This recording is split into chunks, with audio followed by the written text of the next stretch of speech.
I'm clicking stuff and doing things and doing other stuff now. Need to unhost the thing because we're doing our own thing now. Excuse you. Leggy McHecking. Whoa. Things broke. Everything broke. It's fine. I hope. We'll see. I know Sarup chatted before the stream even started, but hi, welcome to the stream if you are here. I don't know if you are. Sorry for the lawnmower in the background. Right outside our window, our neighbor is mowing the lawn, and for some reason, even though he's outside alone and like in his own yard doing his own thing, he's still wearing a mask, even though masks aren't even required in our state anymore. If you've had the I don't know, whatever. Let him live his life. So sorry if there's background noise of lawnmowers and other stuff. I hope y'all are having a good day. Welcome back to the wonderful world of reading an old novel that I wrote when I was 11, and it's terrible and Mary Sue-ish and self-inserty and just the worst in every way. And it's gonna make me cringe. Also, remember how I was going through and like proofreading and like making sure I fixed the formatting weird issues and stuff? I think I just I think I figured out what the problem was, so I just kind of Control F'd the thing and then like adjusted it automatically, so hopefully it replaced all instances of the document being broken and fixed them ahead of time. But unfortunately, because of that, well, I also didn't have time to go and like proofread anything else, so basically from this point on I don't know what's coming and I'm scared. All I have is my past memories and it's bad. That's all I remember. But I can't wait till we actually get to the part where like plot stuff happens. Hey Darkness, how's it going? Welcome to the stream. How much longer do we have until that? I don't know, because like I said, I haven't proofread any more since this point. Basically, I got like 4 pages beyond where we left off reading, and that's the last place I proofread. So, yeah, I don't even remember. Hey, I made it to the stream. I couldn't make it last time because I was moving houses that day. Oh wow, that sounds like an impressive, big life. Impressive wasn't the word. Impressive. A significant life event. So yeah, that's totally fine. I mean, you don't have to watch these streams, so like you have an excuse no matter what. Even if you just didn't want to watch, that's fine. But yeah, I hope that was a good day for you. Like, I hope it all went well and everything. Hey Lewis, welcome to the stream. And hey Foster, what is up? Oh, Foster says, hey y'all, what is this video? Yes, I was gonna get to that, but I honestly forgot that it was up on my other monitor. So this video, that way, is a video that Stormfroggo, one of the stream viewers, made like a fan animation of Super EJ knocking down the walls of Jericho, based off of the lovely comment that Seb made during the stream. Super EJ catches the spear between his neck veins, flips it around, and shoots it back with the extreme power of his bulging Adam's apple. He then uses the katana he saved from back home, hidden between his 52nd and 53rd ab, chopping every scary man's heads off in one fell swoop. Super EJ has saved the day again, and brought down the wall of the city with one pop of his pectoral.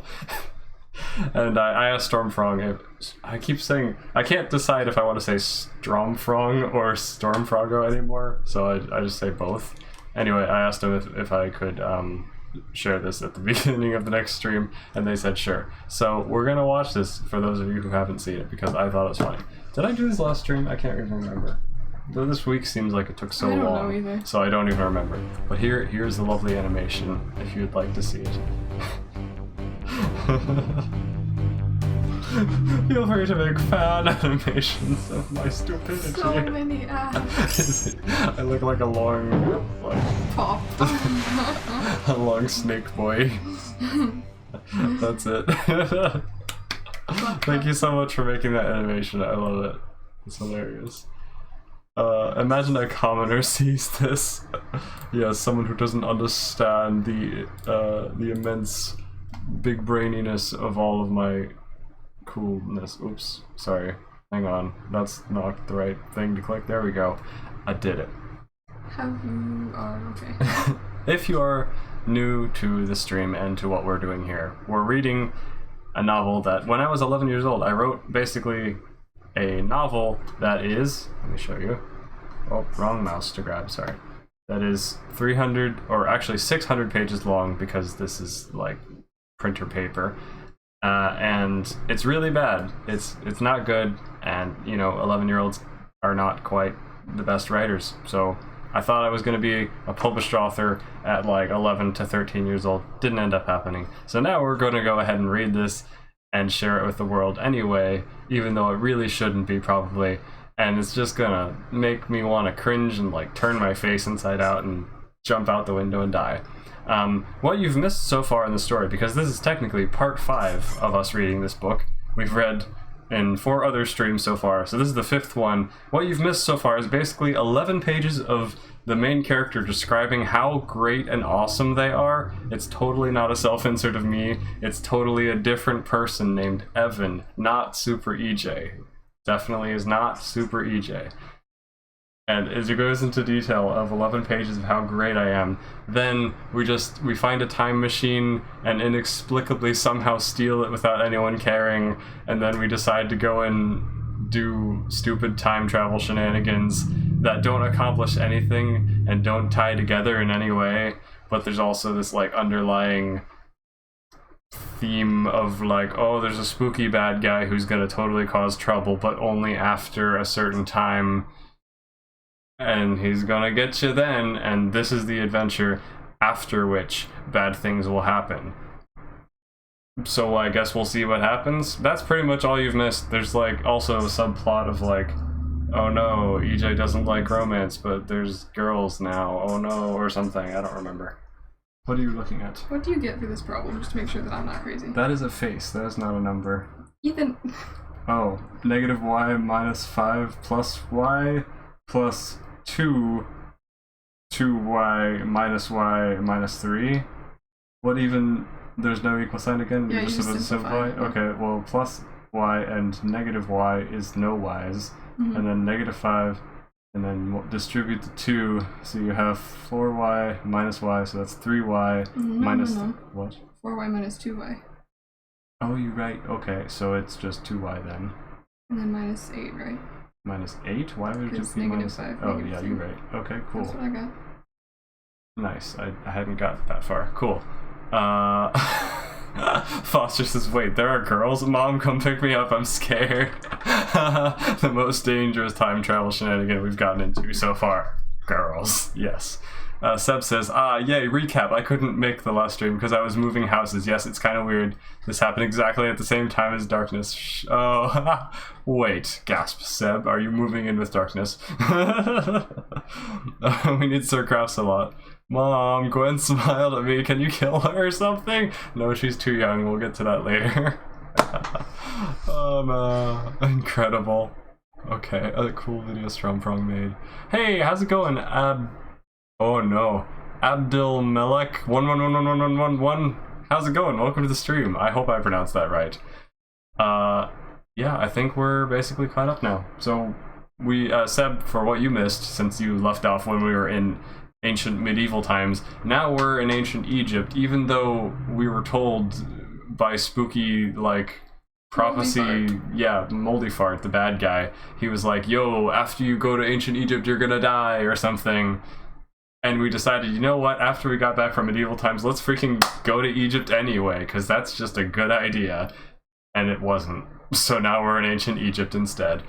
Also, Super EJ survived having 72 billion pounds of stone dropped on his back and shattering his bones infinitely. I don't know exactly what happened, but it was funny. Maybe we should have taken like the PSI of like the actual surface area of a human, but who cares? EJ got crushed by a lot of rocks, but survived because he's awesome. That's just how it always goes. And apparently there's a lizard called Akapati, which we all love. That's it. The only character that we love. Also, I have been told by the streamer gods of secrecy that if I run an ad break intentionally, like I click the, hey, let's run a 90 seconds of ads, it will stop everyone who comes to the stream from having to watch ads at the beginning. Like when they first click on the stream, it'll stop them from having to watch 2 ads before they're actually able to view the stream, which I feel like would be pretty convenient for people. So I'm going to click that and we'll watch 90 seconds of ads, and then everyone who comes to the stream now hopefully won't have to see ads for the next 40 minutes. and then maybe we'll do that again if it works. I don't know. So like every 40 minutes or so, maybe we can run that to stop new people who come to the stream from having to watch ads. So we sacrifice a little of our time to make other people not have to waste their time, and maybe people will, you know, actually get to watch our stream before they see an ad and go, yeah, you know what, I'm not gonna click on this. So anyone upset about that? I should probably just click it. Seb says, I already had to watch an ad. Scam!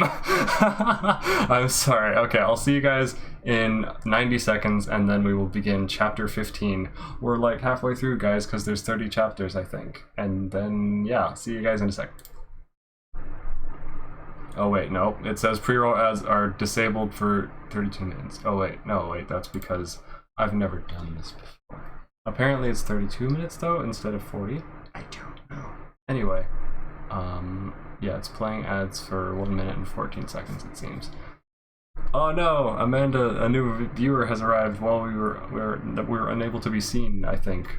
I'm gonna type back. Oh no, that is not what I meant to do. I don't know. I hit the F12 button instead of the backspace button and it broke everything. Oh,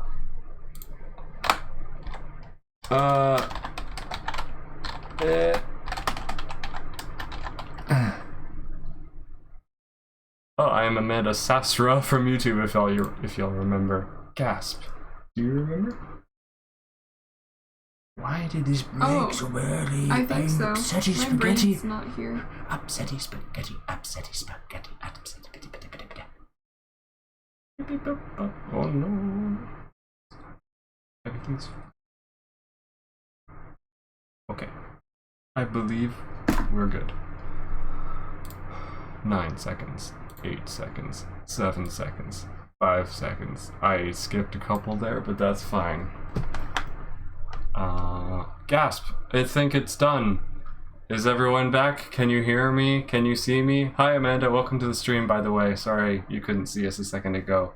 We were in the middle of ads, so yeah, I wanted to respond, but all I could manage to do was type hi, exclamation point, and then hit like the F12 key and the F11 key, and my computer decided to explode. So that didn't work very well. Oh, posture check. Yes, I am checking my posture. Okay. She's distracted by math problems. No, that's not what I'm looking at. She's distracted by not being involved in the story. Anyway, let's go ahead and continue reading this story.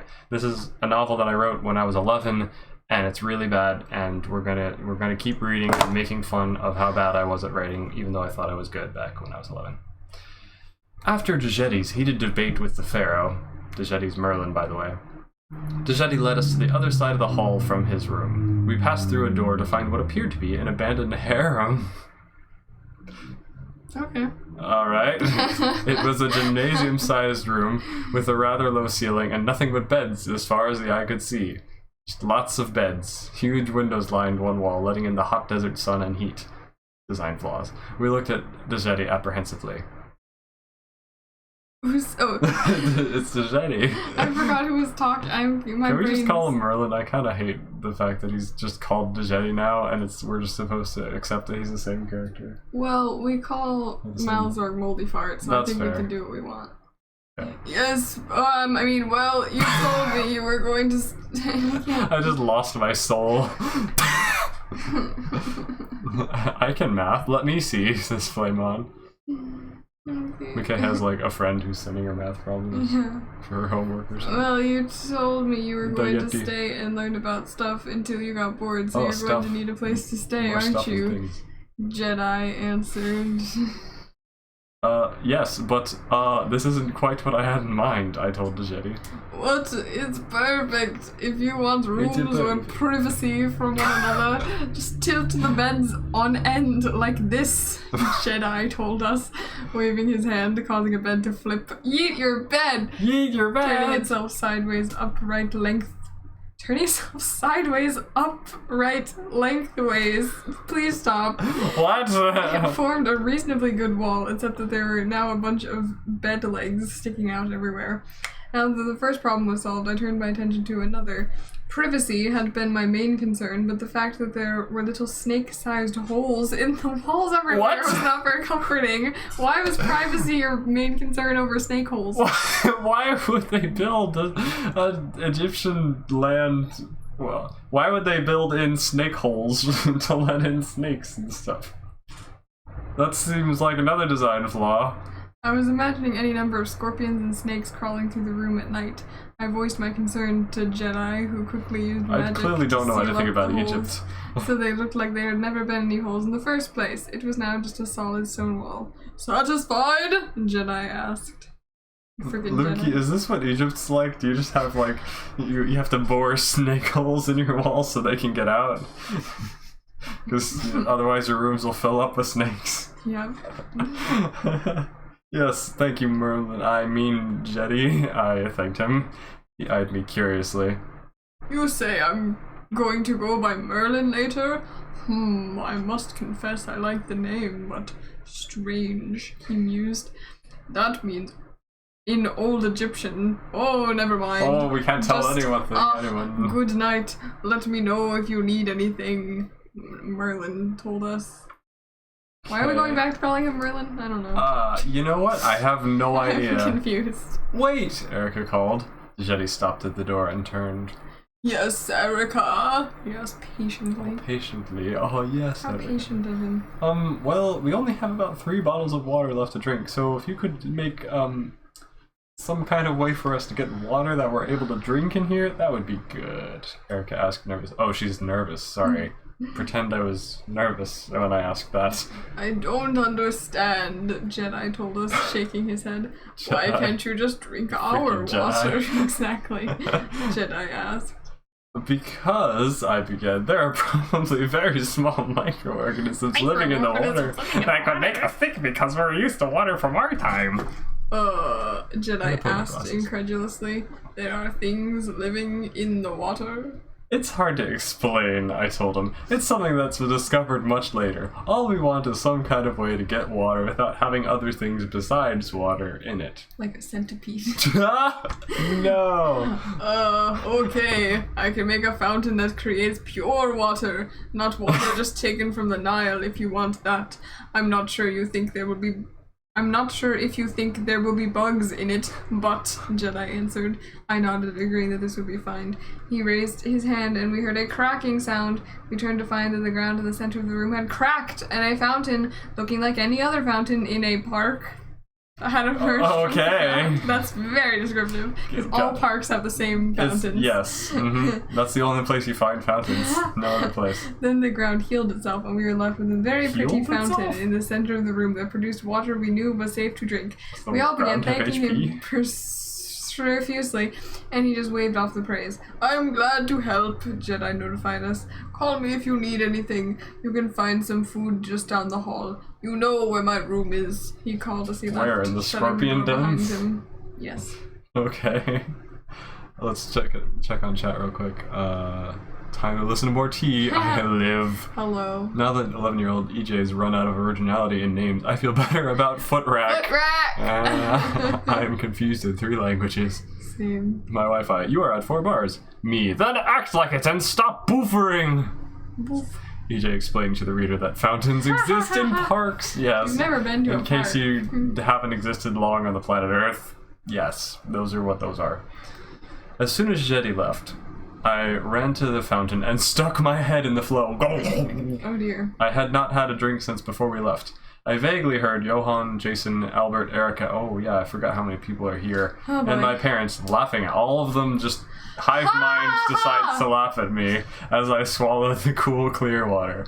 I held my breath as long as I could, because, you know, submerging your head and refusing to breathe is how you drink properly. It's cartoon logic. I held my breath as long as I could, then removed my head from the flow, took a breath, and continued to drink. you I was okay? so thirsty. I had been in hot, dry Egypt for nearly 10 hours. That's a long time. And I had not even had a... What? And I had not had even a remote cure for my parched throat since we had crossed the Nile. That was the clunkiest words ever. My thirst at last quenched, I pulled my head free of the flow. They were still laughing at me, as now my hair was dripping water all over me. Each of them stepped forward once again, just as a... Hive mind blob. Yes, all of the people who don't have personalities of their own just take the same actions when they're not being controlled.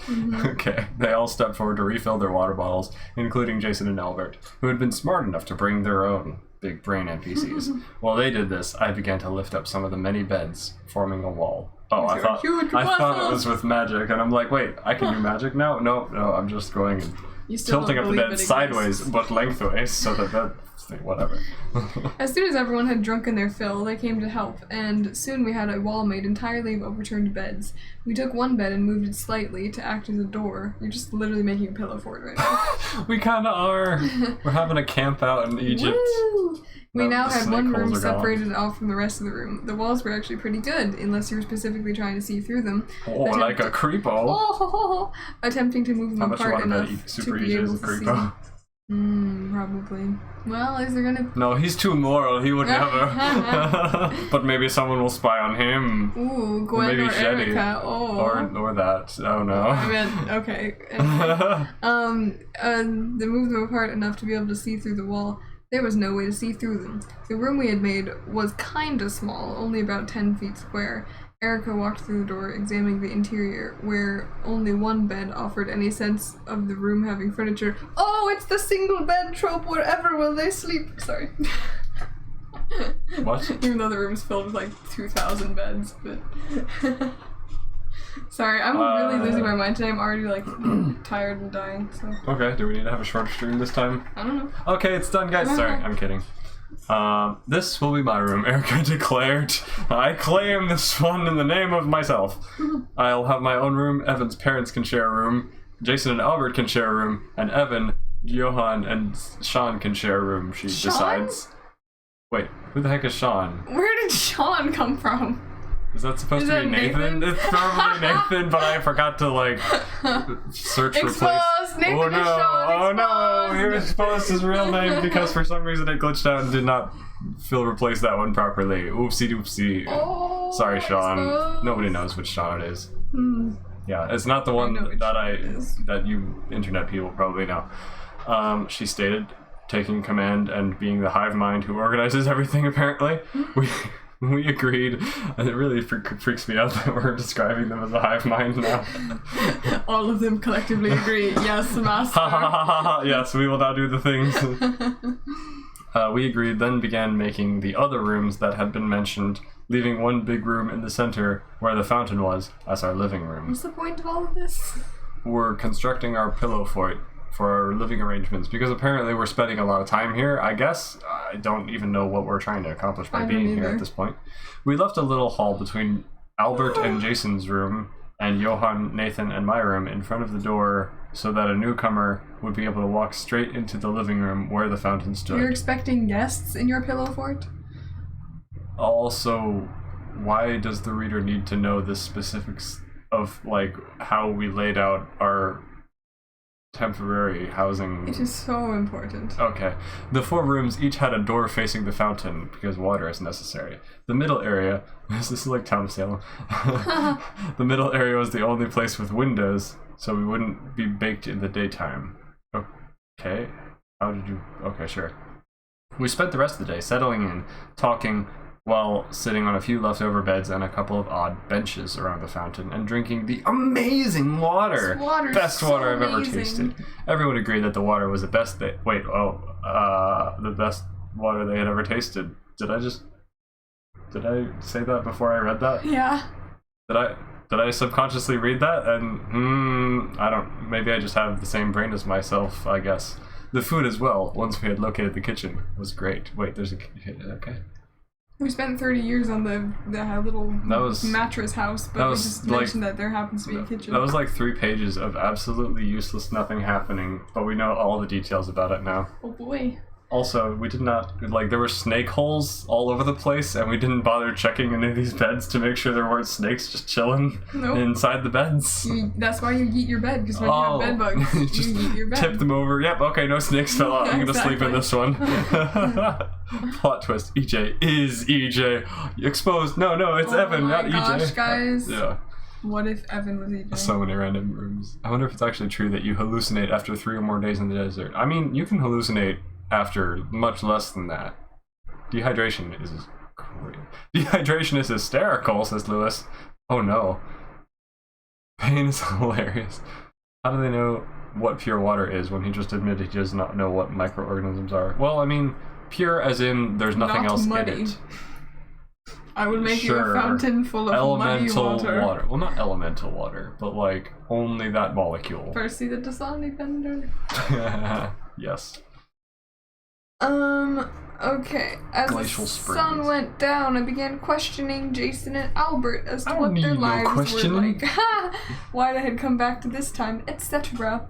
It turns out they had spent almost Did I no. actually write etc.? Yeah, I was gonna question that, and I was like, Is this a summary for like yeah, a financial they report, talked or is about this? like other things. Et Okay, cetera, I'm glad whatever. that we get to have this intense scene where we hear about what is being said in this conversation.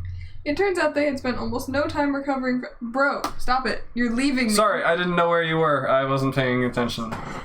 Recovering from their imprisonment in medieval times, because they're still emaciated. Oh, They had no. returned almost immediately to the machine, mostly because Albert wanted to come back and hang out with me again, and he Hang can't out. wait and like eat a sandwich first. He just has to go right now. Do we have any more PB&J? They had left the machine somewhere along the Nile, hidden among the plants. Okay. They avoided most questions about the future, or in their case, the present and past. Are they not worried about a crocodile hitting the lever? They really should be at this point. A goat stole the time machine last time. And there's clearly hippos and crocodiles and many things. But they were willing to say that they had promised the me in their time that they wouldn't reveal anything about what happened in the future. The future me apparently said he's happy things turned out the way they did, and he didn't want Albert and Jason to spoil the surprise of what happened in my life. This made What? me pretty mad, as my whole reason for coming to Egypt had been meeting Jason and Albert in an attempt to gain some answers to many questions. Many? Many. What? Answers to many questions. Whoops. Apparently, the me in that time had specifically told them not to tell me what his reason had been for not healing Albert's deafness. They had also been ordered not to say who I would eventually get married to. This could have been so much more interesting as an actual conversation instead of just a summary of this. Yeah, why? Okay, no dialogue, it's fine. I shuddered at the thought of knowing. Oh, girls! Oh, wow. I hate girls! I can't imagine actually having a son someday. I'd rather adopt a his child than babies. actually have. Oh, yikes. However, at our questioning, they did answer some personal questions, such as what their mom's name was, what their interests were. They both seemed to enjoy music, and Albert especially did, as he now could hear it. Hadn't they had no time to like recuperate after the last thing? He was listening to some Taylor Swift on the time machine on the way back, and he was like, "Dang, I like." Dang, perfect. Dang, perfect. Jason, whose parents evidently owned a music shop, had learned many instruments and even gave us a little drum demonstration on objects Little drummer he boy. found in the room. Because the drum set is very akin to random objects in a yeah, of room, course. most of which are beds. Yeah. Afterwards, we were all in good moods, so we sat and talked around the fountain for about 2 hours after the sun went down, with the water as our light source instead of a campfire. We noticed out the window the vast expanse of stars and took the time to see the many ones that we had never been able to see because of our modern light pollution or the light produced by electricity. Wait, what? Am I explaining what light pollution is? Bruh. Or the light produced by electricity, which makes seeing all the stars in the sky impossible. Okay, thanks you. This is like Magic School Bus or something. Okay, cool. My name is Celestial Udenberg. Said that they wrote a story today too in DMD Link. That's cool. Wow. I'll check it out. That's fun. 3 asterisks is a nice story. Oh, Lewis is bye, Lewis. Lewis has to go is what I tried to say, but it kind of Okay. like destroyed itself in my face. All right, and Mean Cat's lurking as well. Bye, everyone who's disappearing. Thanks for coming by. Hope you have a good day, and I'll see you the next Who's time. that? Who's who? That. Oh, a new person. Elzia Oh, the it is dragon. Elzia, hello. Gasp. Dragons are cool. Dragons are toasty. They go. Like Bust. I'm sad is he dead? We never got a conclusion for him, but I think he did die. Oh, Bust. We also never got a conclusion for Kish. Quiche and Bust. Oh, my favorite characters. Well, I just named Where's Ekapati in all this? Does he get a room with mattresses? I don't know. We haven't seen Ekapati yet. Well, there's so many. All the characters that we actually care about are the ones that like get just a small cameo. Like Captain Crunch. I want to hear more about him. Captain Crunch, my Instead, dude. we just got like Dan and Christy for no reason. Yeah. That was dumb. Can Ekapati replace all of these main characters? Yes, we need a spin-off story just with Ekapati. Ekapati traveling through time. Ekapati. It's so fun to say. It's like dropping drums down a cliff. Anyway. Oceana, hello. Hey Oceana Sky, welcome. I hope you're having a good one. I'm scared. Everything about romance is now going to be like multiplied in my embarrassment. What names did I hear? Ekapati, Kish, Ekapati? Bust? Which ones? What do you mean? Many names. Many names. We spoke many names of NPCs. After a while. Not NPCs. This is not a game. This is real life. After a while, we began to get tired, and one by one, we all slinked off to bed. Maybe you were the I am a snakes. slinky. I stayed at the window longer than anyone else, looking out over the sea of sand dunes. It reminded me of home a little, only my home was red tinted and had bulldozers along the horizon. Why are you acting like we live in a middle of nowhere wasteland. desert? I don't understand, but because okay. it let me pretend projecting adventure into our boring life. Alright. Well, that's kind of the whole point of everything in the story, but whatever. I realized that we couldn't go back home, even if we wanted, until Gwen allowed us to come back. Why did you trust her? Okay. This didn't really worry me, Zero but still, point. Gwen could be pretty mean sometimes. The hot She's sand. just gonna leave us. Honestly, yeah, because she was a little sauce of you and Erica there, so she's just gonna leave you. Well, then if she left you, then you get married to Erica and have little Egyptian babies or something. They don't just become Egyptian just because we're left in that country. Yes, you do. What? I don't know what I'm Is talking that how snakes work? They bite you and you just become Egyptian? What does snakes have to do with it? I don't know. I'm trying to come up with an explanation of how you just change your race. Well, maybe it's based like on where you are. Egyptian citizenship. I don't know. Oh, okay. I mean, yeah, I guess they technically would be Egyptians then, because... See, Egyptian babies. I don't want to think about this. Is little Albert is he Woo, Egyptian? another cute girl?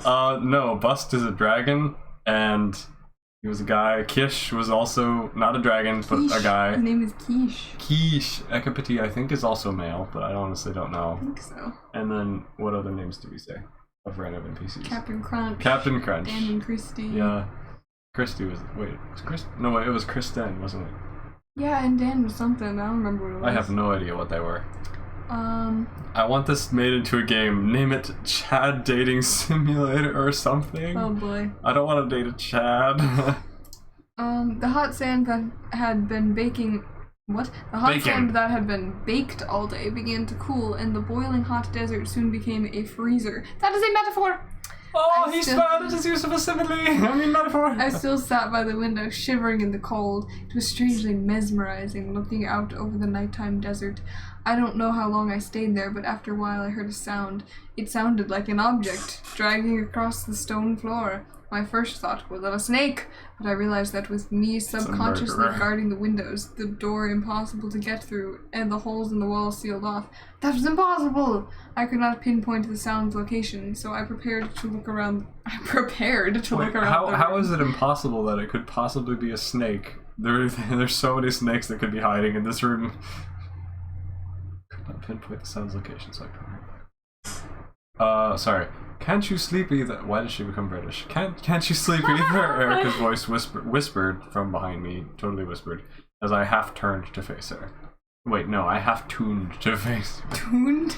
I half tuned to face her. She stood by the door, the sheet from her bed wrapped around her, along with the sheets from several other beds that made up her wall. Her makeshift blanket was like a cape dragging behind her, which is probably what had made the sound. Thank you for that explanation. She began walking towards me, making the sound again. Thank you. Thank again. you. Double explanation. Yes. I lost my place. I was relieved that I didn't have to look for a creepy crawly. But the girls are even worse. Oh, cooties! I moved over on the bench that stood before the window, making room for Erica as she climbed onto the bench on my right in a smell a romantic conversation. Oh no! I hate it! It's pretty cold tonight. Wait. It's pretty cold tonight. Hard to believe it was sweltering out here just a little while ago, Erica commented. I nodded. Erica noticed my shivering. Oh no, I don't like where this is going. And she lifted her left arm, draping part of her cape over me. Wow. I was amazed how warm Erica's body heat had made the blanket. Oh no. No. Why are you becoming like plants searching for sunlight? The ship alarm! The ship alarm! We do not need the ship alarm. Captain Crunch is nowhere to be seen. Ship alarm! Stop. Ooh, this is what happens. 11-year-old soft. Why did you make me? This is why I didn't want people to read my story. Because my fantasies or whatever. I don't know. Wishing someone cared about me. Hey, I was reading something kind of embarrassing I wrote a while ago, but it wasn't as long. What was it? It was a Percy Jackson. I think I mentioned this before, but like a Percy Jackson fanfic that I started because I always did like 3 pages of something and then just completely abandoned it. But you know that the OC I put in there was simping for Leo, of course. Naturally. And it was about written differently, obviously, but about this level of vibe, you know, of this scene. This level of vibe? Yeah, of like, oh, look at the slightly cute gesture that they just did. Oh, it's a slightly cute gesture, that exactly. was. That's like the same vibe, kind of. Wow. Anyway. And I have to tell you something. I love you. Please accept my love. I can't even see what emoji that is. Fanfics are fun. Oh, this is the classic way to start off these scenes. Can't you sleep either? That's so overused. Such a cliche trope. You can't sleep. Let us have romantic conversations. At least we are getting dialogue this time instead of us. Like Erica and I talked. And then we like talked about some stuff. No. And then she they like left. confessed her love or whatever. But like, you don't need to see that. Hope not. Can't you sleep either? Erica's voice whispered from behind me as I half. We just read this paragraph. Why am I stupid? No, it's fine. I am also that way. Thanks, I told her, about to refuse it and go get my own, or just go without it, but realizing that any claim about not wanting or needing it would be pointless, as my chattering teeth betrayed by temperature. You overthink literally everything. We're not really overthink, you just overput words on the page about everything. Plus, I had warmed up my seat on the bench and I didn't want to move. Stop explaining yourself. Also, didn't I move over to make room for her anyway? You gave her toasty butt space. I moved over on the bench, making room for her. Well, in those 2 seconds, you warmed it up again. Oh no. Now I don't want to move anymore. Erica grinned, reading my thoughts exactly. How do you read my overthinking thoughts? Stop it. She pulled the other side of the sheets over her knees, encasing her in a cocoon with only the side next to me still open to the air. After only a few minutes, I began to warm up a little. My legs were still frozen, but my back felt warm. Okay. I stole a glance at Erica, like a thief, who was thoughtfully looking out over the sand. Do we have a light source? Isn't it, like, really dark? No light pollution. Oh, the starlight lights our conversation. How romantic. Evidently, time travel changed a lot of things about relationships between people. She yawned as I watched, which made me yawn, though I was only a little tired. It's hard to get tired when you're freezing cold. Erica began fidgeting, attempting to find a more comfortable position. I don't know why I struggled to read that. Then sitting on her heels. Sorry, before I knew what had happened, Erica was partially stretched out across the bench, leaning against my arm, eyes closed, still covered by the sheets. Eyes are still covered by the sheets. Oh no, I was not sure how long she had been like that. It literally just happened. But I felt my face beginning to turn red as I noticed and tried to look behind me. without disturbing Erica. Why? I was amazed not to find Gwen standing there glaring at me in disapproval. I was pretty certain that Gwen liked me, though I was resisting her greatly. I didn't like girls. I just put up with them. Disgusting. Disgusting. Why are you blushing? Oh, that's a good point. Oh wait, hold on. Although I was... Wait, where did I place my... I didn't like girls, I just put up with them. Though I was currently enjoying this odd encounter with Erica. Oh no! I felt Erica sigh, her breathing slowing, and I knew she was asleep. Aw. And I suddenly felt happy. Oh no! Which scared me. I looked down at Erica, her peaceful face and trusting position. What does that mean? That's weird. Oh dear. I hope I wasn't starting to like her or anything. In denial. Alright. The amount of denial is amazing. Oh no. My mind was suddenly in another tailspin, but I didn't have the heart to move, waking Erica up so I could begin banging my head on the wall and getting distracted by falling into Jetty's room. Oh boy. Falling into Jetty's room? Yeah, because remember that's what happened last time you started thinking about it? You started slamming your face in the wall and you like went into his room by accident? When I don't remember that in the slightest. Okay, sure. A sudden thought popped into my head. Where was Ecopati? Last I knew Oh, he that's had so been... relevant. Yeah. Hey, they heard our wondering where Ecopati was, and that's why he wrote about it. It's a loose end of time. He time traveled! He time traveled to here! Where are you? Evan, I know you're here! Last I knew I'm he sweating. had been in my Oh, no. backpack when I put... Ooh. Am I an embarrassment? Oh. I am an embarrassment. I was screaming at myself when I was reading my old stuff, so I understand. Seb says we should get a writing team together and rewrite and publish this story. Is it getting weird? Let me smell it. What? Can't tell. What do you mean it tastes weird? What does it taste like? Salty. Probably because I sweat on it. I guess that's not the same thing. What was happening with your one? Mine was weird. I don't know. Anyway, we should get a writing team together and rewrite and publish a story, but like Not with this story. everything fixed. Yeah, okay, if even no, this story just is not a good story. It really doesn't have a story. it needs its entire structure and literally everything about it to be destroyed and built again from the ground up in order for it to be a relevant, good story. This is not like rewriting it is not a good way to do it. You need to start from scratch, take not just inspiration, and no words from the original should remain in the new version. Yeah, do like what they did with books and movie adaptations. Just like ditch 90% of it and change it. Yes, it needs to be remade. Not rebooted, just remade. Last I knew he had been in my backpack when I put it down in my room. No, wait, then I had seen him just before everyone went to bed, sneaking into my room. That's probably where he was. My mind had not been distracted long enough for me to forget what I had been thinking about. Oh my gosh!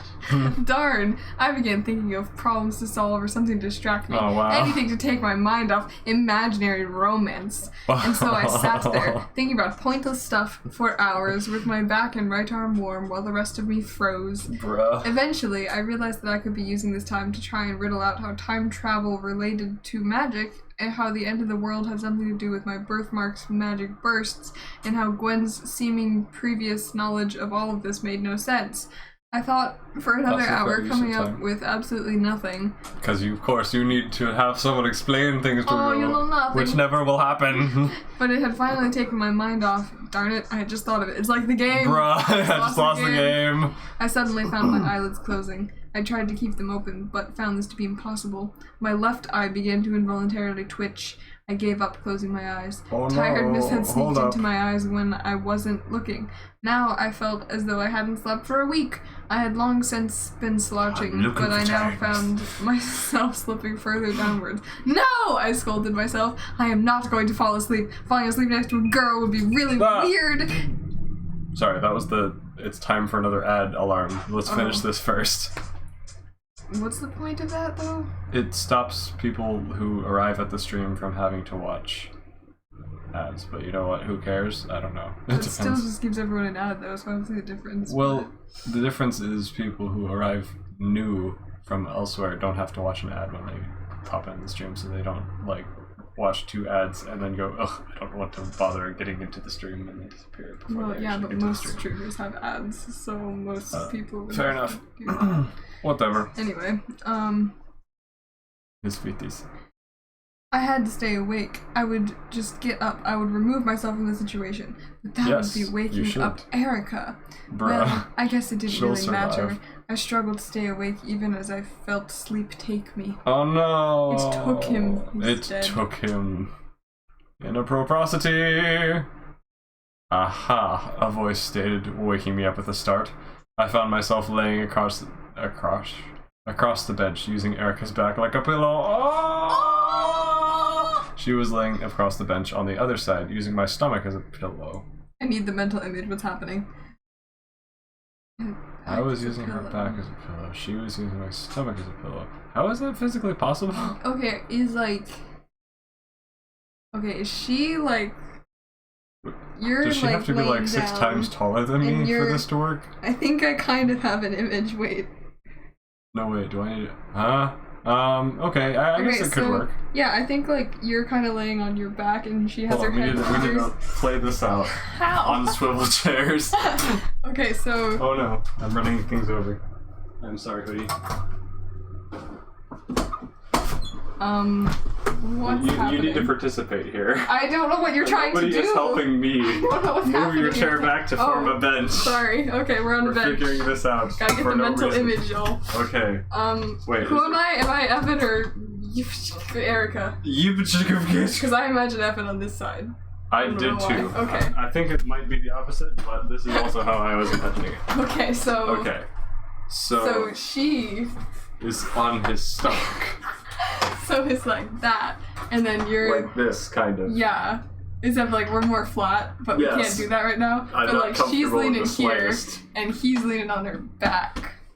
You Is see this it? cute? Is this painful? I don't know What a this romantic moment, guys. is. Is this That was inappropriate? necessary. Question and answer time. Question Is and this answer. inappropriate? Is this? Falling asleep with someone of the opposite gender? Dad thinks so, because he got all weird during the Hunger Games. He was like, oh, I they're feel sleeping in like- the same bed so much. And I was like, bruh. I feel like it is not acceptable. I think that I would disagree. It depends on the people though, because like with some people it would be weird, but with others it could be fine. Because like in the Hunger Games, they needed to stay together because they were having like, you know, PTSD nightmares, and so I think that that's what they were thinking about when they were trying to fall asleep, and not like, oh, there's a boy next to me, you know. So I think it all depends on where your mind's at. I disagree. Why? Because the action is still leading to temptation and perhaps just being. If It's you're putting yourself in weird. a bad situation no matter what you're thinking. But only if you think about that. Like some people, that's why I say it depends on the person, because for some people that would not matter at all. Even if my mind was completely clear of any thoughts of evil, I would still not feel comfortable with that because of the romanticness of the gesture. Like, that's not for any stage of relationship that is early. Why did I phrase it that way? I don't know. What did I just say? I feel like the thoughts that I say sometimes come out like reversed, like backwards. I do. Like I try to say the conclusion before I say the beginning, and then it just kind of, I don't know what I'm saying.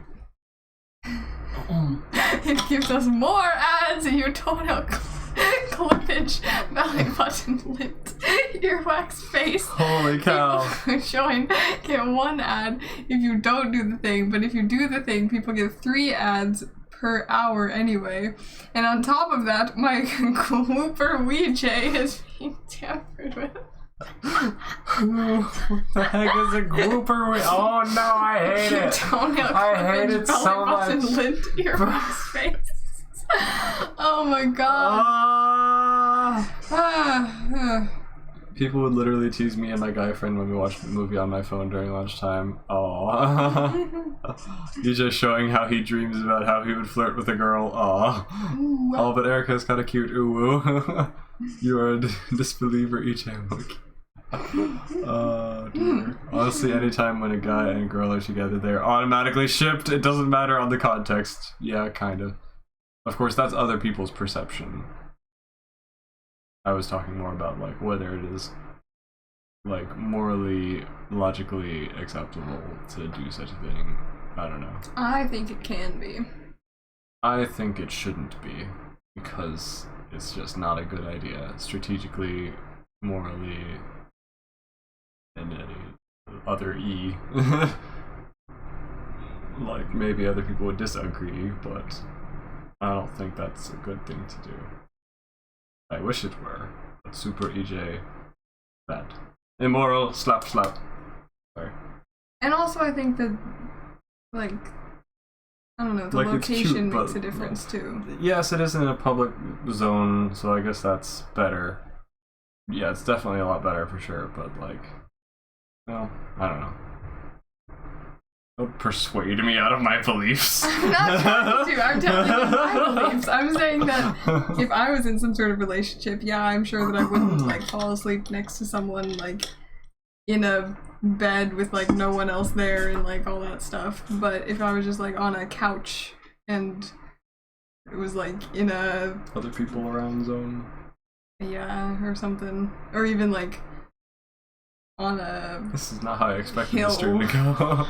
On a hill. On a hill. Where there's a on tree. A blanket. Half-Blood Hill. Guys, I'm so like tired and out of it right now. I don't even know what I'm talking about half the time. And what are we talking about? Who's saying aha? A voice stated, waking me up at the start. I found myself laying across the bench, using Erica's back like a pillow. She was laying across the bench on the other side, using my stomach as a pillow. The blanket was still mostly on her, but it had completely fallen off of me.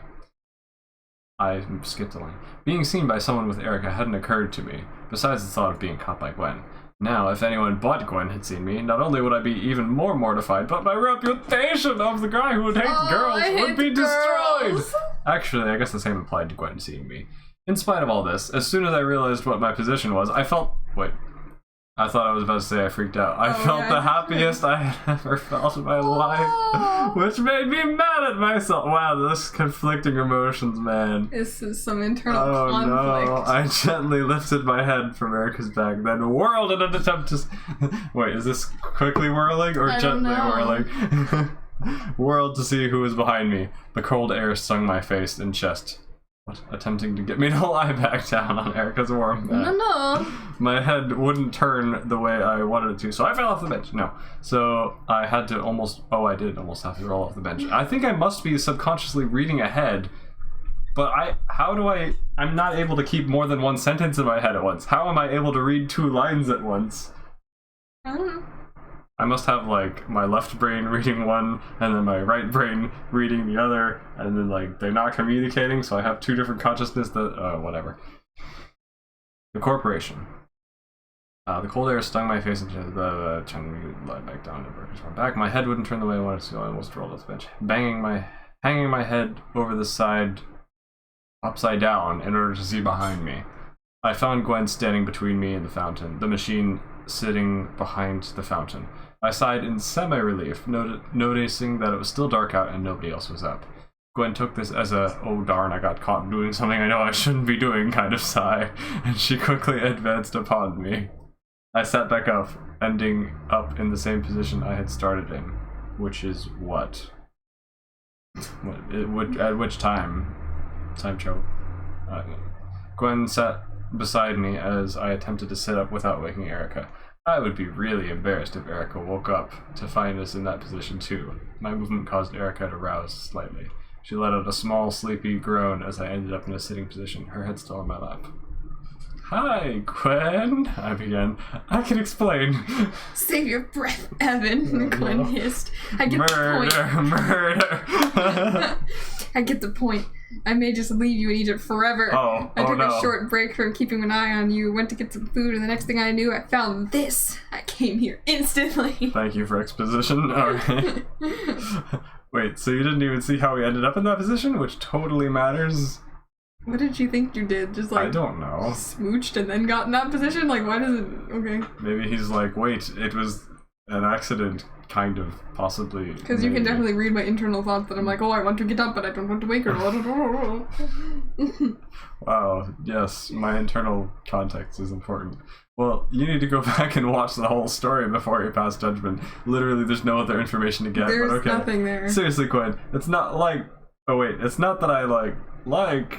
And then Erica began shivering violently. She's having a seizure. She's a jackhammer. She sleepily and blindly reached for her blanket, which had fallen off the bench when I had tried to look at Gwen. So complicated in every sentence.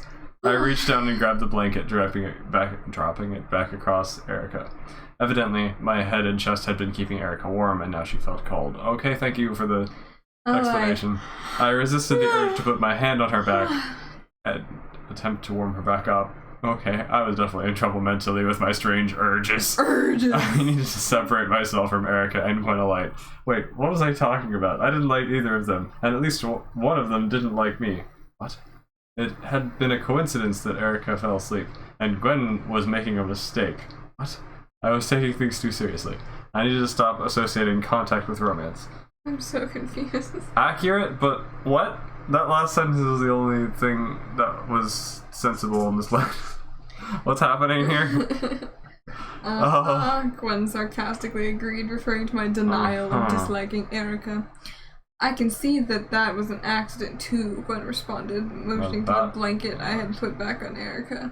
I sighed in exasperation. That wasn't even really a romantic gesture, that was just, being a decent person. She was shivering violently! Violently! She was about to freeze to death. Or she caused an earthquake. Gwen, really, you know me. I'm the socially unknowledgeable freak. I've turned down the only two girls who ever asked me out in my entire life. Whoa. They asked me out, but I deny them because I'm so awesome. No one is worthy of my genius. I resist your attempts to get me to like you, and I'm scared of Erica under normal circumstances. Why are you scared of Erica? I don't know. Isn't she kind of one of the nice ones? Yeah, I'm confused. You really think that I got myself into this position on purpose? I asked. Gwen made an expression of reluctant defeat because I totally wrecked her with my facts and logic. Definitely. Go watch what happened in the machine. I was just sitting here. Erica came in and joined me, fell asleep on me. It's totally her fault, and I didn't have the heart to move her, so I stayed until I fell asleep, and then we apparently ended up in that position in our sleep, I explained. Gwen narrowed her eyes in suspicion. Really, I promise you, that's what happened. I'm sorry it makes you mad, but who's to say it's your business anyway? I never said I liked Erica. I never said I liked you. Not to say I don't. I added hastily to avoid angering Gwen. I still wasn't sure if I liked Erica or Gwen. Though it seemed that I liked Erica. Oh my. If someone described it as falling in love, I'd probably punch them. They would probably be right. Oh no! Oh no! No! You can't love someone that you know so nothing about. We really haven't had a single conversation in the slightest. Oh boy. Yet another complication to my already infinitely crazy life. I'm pretty sure you don't know what infinitely means. Don't think that word means what you think. At least Erica wasn't aware of how I felt yet. Not that I wanted her to know. If I had to balance romance as well as time travel, protecting my friends, such as Johan with amnesia, school, and all the other things I had to deal with, I'd probably explode. You wanna know the sad part? What? This is actually like a more developed ship than like some of the roleplay ships I've seen. Not ones I participated calling people out. I mean, so I have a couple in my mind I'm thinking of right now that were worse than this, so... And if Elsie or Panga are watching, no, it's not any of yours. I think you know who I'm talking about too, probably. I mean, okay, discussion, it's not really that well developed, because, like, they haven't talked... Have they really ever had a conversation not that about lasted more anything than... that matters. It's just like, oh no, are we gonna die? No. Are we gonna do this? Sure. What's the plan? Let's do that. Okay, cool. Hey, you can't sleep? Nope. And that was basically all that conversation was, right? Yeah, they literally said nothing. It was just like, can't sleep? Nope. Alright, cool. Zuz. It's all just kind of skipped over. There's no, like, substance. We don't know much. For all the exposition about useless things, we never hear about what matters. Anyway. Yeah, all we hear is him being like, oh no, I hate girls, but wait, why do I feel funny? Oh. Butterflies! But, like, can you speak? Can you share interests? Can you Apparently bond not. at all? Impossible. Please? His head is empty as Head empty. his head No is thoughts. like as empty as a western frontier with tumbleweeds blowing past. Literally.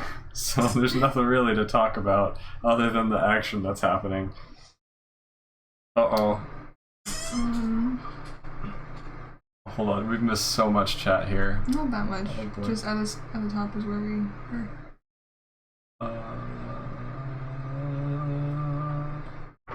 Sounds like EJ is dreaming about married life. That's so cute.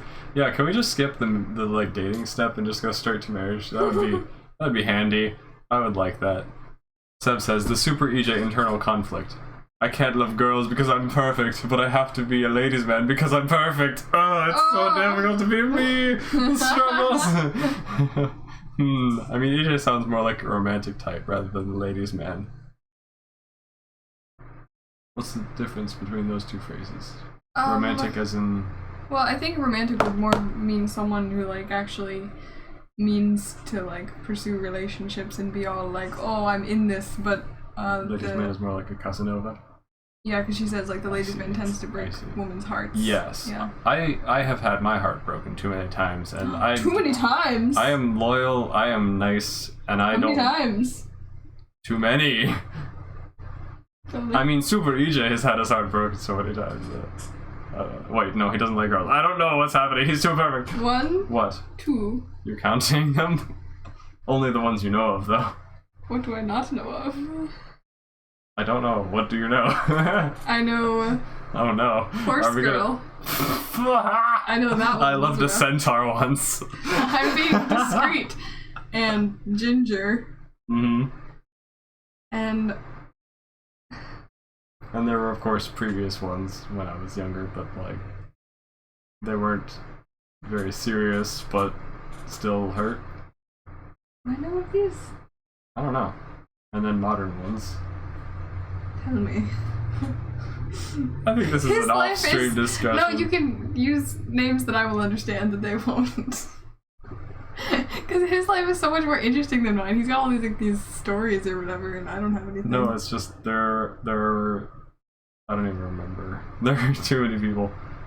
Too many people? What the heck? No, I'm saying there have been too many people in the past. But you apparently didn't get crushes on people ever, so... I really didn't. I still don't know how to have crushes on people. I only had like 2 actual crushes, and those were between 8th and 9th Sub says, EJ crushed on a horse girl? Bro, are you good? I'm sorry it had to come out this way, I'm a furry.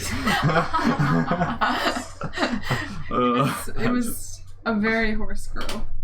Well, I mean, not... very horse girl. I'm saying that she, like, actually she was a horse girl. I don't remember much about her actual personality because I didn't know her that well because I was, like, a child. I once got friend-zoned by a girl I wasn't into, if that counts. I think I remember you telling me that, really. maybe. Oh, no. I know of a few ladies' men, and oh my, sometimes I just want to slap them. Yes, I mean, that's a good way to deal with them. Teach them to stop being rude to people. Are you thinking the bird and his waifu? What? They're adorable, but so cheesy, no offense. I didn't think of them at any point in this conversation yet. I don't know what's going on. Is this Ethan's diary? I want to swear! Oh, yes. That is this whole conversation, or this whole segment of the story. Did I miss any math or significant Akapati moments? Not quite yet. Akapati hasn't made an appearance yet. Not quite yet. Basically, we're just talking about girl trolls right now. Okay, so anyway, off the top of my head, I know I'm gonna miss some, but the major stages of my life were as a child, which, like, you know, children get puppy love crushes or whatever, and it doesn't really have any impact or bearing. It's not gonna go anywhere, but okay, fine. So you never had any of those, but I had at least like 2 or 3 of those on various people. Actually, 2 or 3. I should specify 2 or 3 of those that actually like impacted me emotionally when it didn't work out, which it never was going to work out, but whatever. Do you know these people? I don't even remember. I mean, yes, because you were there back in the day. Ooh. When I was a child? I want to know the names. I want to know.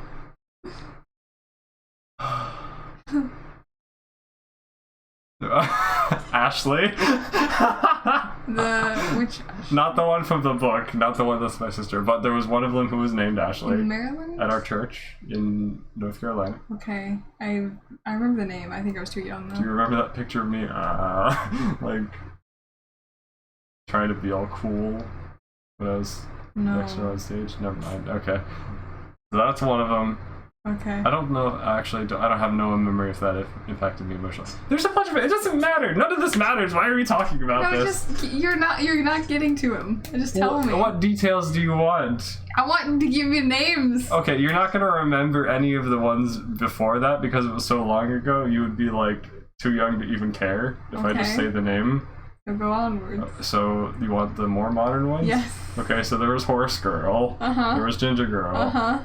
There was what else was there? There was... Oh no, I have to remember which ones emotionally impacted me and which ones didn't now. That's hard to remember and keep track of.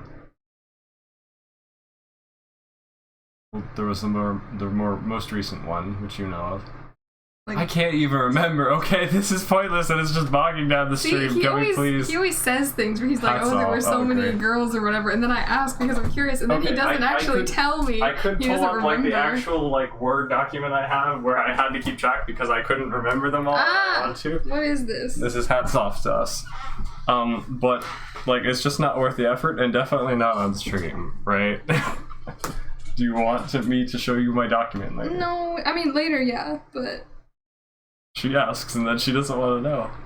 I'm just trying to give you information that'll actually mean something to you. Because if I just say a name, you're going to be like, what's that? And I'm like, it was a person. I'm just astounded because, you know, Ethan has kind of been like this in real life where he's all like, girls, But then he goes and says things like that where he's like, oh, there's been so many girls that I'm like, friggin' tell me, you know?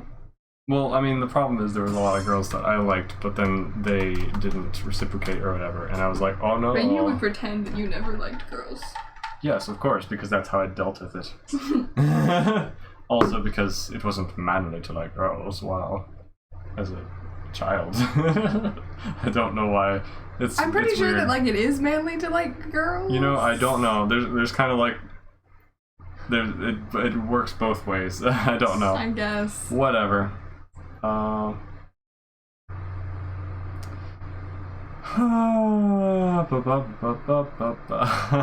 legend to another. Okay. Anyway, let's get back to this scene. Okay, I think it's me.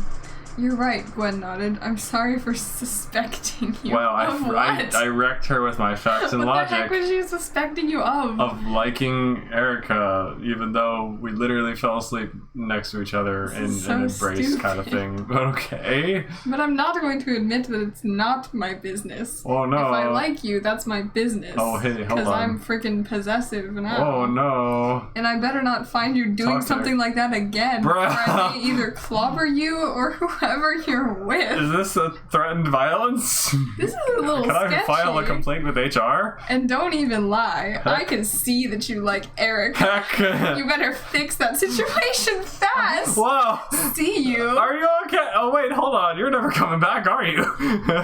Gwen finished. I am concerned right now. You can't just, because you like someone, you can't be like, you can't like anyone else. Freaking get rid of your crush. Fix that situation. Fix it. Okay. Or I will punch you. That's not how that works. She actually threatened to clobber him. I don't like Gwen. I don't like her either. She scares Yikes. me. Oh my goodness. Yikesity. Gwen finished getting up, walking back through the hatch and closing it, and then she was gone. That was it.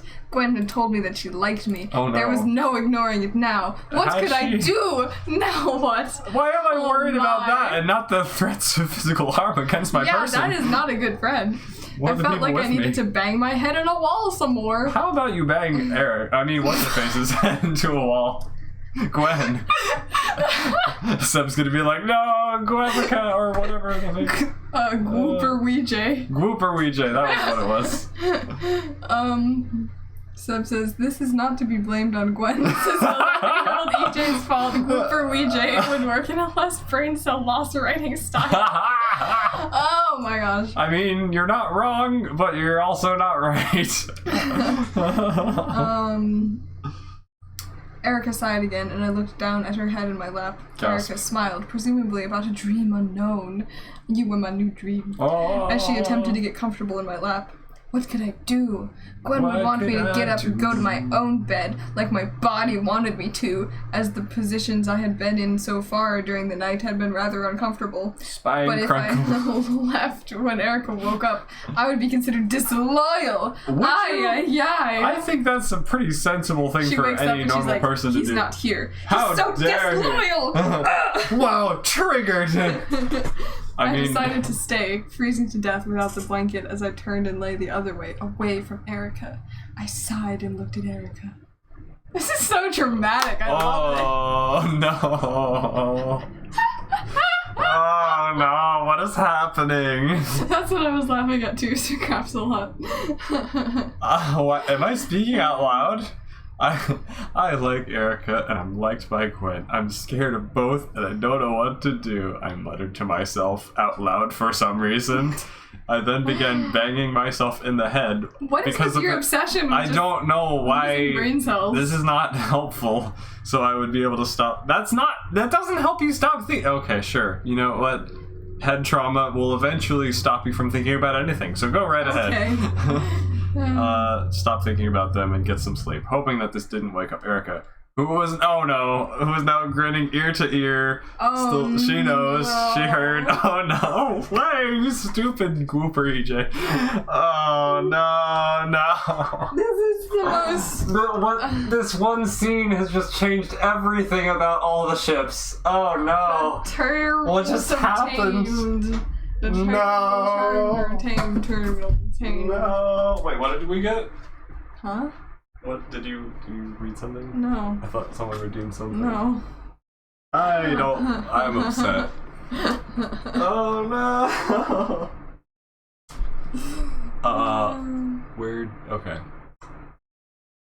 Who's now grinning ear to ear, still sleeping in my lap. Was she dreaming? Seeing her smile made me smile, and then I realized how in trouble I was, so I put my head down and went to sleep. Oh no. Oceana says, I'll be honest, I kind of would expect EJ would write about platonic relationships with girls rather than full-blown romance. Well... Oh boy. Apparently not. I mean, this is 11-year-old EJ. I don't know, man. What? This is just so funny. So, let's recap. Over the course of this scene, we went from Super EJ not liking girls and hating everything to do with romance. Girls. Oh, she's small. And then his friend comes over and falls asleep next to him, and he's like, oh! And then both girls are now like fighting over him, and he's admitted to being in love with one of them, and I don't even know. And Gwen threatened to like clobber him or whoever he's with if he doesn't get his act together and like her instead. And so I'm just concerned about Gwen everything. Is possessive and scary. A little toxic. Uh-huh. Wow, and apparently EJ really likes head trauma. Yeah. Was this the first scene that we've read today? So we left off at a weird point. Oh boy. Oh, an Ekapati scene. Yay! Ekapati makes an appearance. Ekapati woke up as the sun reached an angle where it came through the window, reflecting off the stone floor, and went directly into his eye. Ekapati lazily got up, stretched, and curled back up with his tail in front of his eyes. Then he realized that Evan's bed was empty. Evan had never come to bed. Now it's Ekapati's turn to catch him and be like, the statistical probability of you liking Erica was 1 in 17, and Gwen is the probability of Gwen killing you in your sleep has now ascended to 88%. Why is he a math lizard? I don't, because he said he liked math. Oh. We haven't seen any evidence of It's that Sir yet. Capsulot. I forgot. Exactly. Evan had never come to bed. Ekapati decided to investigate. Being a cold-blooded creature, the night had slowed him down considerably, besides the fact that he was hidden in Evan's warm, damp backpack with his head sticking out in case Evan tried to pick up the pack and squash Ekapati. He noted the big book in Evan's backpack, trying to remember to read it later. As he can read? As he crawled out of Evan's backpack and onto the stone floor, Ekapati slinked along the floor, scampering into the living room and moved around the fountain. He noticed Evan's back on the bench by the window and some sheets on the other side of the bench. You couldn't imagine why Evan would have preferred to sleep on the bench to the bed. I wonder why. Nudge, nudge, wink, wink. Then Ekapati noticed that there were 2 legs hanging over the other side of the bench. What? If Evan's legs were covered up by the sheets, then whose feet were those? Ekapati scampered up the leg of the bench and crawled up Evan's back to find a strange sight. Everyone's getting a little tea today. Wow. Erica, whom Ekapati did not expect to find, was lying underneath the blanket with her head in Evan's lap, and Evan's legs were hanging over the side of the bench. Erica was smiling slightly in her sleep, and one of her arms was stuck out of the blanket, reaching up to Evan's hand. Oh, Evan and she were holding hands! No, Evan's fingers were just kind of limply sitting there because he clearly is... Because he hates I don't know. girls. While Erica was doing the actual holding part. Wow, it is such non-committal. I don't know what's happening here. I'm uncomfortable. Ekapati resisted the strong urge to throw up. Humans were crazy, stupid, and disgusting. Wow, okay, this lizard has very strong Ekapati. opinions. Thank you, hive mind. Evan had just seemed different than the other kids his age Don't when like other Ekapati boys. had met him, but evidently Evan was just another stupid teenager, obsessed with fashion, the other gender, and growing up.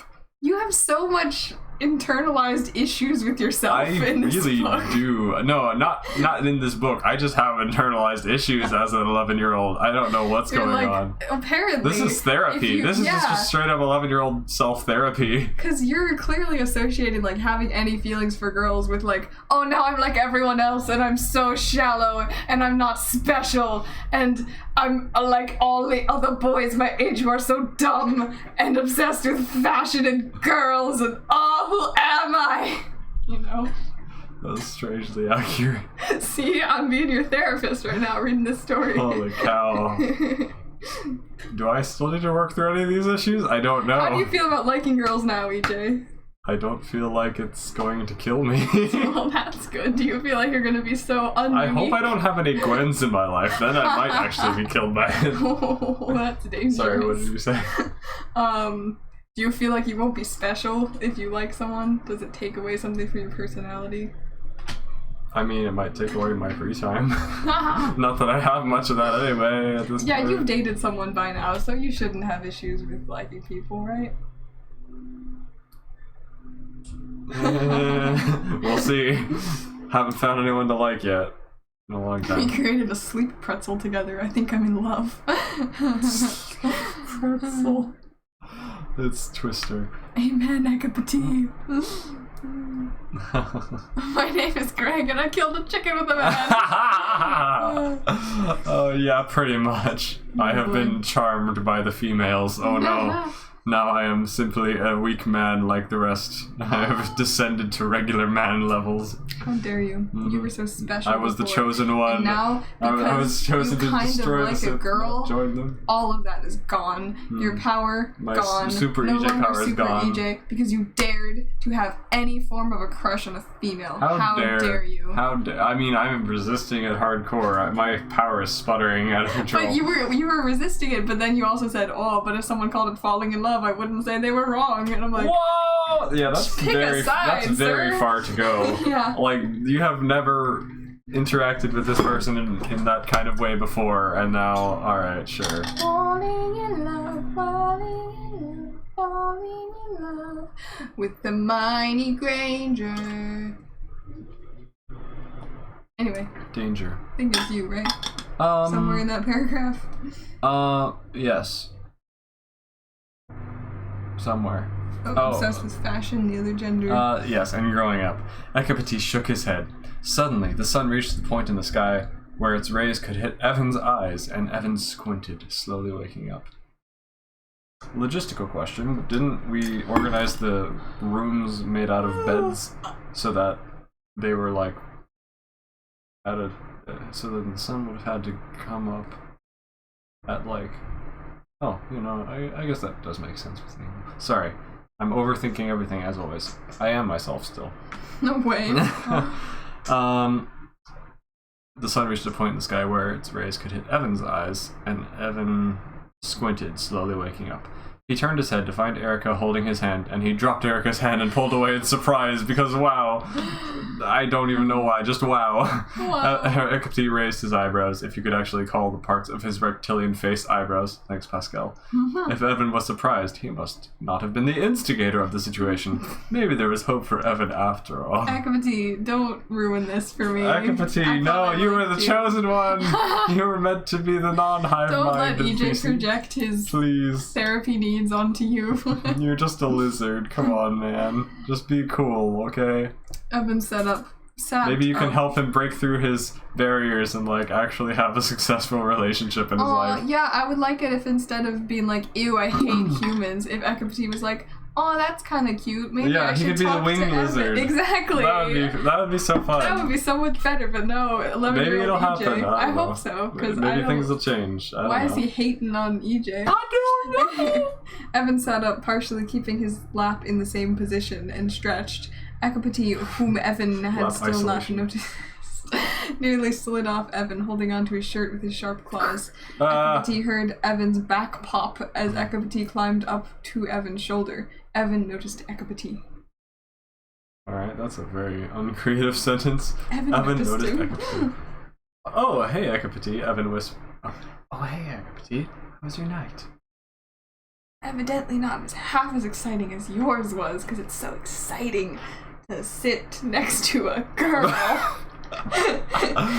Ekapti replied, motioning to Erica with his eyes. Evan looked down at the pretty young girl. Oh, she was described as pretty! And also young, he can't kill her. Oh no! Can we kill Gwen though? Honestly, yeah, she just threatened you for having a crush. Ekapti, Evan exclaimed. I wasn't the instigator.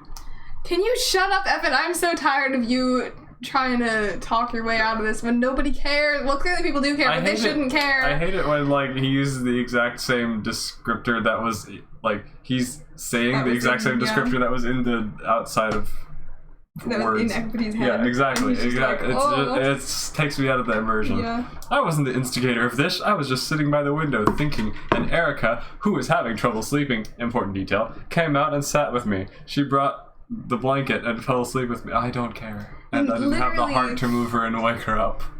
And just defended. Talk to Gwen if you don't believe me. Why? She just threatened to murder you. She's not going to be on your side. I don't understand what you're trying to prove. I don't understand anything here.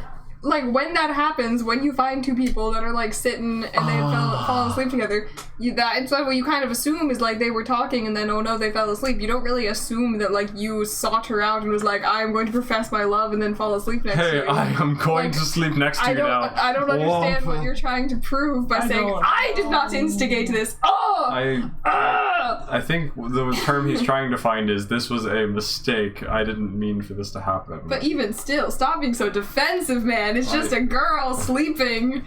Calm yourself. What did our parents think? Oh my goodness, you're such a 13-year-old. Sorry.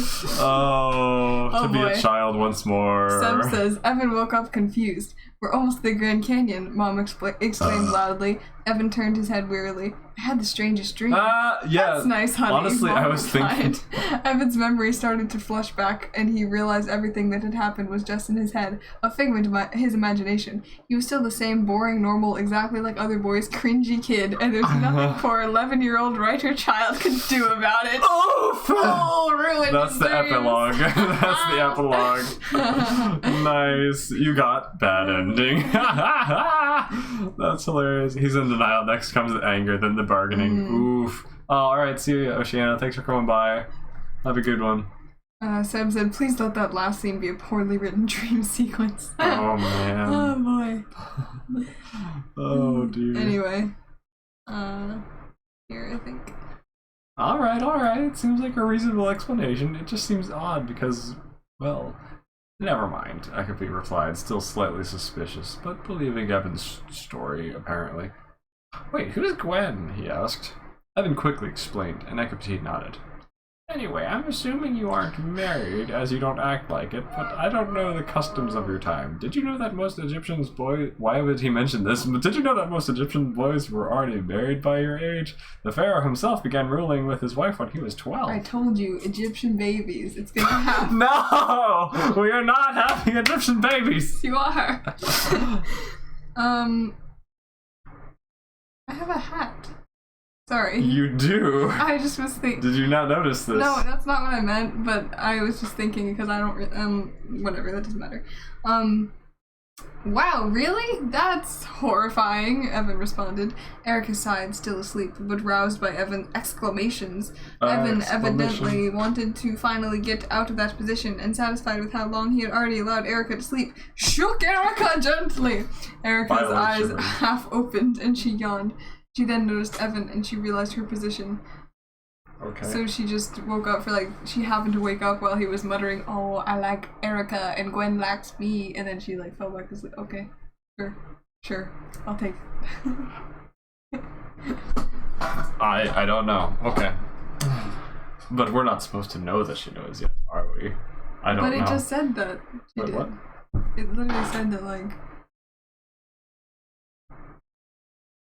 and then I realized how in trouble I was, so I put my head down. Oh, wait. I think it's saying, I realized how in trouble I was in regards to, wow, so she wasn't awake. Why did I think she was? Am I okay? I think she was, because why else would she be grinning ear to ear? It says still sleeping, but I guess that's your perception? I think that's his perception. I think was she dreaming? Okay. He doesn't know that she knows now. Oh, ha ha ha. That's my perception. Okay. I don't know, I could be wrong. I think he's in bigger trouble than he realizes. Oh, he's so in love! Oh. What? Huh? No, he is caught is what I was saying. But also that, yes. Well, why is that a bad thing if he's caught, if he likes her and... Well, because he wasn't ready to admit that even to himself. Yeah. He's got problems, man. He's got trauma somehow. This is the only, form of character growth we might get. So oh no! He's got an arc now, boys! Oh my gosh, is he going to get a flaw? He changes as a character. He's no longer as perfect as he was at the beginning. Because clearly, if he was perfect and then he changes, he's no longer perfect by definition. Mm-hmm. Anyway, should I be her and you be him? Probably. Where are we? We're right here. Oh, I'm sorry. Did I, fall asleep on you? Erica asked, seeming to suppress a smile. I'm sorry. That must have been, kinda weird. Did you sleep well? Wink, wink. Yeah, I guess. Would have slept better had I not had to keep this position the entire night because I didn't want to wake you up. Evan replied, wow. Throwing shade. Yeah, he's like, wow, if you weren't here, I would have been all better. You will be paying my chiropractor bills. Oh, sorry. I slept very well. Okay, there's the teasing. Did you stay up with me the whole night? She asked in a more friendly tone. Did you stay up with me even though I was No, just asleep? stay with. Oh, I can't read. There is no up. Up. You added an extra up. Up. Well, yeah. Aw, you're sweet. Cool. That's like what you say for babies. Okay.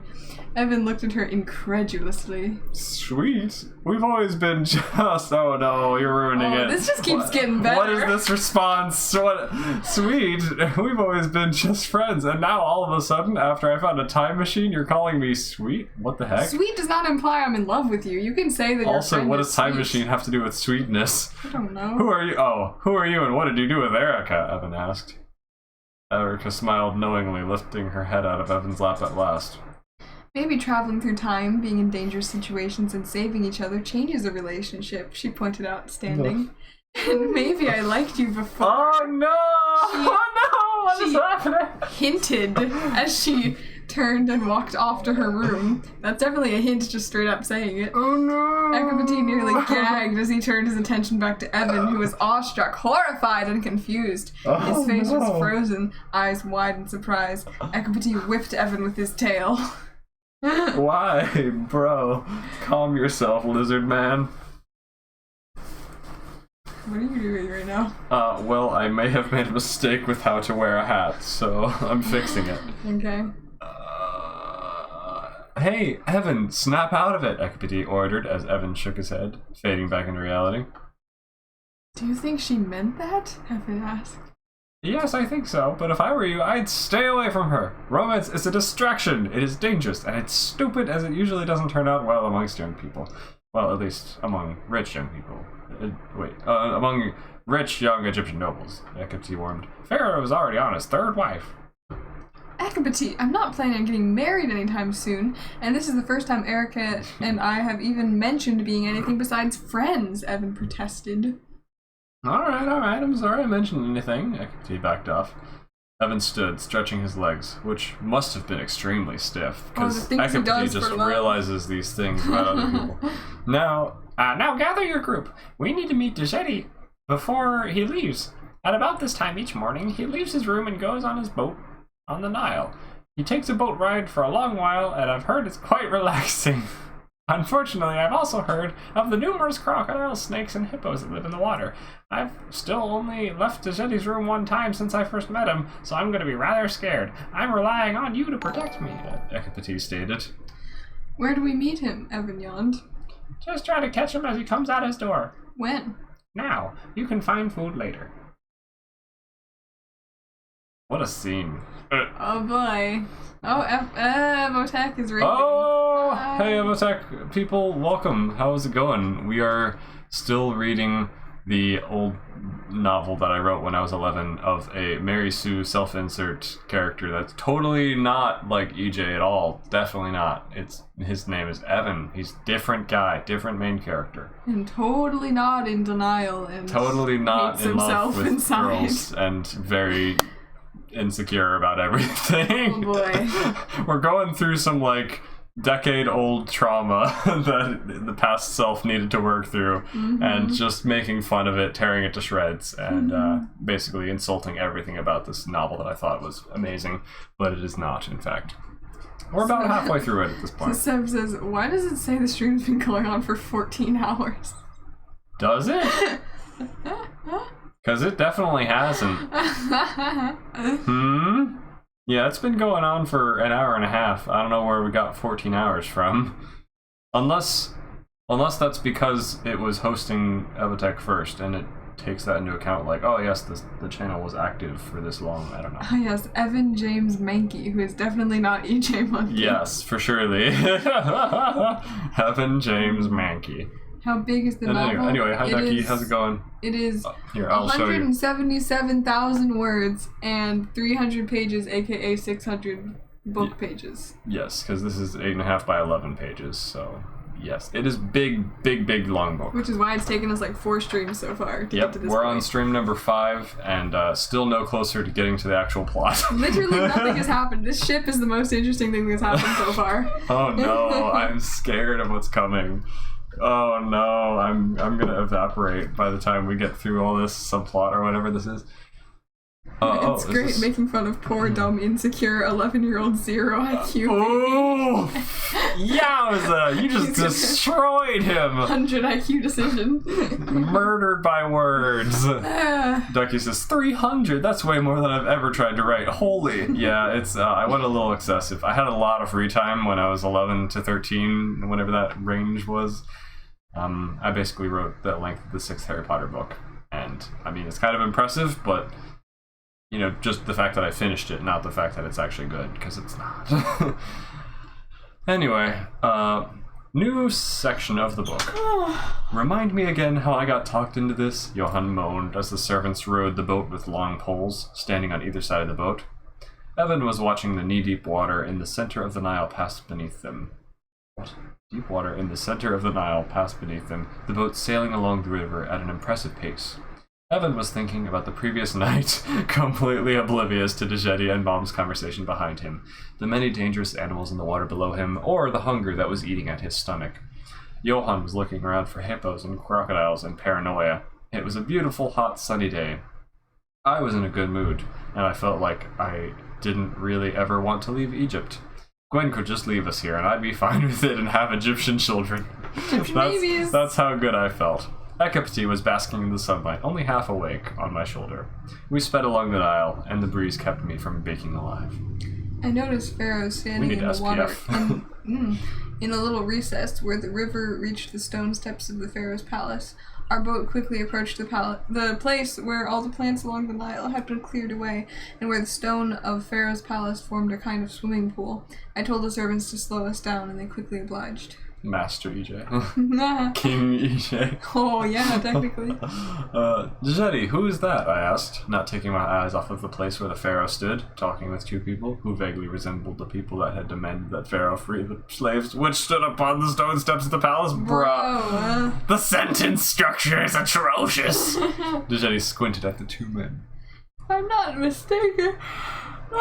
There's Moses and Aaron, the two guys who came by yesterday in the hope that Pharaoh would let the slaves go. Oh yeah, Jedi forgot we're self-inserting into Exodus. Hecate opened one eye, confirmed our guess with his lizard vision, and decided to watch. Lizard vision? Lazily turning to hang on my shoulder. I don't know what lizard vision means, but... Did I think chameleons could, like, turn their eye, like, zoom in and enhance? Apparently. Can we get closer? I asked. The servants quickly piloted the boat out of the Nile's main flow, bringing us to within about 20 feet of Pharaoh. So nobody cares that we're just like sailing a boat straight at the Pharaoh? Alright. As we approached, I began to hear some of their conversation. Oh boy. No, I'm not gonna let your people go! I don't know why he sounds like a Chad now. Get out of here before I call my guards on you! Pharaoh called to Moses and Aaron. The one superpower Super EJ doesn't have, lizard vision. Yeah, I lost that power when I admitted to liking girls. How dare you. You can go ahead and attempt to change the Nile into blood with your little magic wand if you wish, but it won't work, Pharaoh warned in a sing-song tone. It won't work. That's what Pharaoh would do, definitely. Yeah. The servants of Pharaoh on the bank behind Moses and Aaron laughed. Aaron, who had evidently tired of talking, wordlessly raised his staff. All eyes turned to the top of the staff as a bright light appeared on the end of it. Then Aaron ceremonially lowered the star of light into the Nile River. Okay. As the light touched the water, it emitted a hissing sound, and when the end of the staff was completely submerged, what appeared to be tendrils of red food coloring began shooting from the end of Aaron's staff, flying through the water at a tremendous speed. They snaked through the water, narrowly missing Pharaoh's legs, then shot off either up or down the river. A tendril of the color shot beneath our boat, and we watched the red color spread quickly through the water, contaminating it. Aaron removed his staff, which no longer had light at the end of it, from the river of red liquid. It was no longer a beautiful blue waterway, but rather a river with nothing but blood running in it. Hecate squeaked in surprise, climbing up onto my head. He was only about the size of my hand, not very heavy, and his claws weren't really that sharp, but his position was a little annoying nonetheless. Wow, you just poor Hecate. Pharaoh attempted to escape from the blood, which he found himself standing knee-deep in. Finding that the entire length of the river, as far as the eye could see, had been turned to blood, Pharaoh quickly waded to the bank. Pharaoh's servants backed away from him in disgust as thick red blood ran down his legs, staining the white stones of Pharaoh's palace. Pharaoh was displeased. He looked down at himself. At about this point, the horrible smell of a blood river met our noses, and Djedi's boat servants began rowing us to the bank, where Pharaoh was, attempting to hold their breath the whole way. How long will this last? Pharaoh yelled at Moses and Aaron. All the animals in the river will die if you don't change it back. You will ruin Egypt. What is the extent of this curse? Surely the plague has not affected everywhere like you claimed. Pharaoh protested in response to Moses and Aaron's silence. You! Open that jar! Pharaoh ordered one of his servants. The man did so, pouring out a gallon of blood on the palace steps. Ah! Even the water in jars! Pharaoh yelled. He then noticed us climbing out of the boat and onto the bank. Djedi, so good of you to be here. Show these two lunatics how you can do the same thing. In fact, why don't you reverse what they did? Pharaoh ordered. Oh, I hardly think that will be necessary, Djedi replied.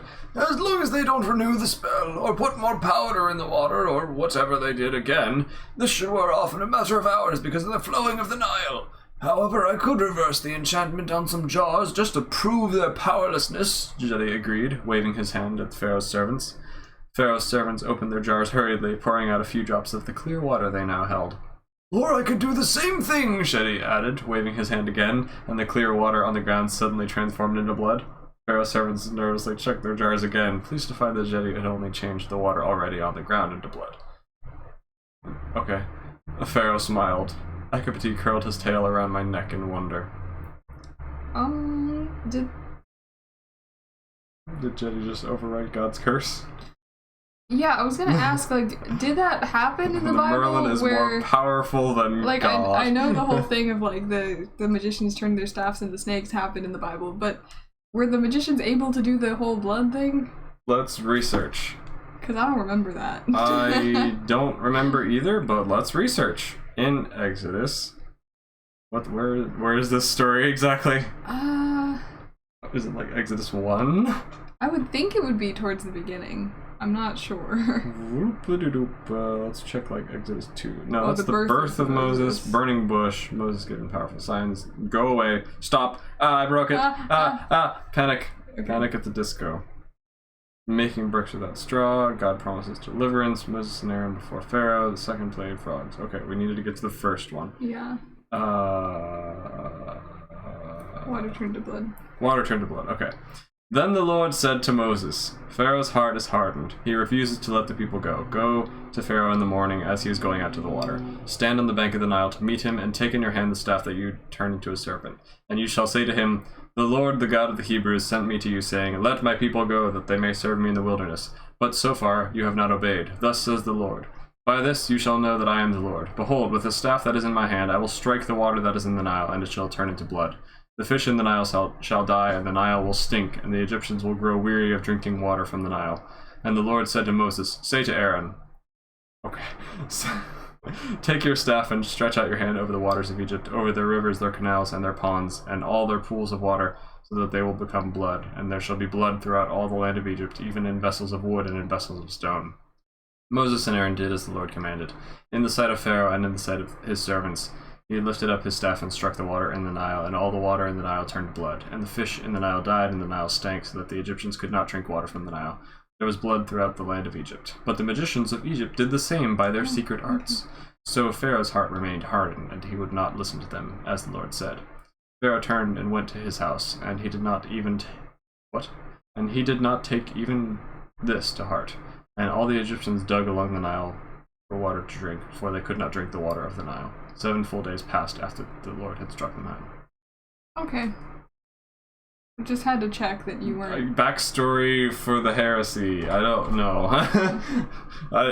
We're given the perspective of how the guys did the magic secret arts, I guess. I don't know what's going on. Spooky. I stared at that screen for too long, and now I'm seeing like stripes in my vision. Yeah, that happens. My brain hurts now. I wasn't expecting a Moses crossover today. Oop. Yep, this is a time travel story, and we're just kind of like in the story of Exodus now. Woo! Also, hi, Dreamer Gal. How's it going? Welcome to the stream. Hope you're having a good one. Lewis says, well, we had Jericho and Super EJ freezing Jesus, so this was bound to happen. Yeah. Oof.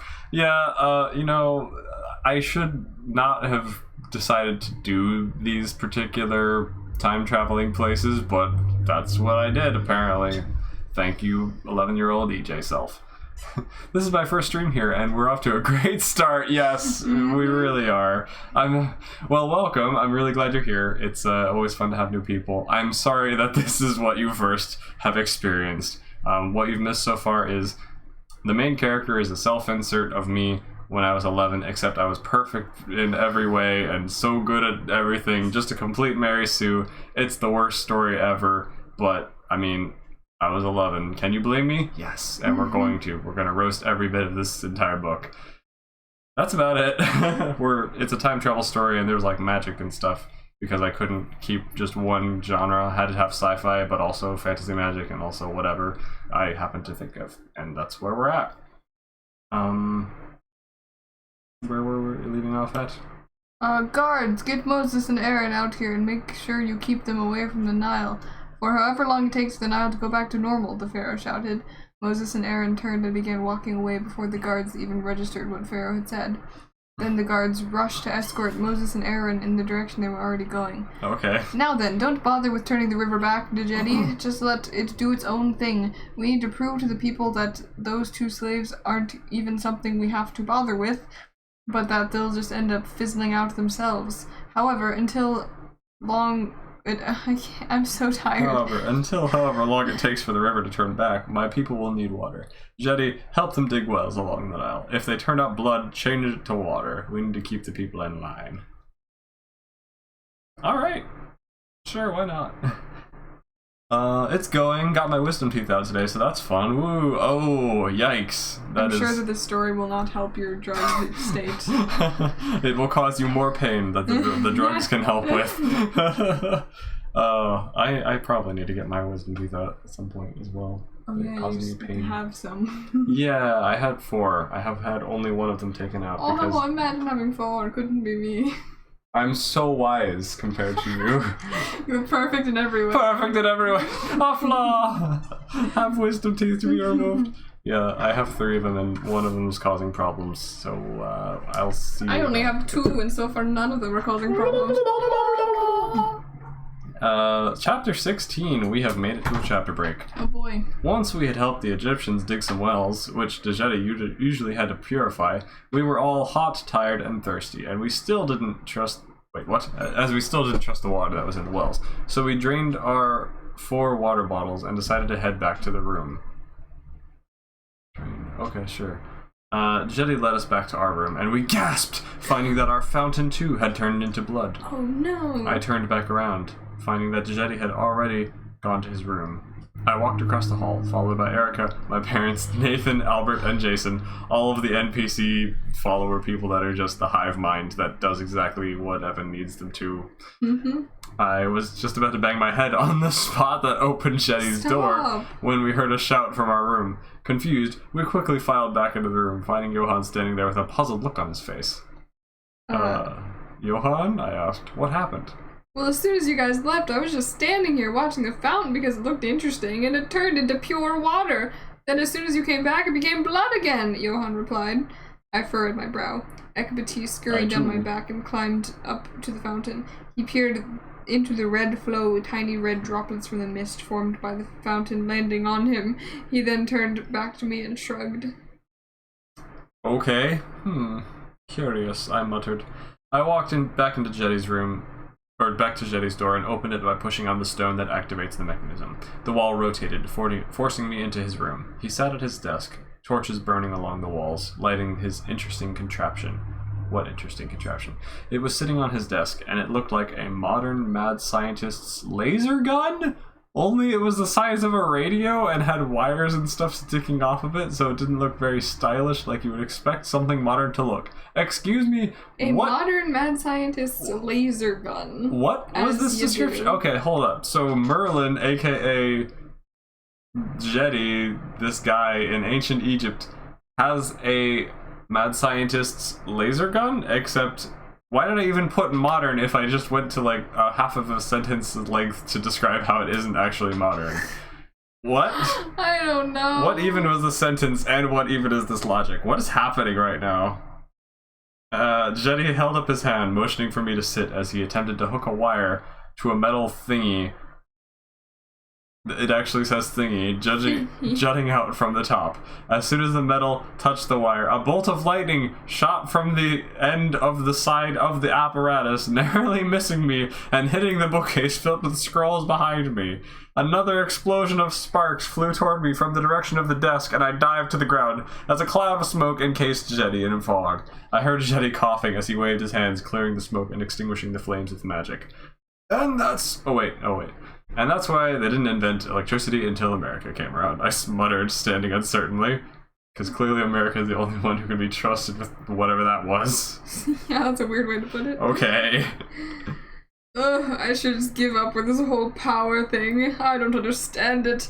It doesn't act like magic. It seems to be based off air magic. But during thunder and lightning storms, which we don't get very often, it occurs naturally. What is this exposition? Kind of natural involvement. This is so pointless. This has no bearing on anything, does it? Stroking his What a beard fun and Easter egg that makes absolutely no sense and wastes an entire page to get through. It raises so many questions that didn't need to be asked. Stroking his beard and gazing thoughtfully at the contraption. Oh yes, sorry Evan. What did you need? Sanity. Our fountain turned to blood. Could you make it water again? I asked Jetty. Of course, I must say, however, that I am surprised that Aaron and Moses' spell affected my magic fountain. Cause God's gotta have a little bit of power here. I'll be right over. In fact, I'll just do it from here, Jetty decided, waving his hands, closing his eyes, and concentrating for a moment. That's how I pictured him doing that. Little wiggly arms. There you are, Jenny concluded, opening his eyes. Once you have gotten a drink, I'd like to show you the highlights of Egypt. There is a lot to see. In fact, I might even take you to the valley of El Faraja. I recently received word that they need help digging tombs over there. You can stay here for as long as it takes to see everything. Okay, Google. What is the valley of El Faraja? It's oddly specific. That means I probably did research. Yeah, probably. But I don't remember what it is. Jenny explained, excited. That is not how you spell that phone. Perhaps we will go and visit the valley of El Faraja first, then come back here and show the pyramids of Giza, one of which is our biggest structure yet, still under construction, the Great Sphinx, the embalming chambers. Oh, so much to see, Jenny told me. Why is he giving us a tour of Egypt? I don't know. He's a tour guide now. I will use a very powerful spell, if I do say so myself, to transport your room with us to the valley, because we just have to stay there longer than a day or two, and you'll want your room. Anyway, I have a lot of planning to do. You go run to the fountain. Ta-ta, Jenny excitedly exclaimed, angling me towards the door. He was evidently very excited to have guests to give a tour to. Not only was he in a good mood, but his speech had become a mix between modern slang and proper English. What? What? Okay. I heard How? humming behind me as I What? walked out the door. I grinned, turning to watch Jetty skipping around his chamber as the wall slid shut behind him. What is happening? Okay. Dream Girl has all four, so she wins actually with the wisdom. I see. Lewis says, I love how your characters are helping Pharaoh's side. Yeah, we kind of are at this point. I don't know why. Sir Castellot says, well, there is such a thing as Chekhov's gun. Maybe this is one of those times? I doubt it. Well, but in the future, or like the future as in the medieval ages when we went to earlier, there was no mention of this thing, and we kind of finished that whole adventure, and that laser gun thing never came up again. Maybe it happens in this adventure. I don't know, but I don't know. Actually, electricity always existed. Fair. We discovered it with Ben Frank and then figured out how to use it. Okay, good, fine, fair enough. Truly wonderful, the mind of a child is someone who hasn't read this. I just said that because Evan said invented. Yeah, fair enough. Electricity was invented. Oh, that's hilarious. Yeah, we invented the concept of lightning. This guy had never thought of it before America came around. Oh boy. Okay. The next morning, I was not awoken by Erica, Gwen, or the sun, but by the horrible smell coming from the window. I peeled the sheet off my bed and used it as a gas mask, because that's effective. I found that Erica, Mom, and Albert were already up, sitting around our fountain, which was now clear and cool. The sun was barely starting to rise. I found Mom and Erica attempting to wash their hair in it, being the fountain. Erica I was looked like, up. they're washing their hair in the sun? I don't think that's how that works. Oh boy, Erica looked up, drops of shimmering water falling from her light brownish hair. Light brown-ish, what a description. Yes, she smiled at me, unnoticed by the others, who were either washing their hair or either everyone else was doing the same thing, or attempting to stifle the disgusting smell with strips of their bed sheets as well, because hive mind, of course. Everyone does the same exact thing. Mm-hmm. The way Erica bent over the fountain, oh no, where's the sentence going? I'm scared. With her hair hanging everywhere, she looked like someone who had just escaped an insane asylum. What? That is not Can't be too complimentary here, okay? Doesn't look pretty or anything. Wow, She escaped no. an insane She looks like she asylum. escaped an insane asylum. I don't like her or anything. No. Wow, that is not how I expected that to go. Wow, okay. Why was Erica even attempting to wash her hair? It didn't really matter. The Egyptians didn't care, but our Egyptian children. And the hot weather was just going to make it get sweaty again. Girls were strange. But your other clearly friends were you're gonna washing get their dirty again. Why ever shower? Just never do Idiot. that. Oh boy, I sat down next to Albert with my sheet still on my nose. Albert looked at me. He motioned to Erica and my mom and tapped the side of his head, showing that he thought they were crazy because once again, everyone Who thinks the washes? exact same Ugh. thing as the main character, ever, always. I shrugged, showing that I didn't get it either. So, what do you think is causing that stench? Albert asked in a voice made slightly nasal by the sheet. Wasn't he around when, like, the thing happened with the blood I river? don't remember. These characters serve no purpose. They I just can't are in the keep track of background, where yeah. They are. They were only there for no reason. My guess would be the Nile, unless it isn't bloody anymore, I replied. Ekapati waddled in from the room. Oh, by the way, Dream Girl, Ekapati is a little lizard character, and he's cute. He's the only likable one for right now. I don't even know why he's likable. Probably just because he's a sentient animal, I guess. It's a little lizard guy. He's cute. Ekapati waddled in from the room I shared with Johan and Nathan, which has never become important so far. Ekapati took one look at the girls, gave me an inquisitive look, then rolled his eyes, continuing to advance upon the fountain. He climbed up the fountain, began lapping up some water with his long tongue, and stretched afterward. You guys wake up too early. Ekapati Wrong form yawned of as two. he scampered up the leg of the bed upon which Albert and I sat, ending on my shoulder, where he curled up. This is a Stop! There's too many comments! There's too many of them! Too much! He curled up, tail hiding his face from the sun, which Another was now comma. peeking its head over the horizon. Another comma! Beginning a new day, scorching the desert sands. What Finally, the heck? period. Woo! Was all this one sentence? This is like half a paragraph. Oh my gosh. That was a lot. Yikes. I Erica- really like my commas. You do. Erica wrung out her hair and reached for a towel. You have towels? Then She remembered that there was no towel. So she just like blindly Wow. reaches somewhere for a towel. Hello? Is there a towel around here? She hoped that one would magically spawn from like time travel shenanigans, but Yeah. no towel this time. Then remember that there was no towel, as this was Egypt. Because Egypt is known for having no towels. Not because of the They past. hadn't Just because invented it's those until Egypt. America came around. Exactly. America. The best, man. Eat that. Then she found my sheet with her bare foot, and she grabbed that. She what? She found my sheet with her bare foot. So she's searching around with her foot for She the just towel. reaches behind her blindly and like, here is a sheet, vroom, and yanks So away my confused. gas mask. Okay. I gave Albert a look, asking whether I should let her get away with using my bedsheet as a towel. Erica finished drying her hair, and she plopped down on the bed beside me. Okay. Thanks for using my bed sheet, I sarcastically stated. You're welcome, Erica smiled. I made an annoyed face. She laughed and shook her head like a dog trying to get itself dry. Why do you hate Erica right now? Whipping me in the we face had repeatedly we had with a her damn pleasant hair. scene. Now we have to, Now I have to tell her she Have looks like a some- dog from an insane asylum. Wow. Whipping me in the face repeatedly with her damp hair. Ow. I wiped off my face and gave her a playful glare. What's the difference between a playful glare and an actual glare? Gwen, that's the difference. Oh! Yikes! Oh, why did you wash your hair anyway? I asked her as Mom finished washing her hair as well. Because I wanted it to be clean. That is a good Erica point. I will replied. stop talking to you about this subject now. Because I'd rather not have you guys think I'm a slob. I like Because I being... don't like being in an insane asylum. I like being clean, even if I'm only gonna get dirty again, she asked.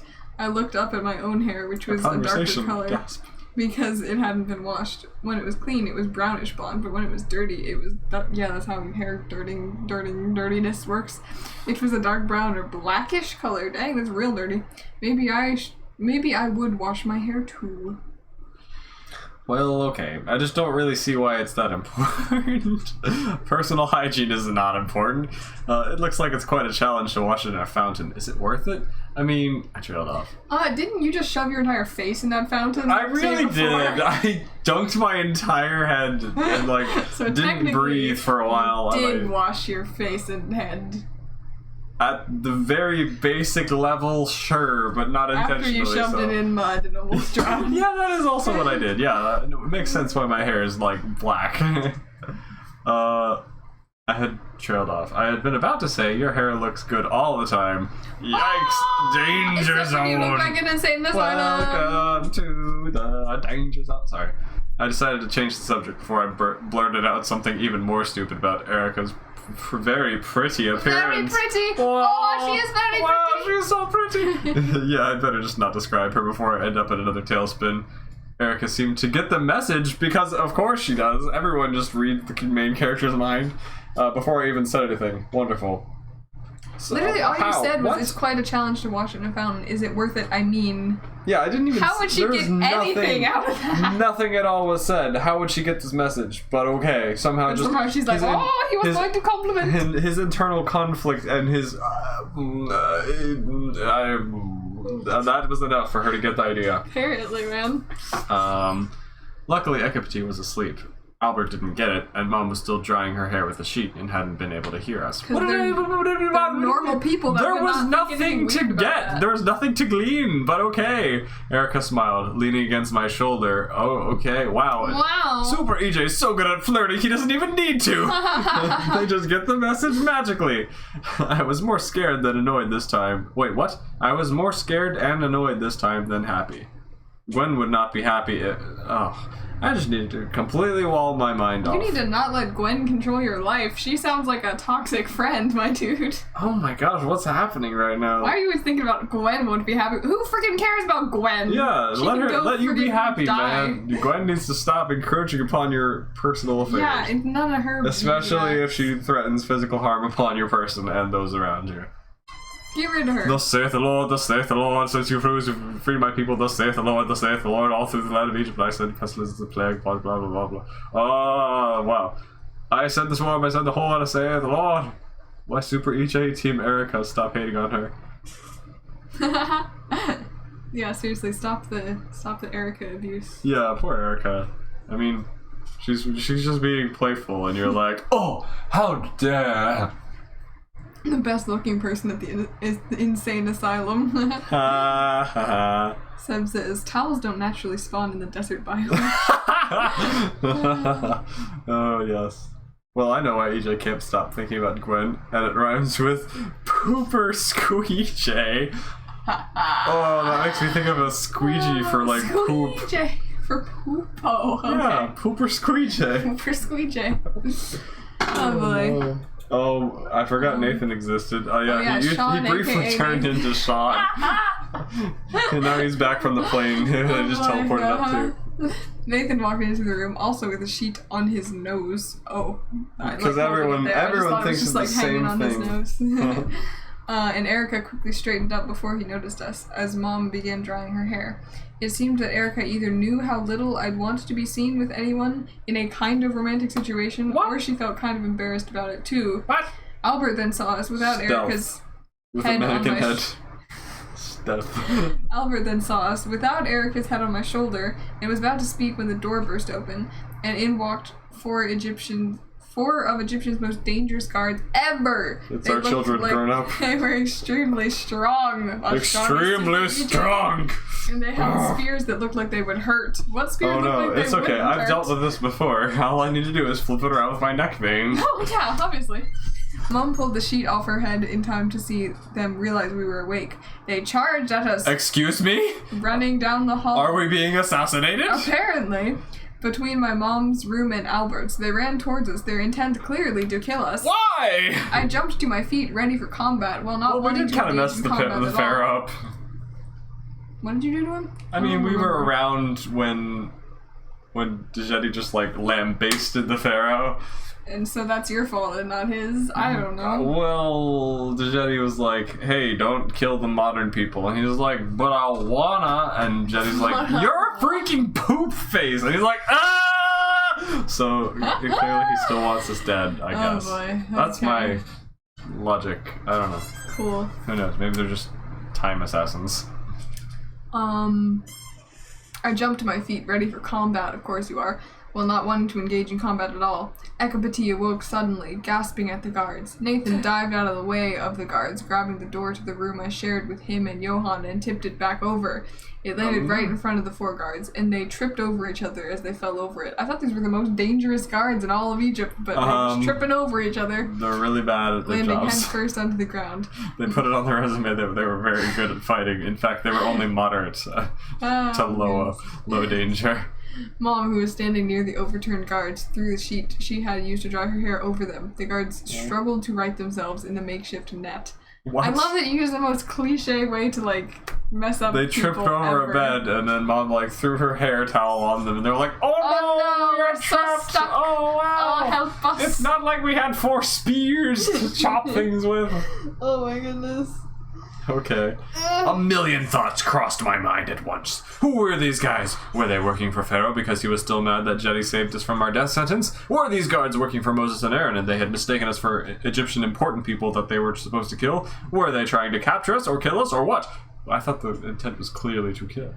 Should we fight or run? There's only one door. How do we get out with them blocking the door? Should we throw more beds at them? Were there any weapons in the room? How should we wake up all the rest of our group without alerting the guards to their presence, assuming they didn't already know?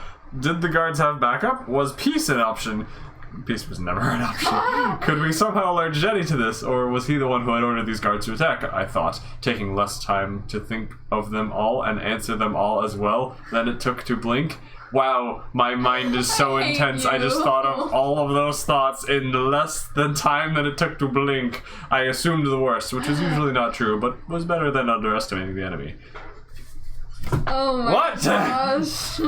What was this paragraph? Because you hyped yourself up in combat so much with Erica's chapter when she's like, man. EJ is EJ so is so good at things. thinking of all Oh the my strategies. gosh. So you just had to prove that to us by saying you did all of this within the time of a blink. A because butterfly flapped its wings once, and I calculated every possible scenario that could happen. I am Doctor Strange, but I don't even need a time stone.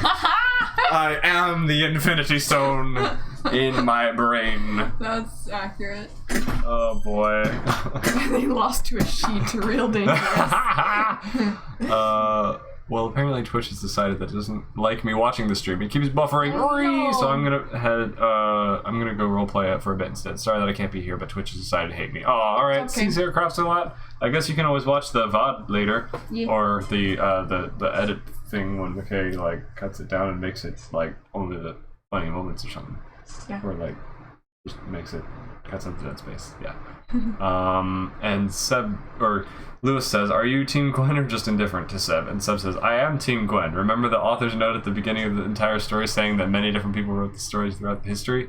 Yes, this is what it was talking about. Erica has used a hex to charm Super EJ, which has clouded his vision and cognitive ability to write how evil Gwen is, but in the consciousness of his brain, he knows that he still loves Gwen, and one day they will make a very nice cringy couple with the world's best ship name. Oh my gosh, what? Interesting twist with those secret hex powers. Yes, clearly it was all a spell. EJ doesn't even have a time machine, and he just thinks he does because it's magic. One division. I don't know. Okay, I've taken a breath now. Okay, I assumed that Jetty had abandoned us, which I really didn't believe, but there were a bunch more guards outside the door that anyone else we saw would be hostile to us because they... What is happening? What? There were a bunch more guards outside the door that anyone else we saw would... Oh, okay. I assumed that Jetty had abandoned us, which I didn't really believe. Okay. That there were a bunch more guards outside the door, that anyone else we saw would be hostile to us because they probably sided with Jetty or the Pharaoh or someone. That it was a situation Gwen would see as dangerous enough to come save us for. That outside our window was swarming with bad guys and that everything was bad as it could possibly get. Basically. Within... What? Within reason, of course. Excuse me, what? I didn't assume that Morgan had come to help or that the machine had been stolen again or that the world was coming to a catastrophic end. I hate this. Just tell us what's happening! I hate this. Don't waste 12 billion years talking about all the things that aren't happening. Just tell us what is happening. The story hates telling the story. It really does. It wishes it was another story. This story wishes it had a story to tell. It really does.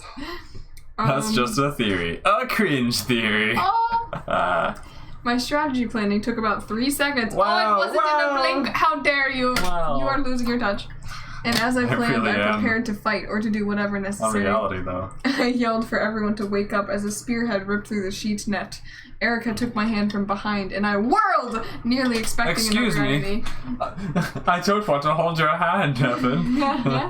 Bruh. Luckily, I looked and stopped myself before I attacked Erica. Then, realizing we were holding hands, I gave Erica a look that implied, "Really? Now is not the time." Oh. The sheet ripped all the way Poor through, girl. and the guards jumped out. Yeah, maybe she was just like scared or something. And Yeah. was like, "Don't freaking touch me!" How dare you? If I'm going to die, I want to die with a weapon in my hands, not a hand! Unless I use a hand as a weapon. Get help. We are not doing get help. Yes, we are. I hurriedly dropped Erica's hand, turned, and backed away from the charging guard with a spear, holding out my arms in a feeble attempt to protect Erica from the very large man barreling towards us. Large man. I had no weapons. It's Lurge and in charge. Urge! And the other and 3 guards are making escape impossible. I bumped into Erica, who had backed into the wall of her room. The guard's spear was 3 inches from plunging into my stomach, then spearing Erica as well. Oh no, that's When my very close. lightning quick reflexes Wow! my hand knocked the spear shaft to the side, which stabbed and passed through one of the beds in the makeshift wall.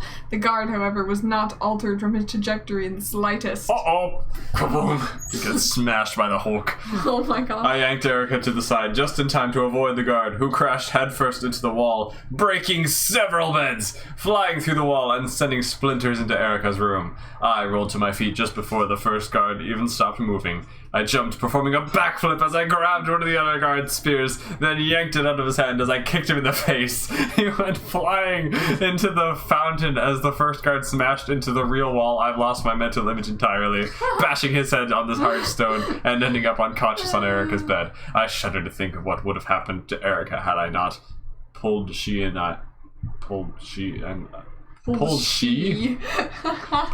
I out of the way. Why had that guard been running so fast? He wouldn't have been able to stop even if he had succeeded in stabbing us. Dumb, I guess. I swung the spear shaft, smacking another guard in the head with a non-pointy end. It barely phased him, and as he was so huge he could barely be hurt by being plowed into by a truck. Okay. He turned to face me, drawing his sword. Nathan, who had been cornered by the guard, quickly slipped out of the death trap. I considered grabbing a bed to swing at him. I considered grabbing a bed to swing at him. Oh no. I considered grabbing a bed to swing at him! I am frightened. But then I remembered how young he was. I considered grabbing a bed to swing at him because of my immense muscles, I guess. Yep. And then I've completely lost my place again. Sorry. Where is it? Okay. But then I resolved that the spear was easier to handle, not to mention that I could use the pointy side if worse came to worse. A trickle of blood ran down the big man's face. Evidently, my swing had broken the skin. Dad and Johan poked their heads out of the doors in confusion. I noticed Albert hiding under a bench, hoping that he wouldn't be hurt. The guard advanced on me with his sword drawn and spear in hand. I backed away slowly. Knowing I was in big trouble, I stopped. The guard seemed slightly bemused by my brave stand in defiance of him. He then raised his spear and attempted to throw it at me from 5 feet away. I raised my spear and redirected the spear. It slammed into the wall behind me as I swung my spear at him. He didn't have time to react, and was again clobbered by the non-pointy side of the spear. You like bow staffs? How about sword fighting? The guard sneered as he began to bleed from the other side of his head as well. I hated the sight of blood, and knowing that I had intentionally caused it to upset me further, I hate you, Super EJ. Wow. He's trying to take the moral high ground while he's also being the most epic backflipper the world has ever seen. You are not Captain America. Dreamer Girl says, yes, bed swinging, one of my favorite forms of self-defense. Same. Hey, if you've got 4 like bow staff things on the end of a plank, then you've got the bed. So you have 4 times the weaponry power. And it's also got the shield built into it. Not it's at just all the all-in-one weapon. Yeah. Oh my gosh. Reminding us why Super EJ is the best superhero. Remember that dragon scene with Erica? Erica's the turd sandwich. Oh, what did she do? But she was following Evan's advice. Would that not make Evan the sandwich of which you speak? The self-righteous much. The Evan advice following is the very reason why she is the turd sandwich. Counter that casual. Jay Jargon says a toddler can be used as a football. The screams let you know if you score points. Oh no. Oh dear. Yikes. And knowing that I had intentionally caused it to upset me further, the guard let loose a battle cry as he attacked, swinging his sword in ferocity. I managed to block his attacks with my spear shaft, using the non-pointy side as my handle. Duh, why would you use the pointy end as your handle? I don't know. We fought, him attempting to kill me while I attempted to merely knock him out without accidentally slicing his head with my sharp spear side. We then found ourselves in a lock, his sword digging into my spear shaft as he attempted to push me back. I pushed back, redirecting his force so that he wasn't able to push me back. Oh, he was amazed by my strength, and he redoubled his efforts. How do I have like martial art training of like mastery levels? Because you just think about fighting and that makes you good at it. Yes, I taught myself how to do all these cool things just by thinking about how cool fighting would be. I continued to resist with minimal effort. Minimal effort? This man is the size of a truck, you said! He then began giving it all he had, and I began to find myself in a bit of trouble. Just a little Just a bit. I have to use 2% of my power, Scoob! I now had to really strain to keep him from pushing me back against the wall behind me. He snarled at me, hatred and bloodlust in his eyes as he realized victory was near. Okay. I pushed back as he forced me to move the spear shaft into a way where it didn't decrease his force at all. Oh no. I suddenly felt his entire push, and I was forced all the way back to the wall. It was too late to escape or weasel out of the way. I continued to resist as the guard pushed closer and closer and closer, his blade nearly reaching my neck. He sneered. Super Ninja is going to die, and now we go to a commercial break. I'm kidding. I was pushing back as hard as I could, but he was just too strong. I was forced back still farther, his blade now touching my neck. I couldn't kick him away because my legs were being used to keep me from being decapitated. I found a hidden reserve of energy and pushed back with all my might, succeeding in forcing his blade back about an inch from my throat. I pushed with renewed vigor, sweating like crazy because the gargantuan effort required to neutralize his push. I continued to resist the Titan, grimacing in pain. My muscles burned. He was pushing me backward again. He smiled, knowing victory was near. I think he used that exact phrase just a second ago, but okay, we'll forgive it. I tried to escape by moving to the side, but I found that was impossible. I was in big trouble. Suddenly, my birthmark seemed to burst into flames. Inexplicable Deus Ex Machina magic that I still don't believe exists. The immense heat causing me to nearly scream. And then the humongous Egyptian guard's incredible strength seemed like the feeble strength of a toddler. I forced him back with superhuman strength, sending him flying back 10 feet. Wow. He landed on his backside in the fountain, utterly confused. That's the fountain scene from Avatar, lol. There's a fountain scene? Remember when Zuko and Mei were kids or whatever and they fell in the fountain and Zuko was like, freak you! Girls are crazy. Girls are crazy. Because he hates girls just he like just you. hates girls. Wow, all young kids are like that. I think he was younger than you were though, so he has more of an excuse. Was he allowed to be killed though? I don't know. Am I allowed to be killed? His dad was gonna kill him and then he remembered how young he was. Dad's going to kill you. He remembered how Dad's going to kill you. No, he's not. I'm too young, Azula. You silly goose. Wow. Anyway, that was tangent. He landed on his backside in the fountain, utterly confused. I suddenly felt extremely tired, mainly in my arms, and I felt my eyelids close as I fell to the ground, landing on the splinters of tables, puddles of water, and blood. I fought to stay awake. I groggily attempted to pull myself... Good. Sorry. I'm reading chat. Help. Help. I fought to stay awake. I groggily attempted to pull myself to my feet as the guard got out of the fountain and began advancing towards me. I swung my spear shaft, entirely missing him. He raised an eyebrow. A flaw! A flaw! As if asking whether that was the best I could do. He then swung his sword at me right on target, and I managed to get my spear shaft in the correct position in time.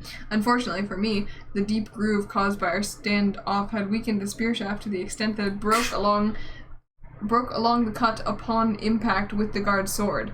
The spear did manage to slow the guard's sword, however, and it merely tapped me as I attempted to keep my balance. I have been tapped by a sharp object, oh no! There was a blackness creeping in around my vision, threatening to take over. I tripped over something and I fell to the ground as the guard prepared to kill me, and suddenly he made an exceedingly surprised facial expression, then fell forward, nearly landing on me. As he fell away, he revealed Jason, a leg from a bed. What? He broke a leg off of a bed and used it as a club. Oh, he had just knocked out the guard.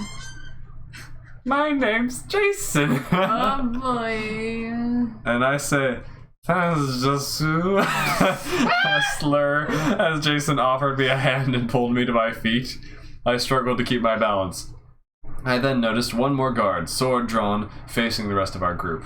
Albert was still hiding under the bench near the fountain, which now contained one of the unconscious guards. The other two knocked out guards lay, one on Erica's bed and one by my feet. My parents, Nathan and Johan, now stood some sort of weapon in hand, facing the final guard. Was some sort of weapon in hand?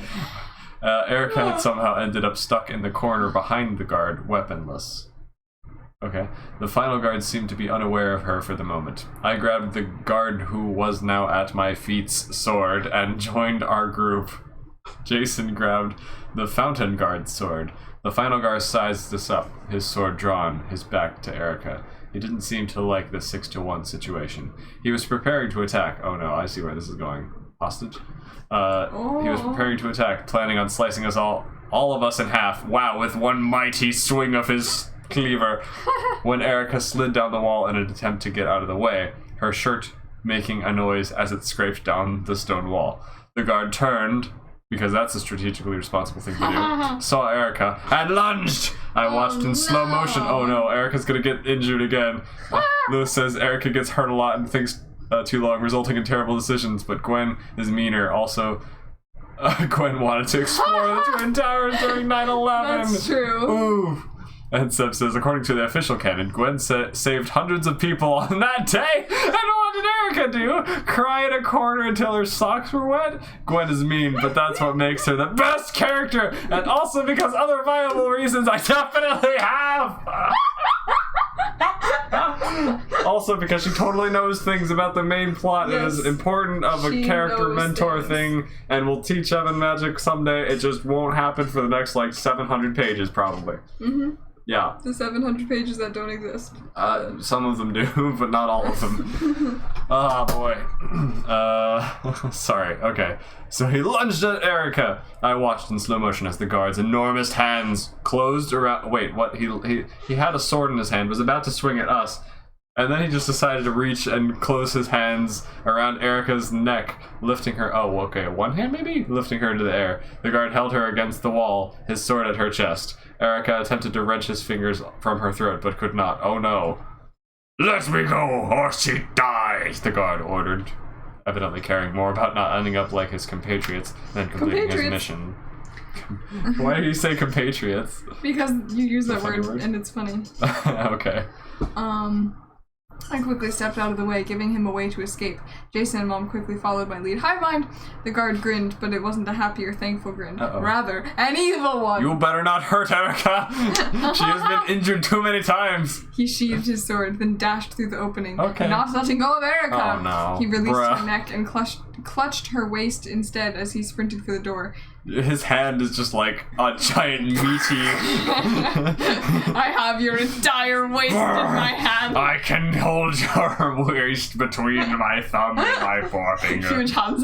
Huge hands. He released her neck, goes with the Erica coughed weakly, gasped, and then screamed! And dashed after the guard, and then my group quickly followed. This is your as I chance to be entered a man, the hall. Evan. Exactly. Finding no more guards Be a besides the man, one you with must Erica. not be afraid of girls. Erica was hammering her fists on the guard's head, making no difference whatsoever. She noticed me sprinting along the hall behind the guard and motioned for me to hurry. I waved back What do you intentionally. think I'm doing? I am sprinting. What do you mean? Intentionally dropping the sword that I held. I needed a better weapon to knock the guard out with. A sword is not a good enough weapon. You could just stab him or something. Well, Okay. if she's the sword would kill him, and I didn't want to kill anyone. Also, it might hurt Erica, but okay. I especially didn't want to accidentally do any permanent damage to Erica. I felt the blackness closing in on my mind as I fought to run in a straight line. Fading in that vignette effect on my screen. I snatched a stone jar from a table and redoubled my speed. I nearly fainted from the effort as I slammed the jar over the guard's head because you just caught up with him. Okay. The jar shattered, releasing a bunch of blood that had probably been water yesterday. Oh. And, the blood from his Oh no! It's a disguise. No, So you we don't can't know prove that that we I killed. hurt You him. can't prove it. That was other blood that just happened to be there. It's totally not strawberry sauce or something. The guard, being hit in the head and naturally thinking that he was bleeding, slowed down and was forced to stop so he could nurse his allegedly terrible wounds and make sure he didn't run into anything as he wiped the blood from his eyes. I love that What? you needed that long to explain that he slowed down. This is the exact reason why he slowed down, because he thought he was bleeding, and that's why he slowed down so that he could nurse his allegedly terrible wounds. Okay. As he slowed, unable to see, he tripped over his own feet, flailing and beginning to roll down the hall. Roll, as in like head over, Roll? crushing Erica into pulp because he's a Oh, giant boy. bowling bound man? Okay.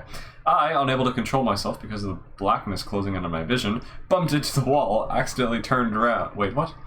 Accidentally turned around, so I was running backwards. Oops, I'm running backwards. Oh no, how did this happen? I am a cartoon character, this makes sense.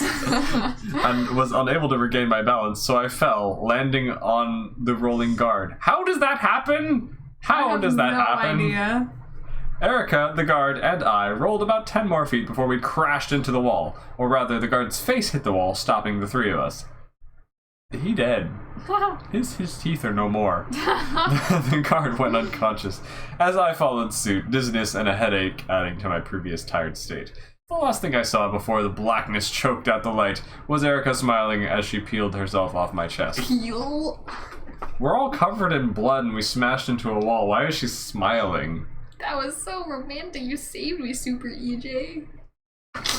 Can I just retire from life real quick? I need to not be here.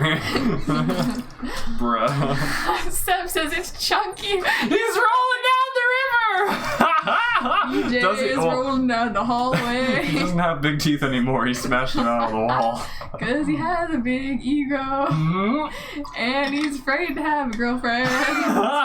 Because he's got psychological trauma. Perfect.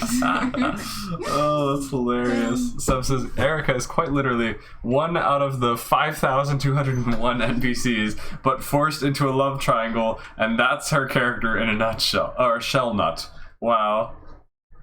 Erica Hello, does not handsome. cry. Peels self off chest. Erica She does just not cry flat. in corners. She takes action. She just fails miserably and almost dies all the time. I love I'm defending her, but also not making her look that great while doing it. Yeah. Oh man. Okay. Wake up! I heard a voice call as if through a dense fog. It was slightly muffled. I tried to open my eyes, but they were so heavy. The invisible presence was right before me. It's Multifart! Trying to force me back down into sleep. Stop. Pulling down my eyelids. Stop. Come on, Evan, the voice pleaded. No. It was a girl's voice. Which one, If I though? wasn't mistaken. Erica? Mom? I tried to pull myself out of the fog. I had limited success. I then began to smell something bad. Multifart! The Nile. I then felt a hand shaking me. I tried to open my eyes. I saw Jetty standing over me, accompanied by the rest of the group, including Gwen, Man, who had your voice sounds evidently really come to girly make sure I today, was Jetty. okay. He's okay, Jetty announced. I sat up, finding myself in the same place I had gotten knocked out in. The guard still lay beside me, accompanied by Erica. How long was I out? I asked. Only about 10 minutes. That was Dad. Oh, sorry, I saw a D name and I thought it was Jetty and I didn't bother reading it. Only about 10 minutes, Dad replied. Oh, what did you do to revive me? Erica kissed you! Jetty used magic. I mean, Erica used magic. Gwen replied, wait, Gwen is here? Yeah, it says she was here. Well, Gwen, okay. Wanted to make sure it was okay. I see what's happening. To make sure that I wasn't getting too close to Erica. I see. She saw that chest peeling. Chest peeling! She's like, anyone's gonna be waxing EJ's chest, it's me. Oh boy. He got a tattoo of Erica's face on his chest now. Oh Sorry. no. Jetty used magic when replied, getting up and heading back to the machine. She turned as she reached the hatch. If you want me to take you back... No thanks, I replied. I'm having fun here, falling in love with Erica, not you. So who hired these guys? I asked. Gwen stuck her tongue out at me, then gave me a defeated look as to Jetty replied. Aw, now I feel bad for Gwen. She threatened violence. That's a good point. You. Never mind, I no longer feel bad. Pharaoh, of course. He's still mad at you because he got interrupted when he tried to kill you. Jetty replied. I'm amazed none of you were killed. Those were Pharaoh's best warriors. Yeah, we're just amazing like that, Erica boasted. The Jetty raised his eyebrows as I snorted. She averted her eyes, grinning embarrassedly. Several of our group chuckled a little. Anyway, what's next? I asked. Jetty grinned. He led us back to our room, which we found in shambles. Jetty's grin vanished momentarily. Oh dear, he stated worriedly. He then waved his hand and all the splintered beds fixed themselves and reformed the walls. The guards floated out the door, followed by their swords, and the room was restored the way it had been before the guards had barged in. Okay. Alright, my friends, stock up on water. We're going on a road trip, Jetty announced. Johan and I cheered. Everyone else seemed confused. Sorry. Come on, guys, don't you remember? Johan asked. Evan told us that Jetty was taking us to the Valley of the El Faraja. I'm pretty sure that's the Valley of the Kings. Oh, okay, I've heard of that one, not the previous one.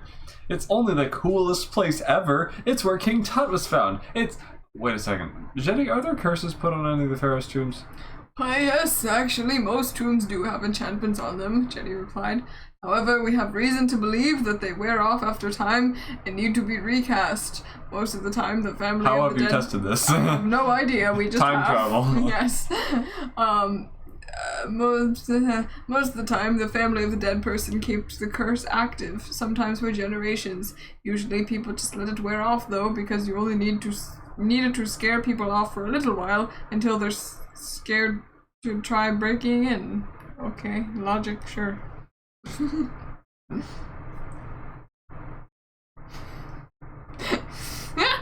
Oh, so did the great-great-great-great-great-grandson of King Tut keep that curse alive? Johan asked. Jetty made a confused face. I suddenly remembered the date archaeologists believed Tutankhamun to have lived, which totally is relevant in something that My head was being annoying. Yes, totally every average, totally normal human knows that, in fact. I definitely do. I don't care about that, but sure. Where did we go? Oh. Where did we go? Johan, King Tut died about 1,000 years after this time. Oh, I told him. Johan thought hard for a moment. Anyway, let's be ready to go in just a few minutes, okay? Jetty told us. By the way, did anyone happen to see a little orange lizard around here recently? He's been missing for a couple days, and I'm rather worried. Ekapati, where was he? He's not speaking anymore. There's not an end quotation. I know. Okay. But this is clearly out of character. It is. Ekapati, where was he? I had seen him just before the guards burst in. Here I am, Ekapati called, crawling out of Albert's pocket. Albert had evidently not noticed him crawl in there because he shrieked and started frantically trying to shake Ekapati off when he found Ekapati crawling out of his pocket. Then he realized it was only Ekapati, and he relaxed. Ekapati ran up my leg, ending up on my shoulder. I've been hanging out with Evan recently. It's been awesome. Please don't make me go back to the room. At least, not yet, Ekapati pleaded. All right, Jetty agreed, walking to the door. Just keep yourself safe. Now, if you would all be so kind as to get ready to go, meet me outside my room in 5 minutes, then we'll pack up your room and go. Pack up our room? Erica asked. Jenny smiled as he closed the door behind him. I've got it! Johann shouted. What have you got? Erica asked. I just started thinking about the facts I know about Egypt, Oh Johann my gosh, explained. I don't care And I in finally the remembered slightest. how far away Giza is from the Who Valley of the freaking Kings. cares? 289 miles. Bruh. That's pretty why, far. Why do you know that? How did you Brain. calculate that? My amnesia does not take away my Egyptian facts. Why do you know that? Let's see. Evan has told me that he can run 3 miles in about 20 minutes. Hold up. What? No, I can't. He can do what now? Super EJ. I don't think that I like that. So if we try... 20 minutes for 3 miles. That's fast. That's like a 6-minute mile. Yeah. Super EJ. I was lucky if I could even run the entire time for the 5Ks that I used to do back when I did cross country. I remember I had to like one singular time run did and then walk sprint for most of, or like part of it, because I just don't have endurance. same. Oh And my that's gosh, I what hate real life running. is like. I But hate it so apparently, much. I'm just a master runner in this. I remember one time we had to like run a mile in PE and like be timed or The whatever. fitness gram pacer test is it? Not that. But I don't remember what my time was. It was like something teen minutes. It was not anywhere close to like 8-minute or 7-minute or anything, because I was just hating my life. I was like, why am I required to do this? I want to freaking die. I don't want to be sweaty during my entire school day. I want to die. Side note, in one of my PE classes back in school, they had the fitness gram pacer testing, and we did it at the beginning of the class, and we did it again at the end of the class, and your grade for the class was based on how much you improved. So like you had to do better the second time you did that torturous exam thing than the first time, and based on how much you improved, that was what your grade was. So you had to do better the second time in order to get a good grade for the class. And that's just like terrible torture multiplied by unfairness. And like, if the class does not increase your muscle capacity to make you better at things to begin with, it does not increase your flexibility, which is another of the things that I was graded for. That was just a freaking unfair way to do things, and I'm salty about it. Did you like run less than you could have? Most of the people on the first test just didn't try that hard, so they were still able to make a good grade on the other one. But I mean, I don't know if we knew at the beginning when we first did it the first time that we were going to be graded that way. So because I actually tried my hardest at the beginning, there was no way I could improve for the second one, and I was dead. There was nothing I could do, and I don't even remember how it went. PE was just terrible. The only thing that was kind of fun was dodgeball. Everything else was terrible. Except it was always terrible when we would have to play against like the grades younger than us in... Oh, you could bully them. Did you win? Did you kill them all? Wait, was it the ones older than us or younger than us? Yes. I feel like it was the younger ones, because the younger ones would be so annoying. Like, whenever they would be beating us, they would be all like, "Oh, we're beating the older kids. We're so cool. Oh, we're so cool." Super EJ. And we would just be like, "Oh my gosh, can you shut up? It's a game of dodgeball. Chill." So that was always fun. That's funny. 3 miles in 20 minutes. I ran 1 mile in just Wait, what? I ran 1 mile in just under 7 miles in the 4th grade. How did you break the time-space continuum like that? I meant 7 minutes. Hi, Stromprong. Hey, Stromprong, welcome. This has been a very ship-heavy day. Oh no! Oh no! Evan and Erica. Oh, Epica. Epica almost confirmed, kind of. I mean, it kind of is, but then we got attacked. And Gwen threatened violence upon... She really did. Okay. She was like, oh yeah. So here's what happened.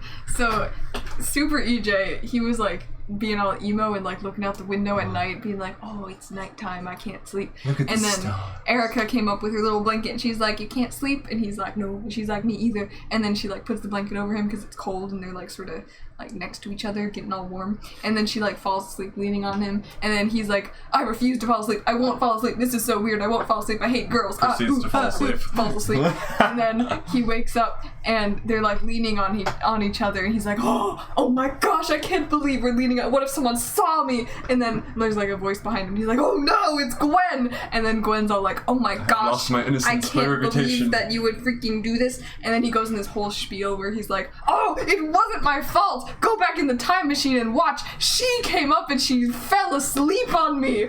Oh, How Gwen, you have to scandalous. believe me. And he also has this whole entire internal monologue of like, I don't like girls, but maybe I kind was of like having a Erica, but I crisis. don't like girls, oh my gosh, I don't Internal like girls, crisis. but I kind of am in love with Erica, but I don't like girls. That's what it was like.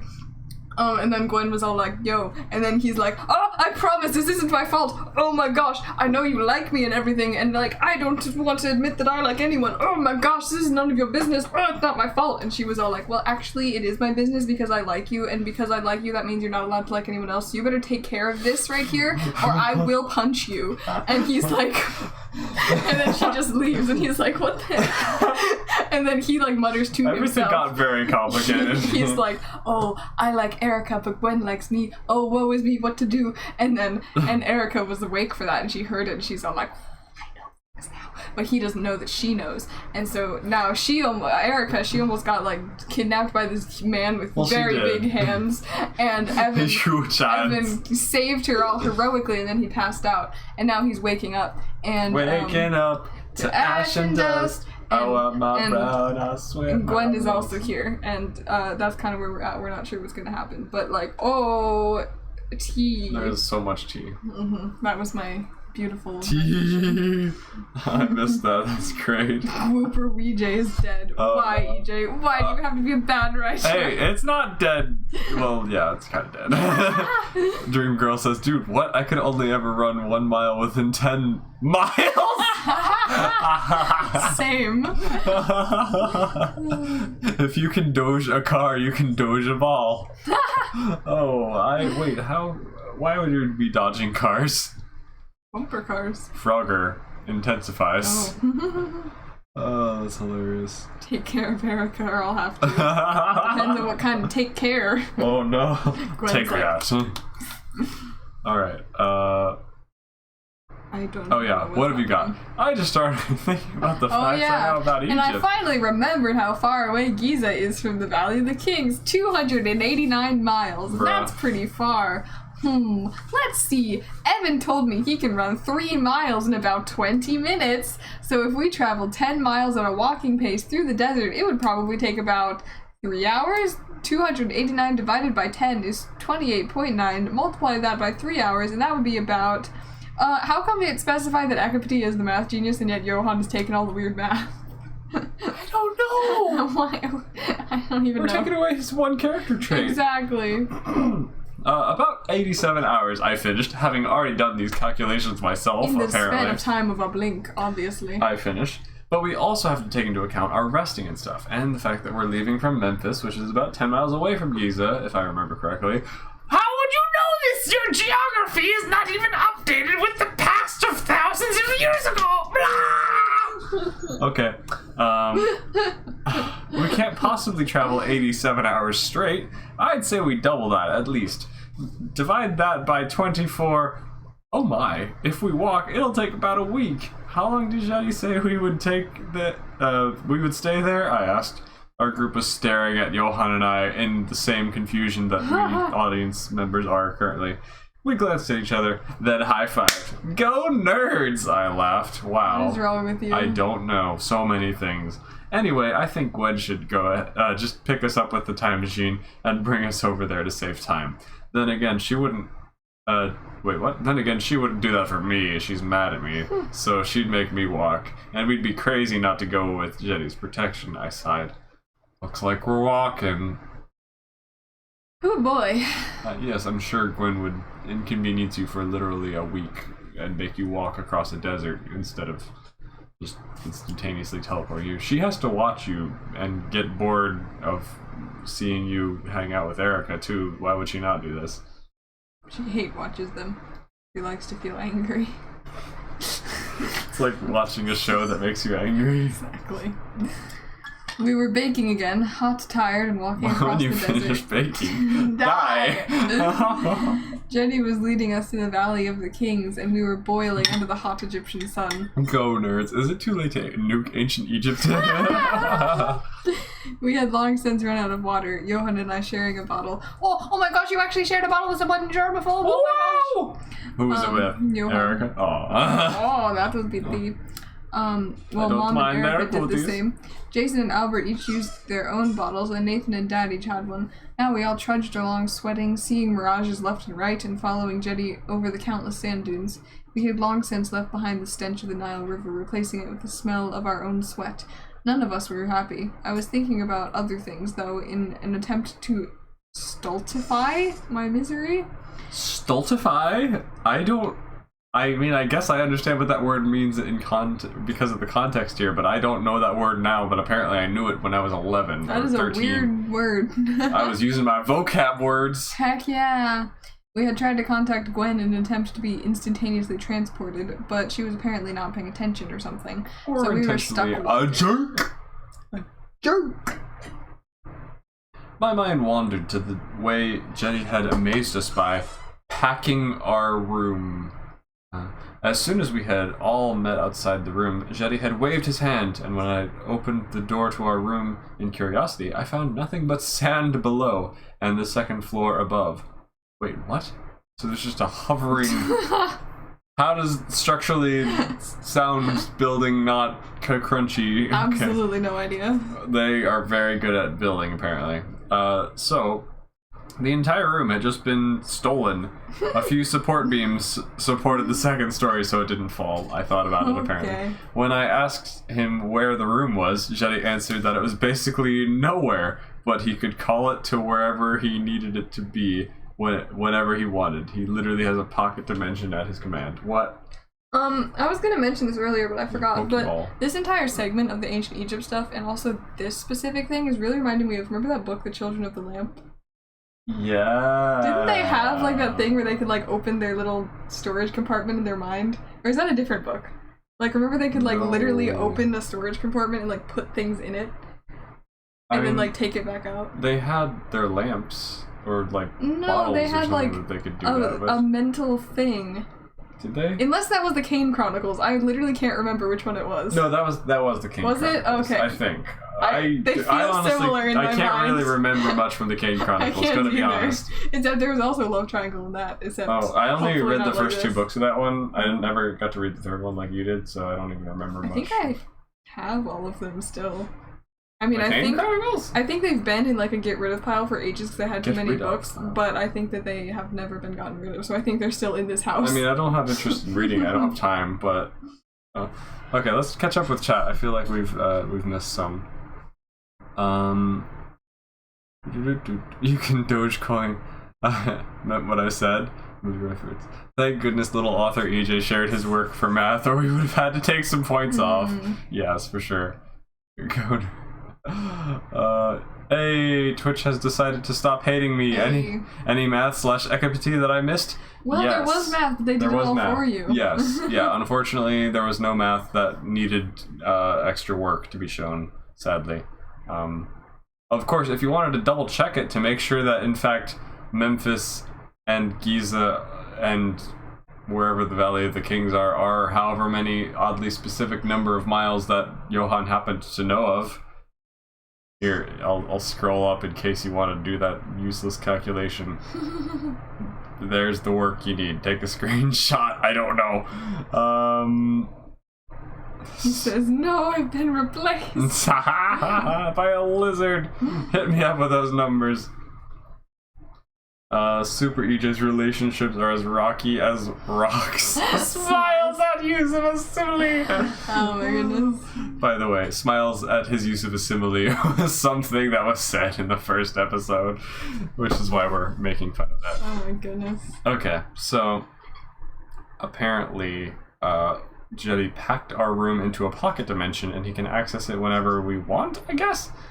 At my further inquiry, he merely brushed me off, telling me that the branch of room magic is far too broad to explain in one day, because excuses to never explain anything to the main character. It's not like you're walking for 87 Yeah, hours. literally, we're gonna be walking for a week. Why do you feel the need to not... Oh, whatever.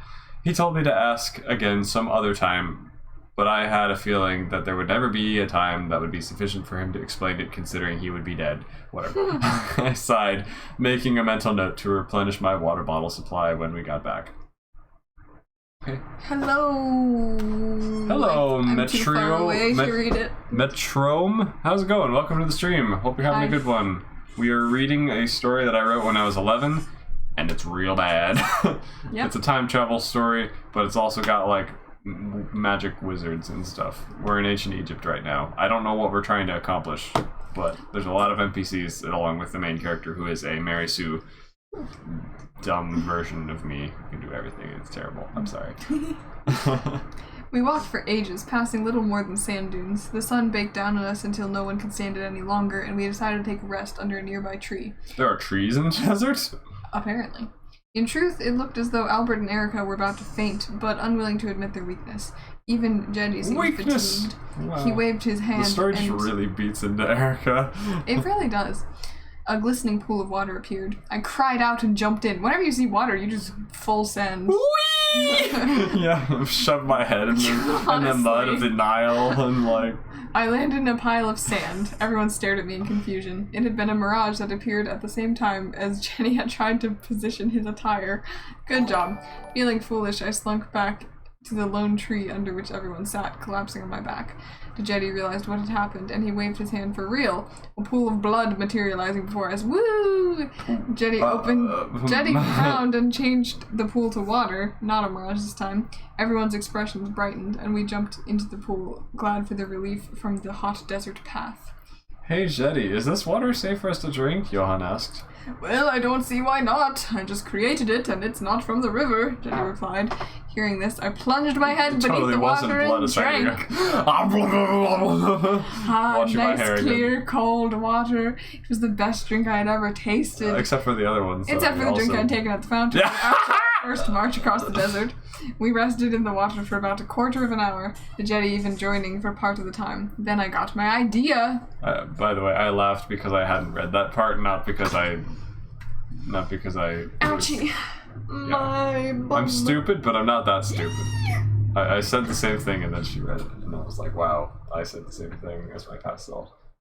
Apparently my sense of humor has not changed much in the past decade. Okay. Jetty, can you magically transport us there faster to save us time and keep us from being miserable for a week? I asked him as we refilled our water bottles. He laughed. I could, but it would take quite a bit of energy, not to mention the fact that there's no hurry, Jetty replied, because it's going to take less energy to walk for a week. I sat back against the edge of the pool, which was 10 feet in diameter. Important detail, possibly? Could you use the room you packed? I asked. He looked at me, confused. I mean, could you make it appear, we all get in, and then you make it disappear and reappear in the valley? Ha! Jetty laughed again. The spell I used on the room doesn't work like that. If I were in when I made it disappear, we'd probably all vanish and never find a way to return, Jetty chuckled. I frowned. I didn't want to spend our time trekking across the desert. Hey Gwen, if you can hear me, please appear and transport us to the valley, I shouted. Everyone looked around expectantly, except Jason, Albert, Akapiti, and Jetty, who instead stared at me, confused. Why are they confused? Gwen has appeared multiple times. When Gwen didn't show up for about 2 minutes, I decided that she was either still mad at me, taking another break from watching us, or she just enjoyed seeing me suffer. Lovely. I quickly explained to Albert, Jetty, and Jason about our situation, where Gwen was, and such. Okay. I guess we should explain to the audience what's happening, because some of them are new viewers. Lol, I feel it, but you were 11, lol, yeah. It's, it's impressive that I wrote something, but the quality is 11-year-old quality, so, yeah, it's to be expected. Child EJ was a moron, says Seb. While you are not wrong.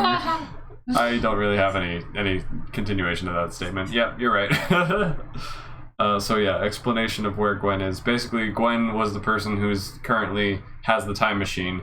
She brought us all there, and we all kind of got out, and our squad is just there to find a cool adventure in time travel, ancient Egypt land. And then she went away with the time machine, and she's just kind of monitoring our progress and kind of, watching us and seeing how things go with us. And she's there as our backup. And whenever we finish our adventure, she'll come back and pick us up. But apparently she's being a butt and not getting us right now when we want to be fast traveled to our next location. So we gotta walk. That's basically the gist of what we explained to Albert and whoever the heck is here. And such. Jetty, who had seen Gwen when she had checked on me earlier that day, uttered a cry of understanding. Oh, I understand! He must have been confused when she arrived. Then, out of options, I resolved that we would be forced to walk, whether we liked it or not. We finally began moving again at what I guessed to be about 2 in the afternoon. I could not tell for sure because my watch was off. Bye, Seb. Have a good one. Thanks for coming by the stream. He says he's tired because jet lag and he's in Canada now. Cool. Oh, wow. That is a good point. My throat. Does that mean you're visiting us soon, Seb? He's our cousin, by the way. Why would him being in Canada mean that he's visiting us soon? Well, because he's back in this zone, like the hemisphere that is ours. That was true, but Canada's still far away, so I don't know if there's any plans. Yes, but I don't know. I thought Grandma and Aunt Diana were talking about how they wanted them to visit, so maybe they will while they're over here. That would be cool. I just don't know anything. I don't know. Well, hopefully we see you soon, Seb. Bye. Have a good one. Good night. Good night. Good sleep. Awesome. Hey, welcome to Canada, eh? Oh boy. Is Gwen a tsundere? Kind of, yes. More like a yandere, actually. I don't know. I don't know my terms. Ouija's, I know you out there. Don't give up. Bye, Seb. Thanks for the awesome comments. Possibly. Yeah, it's a distinct possibility. Oh boy. Wait, did he say gooper wedgies? Oh, where did we go? Where did we go? Where did we go? I am lost. 2 in the afternoon, because my watch was off, and informed me that it was somewhere around 7 in the morning, because that would have been the time if we were still at home, but we were 6,500 years in the past, about to die of dehydration and heat exhaustion in the desert that many years before we were born. I had heard of spending time in other time zones and stuff, but this was way different. My watch would need to be reset when we got back home. Yeah, funny thing about time travel, you can't really, adjust your watch a couple hours and be like, yeah, that's fine, because every time you travel, you just completely ruin it. Anyway. Another chapter break. Do we want to keep going? Are we all tired? We're good? Everything's fine? You get your snacks? We can go for some amount longer. I am oddly tired today, so I feel like... I yoked my bed. I need to put that back together before I can sleep. I'm sad. So... Alright. I don't know. One more chapter or something? Chapter 17. We were panting. We were panting, we're dripping with sweat, and we're exhausted. My backpack's constant beat against my back began to feel like an oven repeatedly burning my back. Okay. All of us, including Jetty, needed to stop for the day. It was now about 7 in the evening, and the sun was just slipping over the horizon, its red rays burning our eyes uncomfortably when we looked to our right. Jetty waved his hand, and our room appeared out of thin air. It looked a little out of place, being the only structure with 4 walls and a roof in the area. In fact, we had not seen a single other person since we had left the main road that morning. Evidently, not many people were stupid enough to take the week-long journey through the desert, so nobody used the, I guess you can't call it a path, as it goes over sand dunes and stuff. In fact, nobody could see what Jetty was following. His magic homing device, I guessed. We were marching straight across the desert, which stretched as far as the eye could see. Jetty stretched as we filed into the room without a word, too tired to speak, and too parched to use our tongues. I noticed that Jetty had not come in with us. I stuck my head out the door to find him lying down on the sand. Jetty, I scolded. You're not gonna sleep out there. You'll get bitten by a snake. Come in here with us, and I'll let you use my bed. I'll sleep on the bench by the window. Oh, so you can have another moment with Erica. You must be thirsty. Aren't there literally so many beds? Honestly. flip down one more bed. It's our fine. walls are so important. Okay. I mean, the guards must have broke so many of those beds. True. I don't know. You must be thirsty too. Get some water, I told him, guiding him into my room. He tried to refuse, but I forced him to accept. You will accept. Okay. Ekapati, who had been sleeping during the entire day, had been riding on Erica's shoulder, basking in the sun, and now stood wide awake on my bed. Jetty greeted his little pet and got ready for bed while I took a long drink from the still functional fountain and attempted to dunk myself in the fountain and wash my sweaty clothes and hair. Ew, why are you washing yourself? This is our only source of water. Where does it drain to? That's true. Typically fountains reuse water, so that's a little you. Yeah, so this water's just gonna get... Everyone else wasn't very appreciative of my dunking my sweaty clothes in their drinking water, so they held me under and I splashed them. The fight had almost escalated into a battle when Ekapati told us to keep it down. Jetty had fallen asleep. After that, we all finished getting ready for bed, tried to dry ourselves off, and went into our various rooms. I retrieved a few sheets from the beds that made up the wall of the room I shared with Nathan and Johan, then settled down on the bench by the window, Erica free. Every time it says something that's so oddly and pointlessly specific, it just makes me want to die. Because I could just say I grabbed some sheets, but instead it's like, I grabbed the sheets from the beds that formed the wall between Johan and and Nathan's room, and then I took them and did this with them. And I could just say I used sheets, and you can see, I'm sorry. You good there? No. Cool. I'm just cringing at my past writing, but I guess that's kind of the whole point of this. Did you finish to the bloopity bloop dolphins? Yeah. The bloopity bloop dolphins. I was pleased to find when I woke that there was no unpleasant smell in my nose, lizard on my side, sun in my eye, or girl in my lap. I was still more pleased to find that I was the first one up, and therefore, because I'm perfect and I have a morning person, somehow, and therefore did not have to worry about getting hair in my mouth from Erica and Mom's attempts to wash their hair in the basin that collected the water. The water did drain away, gone forever, only to be replaced by new water from the everlasting fountain, but it took a while to purify itself from whatever we put in the basin. Okay. I liked being the first human up, though. Wait, what? I liked being the first human up, though that had happened only once before. As I got a morning drink, the sun began peeking through the window, illuminating the wall across from the window. I turned to see the bar of gold on the wall that signified the sunrise's arrival. I turned to see the bar of gold on the wall that... Oh, okay, it's not an actual bar of gold. It's just the light. I see. That signified the sunrise's arrival. Smiles at use of metaphor. I found a small shadow on the wall, moving in a reptilian fashion. I whirled. Oh my gosh. Hoping a snake wasn't crawling in the window. I was relieved to find Ekapati scampering across the floor. Good morning, Ekapati. I greeted him as Erica walked out of her door yawning. Erica noticed my sheets on the window bench and she raised her eyebrows. I should probably be the girl. Again? I wish I had known. I would have joined you, Erica told me. Slap. Actually, I'm kind of glad you didn't, I replied. Gwen would have punched both of us in the face. Ekapati, who had been about to interrupt, closed his mouth. It was kind of weird having you with me the other night. I was more Girls are scared than crazy. anything else that other night. Oh, I didn't know what to do. You're ruining it, man. I was you're like, ruining it. Should I wake her up? You had a moment, what? and then you're like, hey, you know that moment we had? I hated it. Go away. I thought it was weird the entire time. Oh, Ew, boy. Get away from me. Ooh.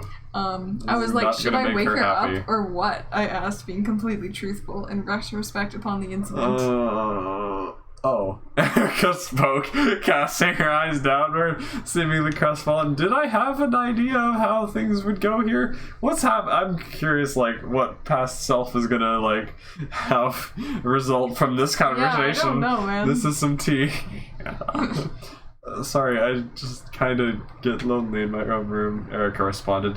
I usually share a room with my sister, so I'm used to sleeping in this huge bed with her, and she snores. Snoring is annoying, but it's weird being alone at night, Erica explained, sitting down on a bench and hugging her knees to her chest. I felt a little bad for her. Maybe Mom and her could share a room? I got up from my position of kneeling by the fountain Wait, what? I got up from my position of kneeling by the fountain, sitting on the bench next to her. I was about to speak when Ekapiti cleared his throat and pointed towards the door. Erica and I looked inquisitively at each other as Ekapiti ran into my room, waking up Johan, Nathan, and Jetty was probably outside. Jetty was probably outside if Ekapiti came in the window. Jetty opened the door, confirming my hypothesis, and he poked his head in from outside. Hey guys, wake everyone up! Be ready to move by 10 minutes from now, he called, closing the door again. Very little time, but okay. Erica and I exchanged glances again and then moved to Jason and Albert's room while Erica went to wake up my parents. Oh, we cut off the conversation. There was going to be so much tea. Yeah, there's no room for tea, apparently. I clearly, 11-year-old EJ just has no idea how conversations go, so we gotta cut it off with some action. Be ready to move, let's go. Woo, we can fight more pointless things. Yay, have more things happen inexplicably. Yay. Okay. 10 minutes later, we all stood with Jetty. Water bottles filled, room packed up. Why didn't we have dolphin spliggles? I don't know. Dolphin spliggles. Spliggles, that's the technical term. Room packed up and everyone ready to go. Jetty rubbed his hands in excitement, the sun behind him rendering at him a dark silhouette against the tall sand dune behind us. I blinked before the extraordinary light of the rising sun before us, glittering against the horizon. Alright guys, you probably think we're off on modernly. another day of walking across the desert, right? Jetty asked. The 8 of us groaned and nodded assent. My heart leaped at the words probably think, though. Were we using magic after all? If you would be so kind as to follow me to the crest of the sand dune, you will find something I do not believe you expect, he told us.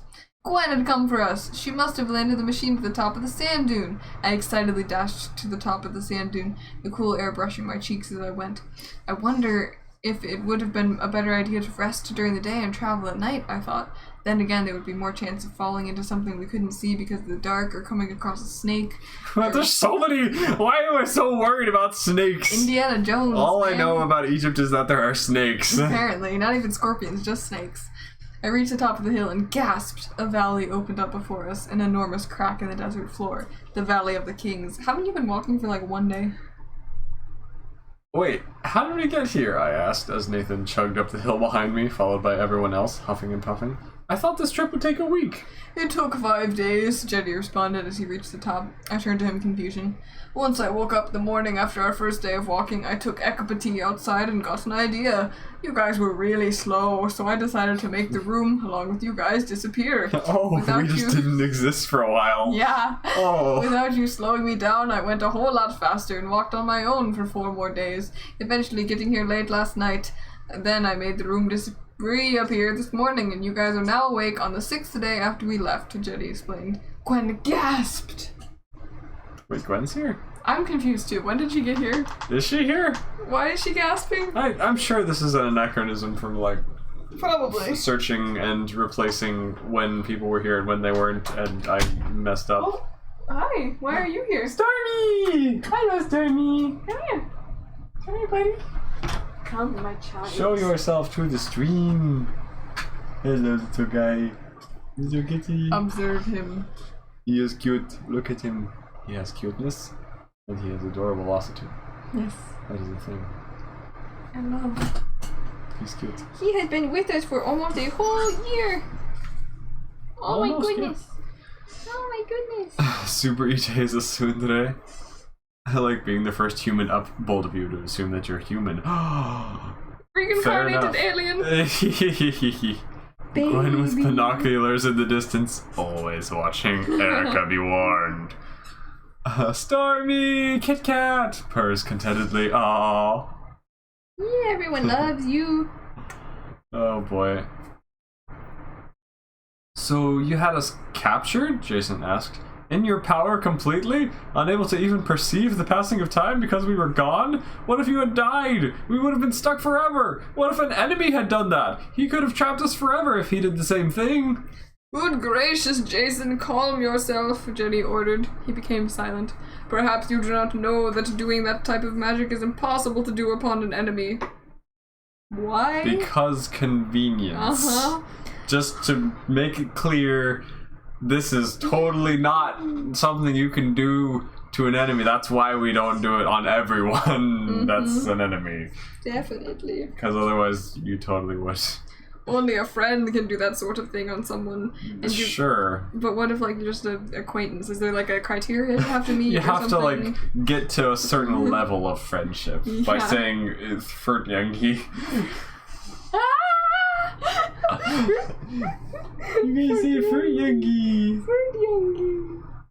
He's like, you guys are crazy. And you can't do something like that permanently. It's one of those strange phenomena about magic that further proves the theory that nothing is able to be done so well that it cannot be reversed. There is always a way out. There's always a way to... So terribly. It's a good concept, but it's so terrible. There's always a way out. There's always a way to undo what has been done, except death. Death and time are the only two things that... Oh, well, I suppose you shattered the thing about time. Okay. Then again, you aren't changing time, you're just playing a part Oh my gosh, time. what's happening? Unless you can raise the dead. Ah, never What the mind. heck is happening? I don't know. I do not have a Okay clue. then, Nathan drawled. Now, can we go check out the cool stuff? He asked. Yeah, because all this magic stuff is not cool enough. Jetty quickly led us down into the valley, where there were many people trying to order around other people around. You want to get What? free, sorry, baby. He wants freedom. You want to be free? He wants freedom. But look, everyone loves you. so cute. He purred. You purr. I want to feel his purr. He says, why am I bothered? You stop purr. Why you stop purr? Where there were many people trying to order around other people around. Oh, that one gives me a seizure. A stroke. you. Oh no, I'm just braining not existing time. Have.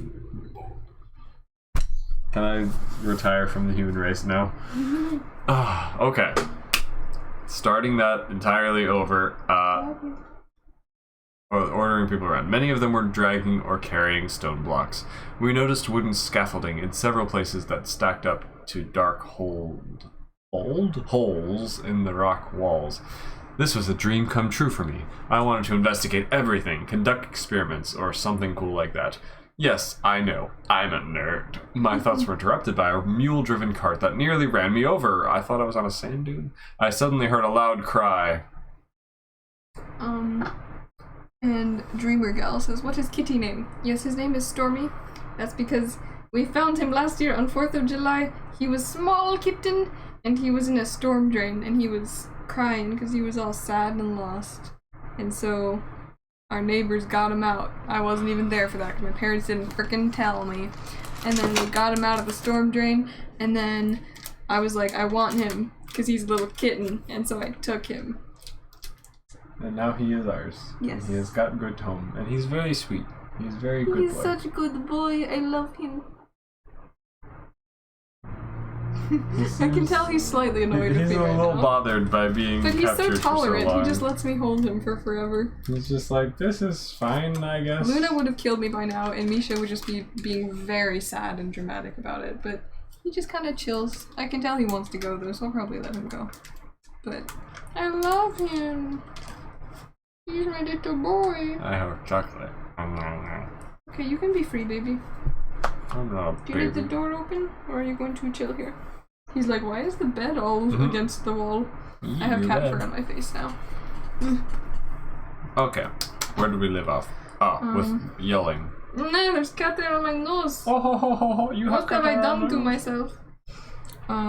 Get back to work, you filthy servant! An overseer shouted at Erica. Poor Erica, why always Erica?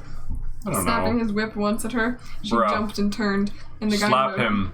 Slap him. Erica snaps. The guy noticed her strange clothes. And get out of those things! You're supposed to be wearing as little clothing as legally possible. No! He screamed, whipping her for real. Excuse Erica, me. no! I winced as a Oh. huge crack was heard. Erica tried to duck, and the whip smacked Erica's back. Oh. It was only one stroke, but it had looked really bad. I'm going Why to do kill you him. hurt her in this way? I know. I knew that the end of whips cracked only when they broke the sound barrier. Many bullets broke the sound barrier, but some did not.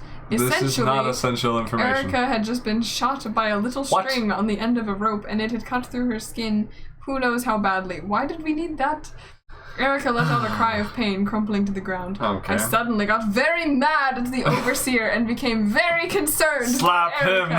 Nobody hurts my friends like that. Come on, you sissy wimp, the overseer shouted, preparing to whip her again, but I was already in motion. Seething, hold on. It's supposed to be like that. Nobody hurts my friend like that. And then this man continues speaking. Come on, you sissy wimp. That's what I was sorry. worried It about. sounded like, okay, sorry. I liked it better the way I said it. Okay. You said the same thing as me, but then I was like, no, I take credit for that. Sorry. Seething, I hopped between Erica and the whip, catching the flying whip in the middle rather than on the dangerous end. It's like you're doing the Katniss thing, except instead of actually getting a little bit hurt by it, you're just like, no, I catch it in the air. Remember when... No, I don't. When Gale was getting all whipped up, and then Katniss was like, heck no, and she got like slashed across the face, and then Haymitch was all like, forgetting that's the girl that everyone loves, and she's gonna get married, you messed up her freaking face, everyone's gonna hate you, and the guy's all like, and then Peeta comes up too, and he's like, whoa, everybody just like calm down a little bit, and Haymitch is like, look, there's 3 victors, you wanna kill us all? Capital's gonna be real happy with you for that one, and the guy's like, and then he goes, clear and square! They're all under curfew! Am I okay right now? Somebody please tell me you know what I'm talking about. I have not watched Catching Fire? Catching Fire. In a long ever. I think I've only watched it once. Catching Fire is such a good movie. It's in my top 5 favorite movies. I guess I should watch it again sometime. Let's watch the Hunger Games movies. Okay. Specifically Catching Fire is just so good, my dude. Okay. That's what I have to say. How many chapters of this novel are there anyway? 30. We're halfway there. Erica now joins the ranks of Kyle. Yes. I know. Oh, she's been so abused this book. Not by Super Evan EJ, but by the universe itself that was created by Evan. So, the hive mind or whatever. Probably behind there or something. Yeah, but he's explained. Yeah. Anyway, I hopped between Erica and the whip, catching the flying whip in the middle rather than on the dangerous end. The guy focused his attention on me, completely flabbergasted as to why there was another strangely dressed person here, especially one that was brave enough to stand up to him. I yanked the whip from his hand and threw it on the ground, gave him an evil glare, and then knelt down beside the bleeding Erica, who was laying on her side, breathing heavily in an attempt to control the incredible pain she must have been experiencing. Slap. Slap. Her back did not look good.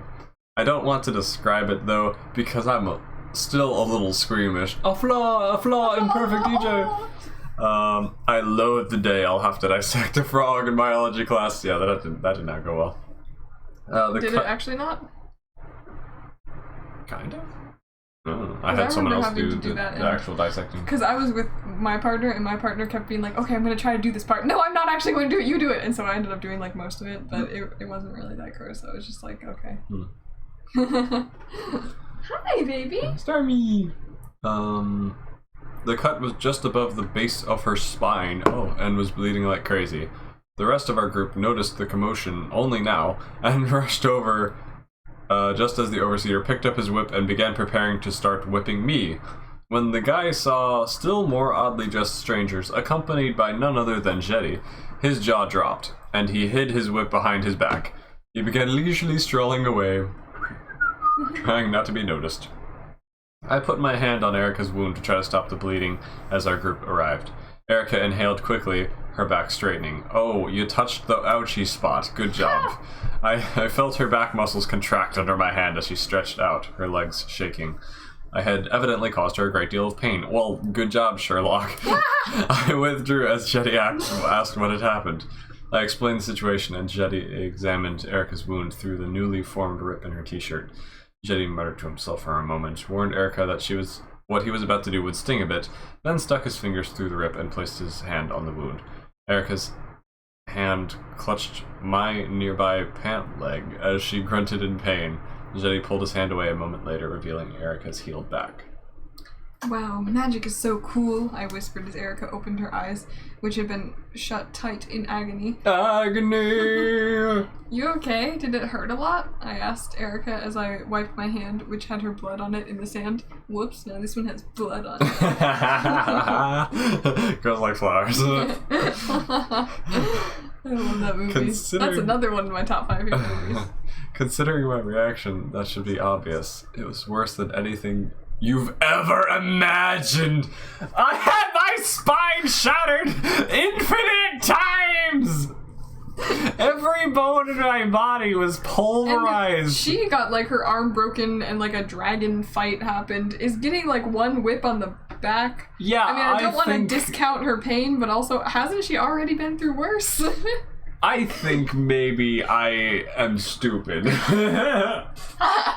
I think maybe I'm stupid. Holy cow. Wait, no, this is like you, right? Oh, you dissected virtually, so you didn't have to hurt a real frog. Oh, apologies to Strong Frog. Yeah, sorry for dissecting your kind. 500 million times, I think, ish. Yeah, a lot of times. Okay. What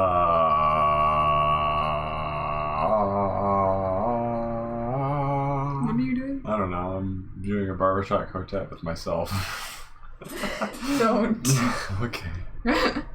Considering my reaction, that should be obvious. It was worse than anything you've ever imagined, Erica replied, shuddering.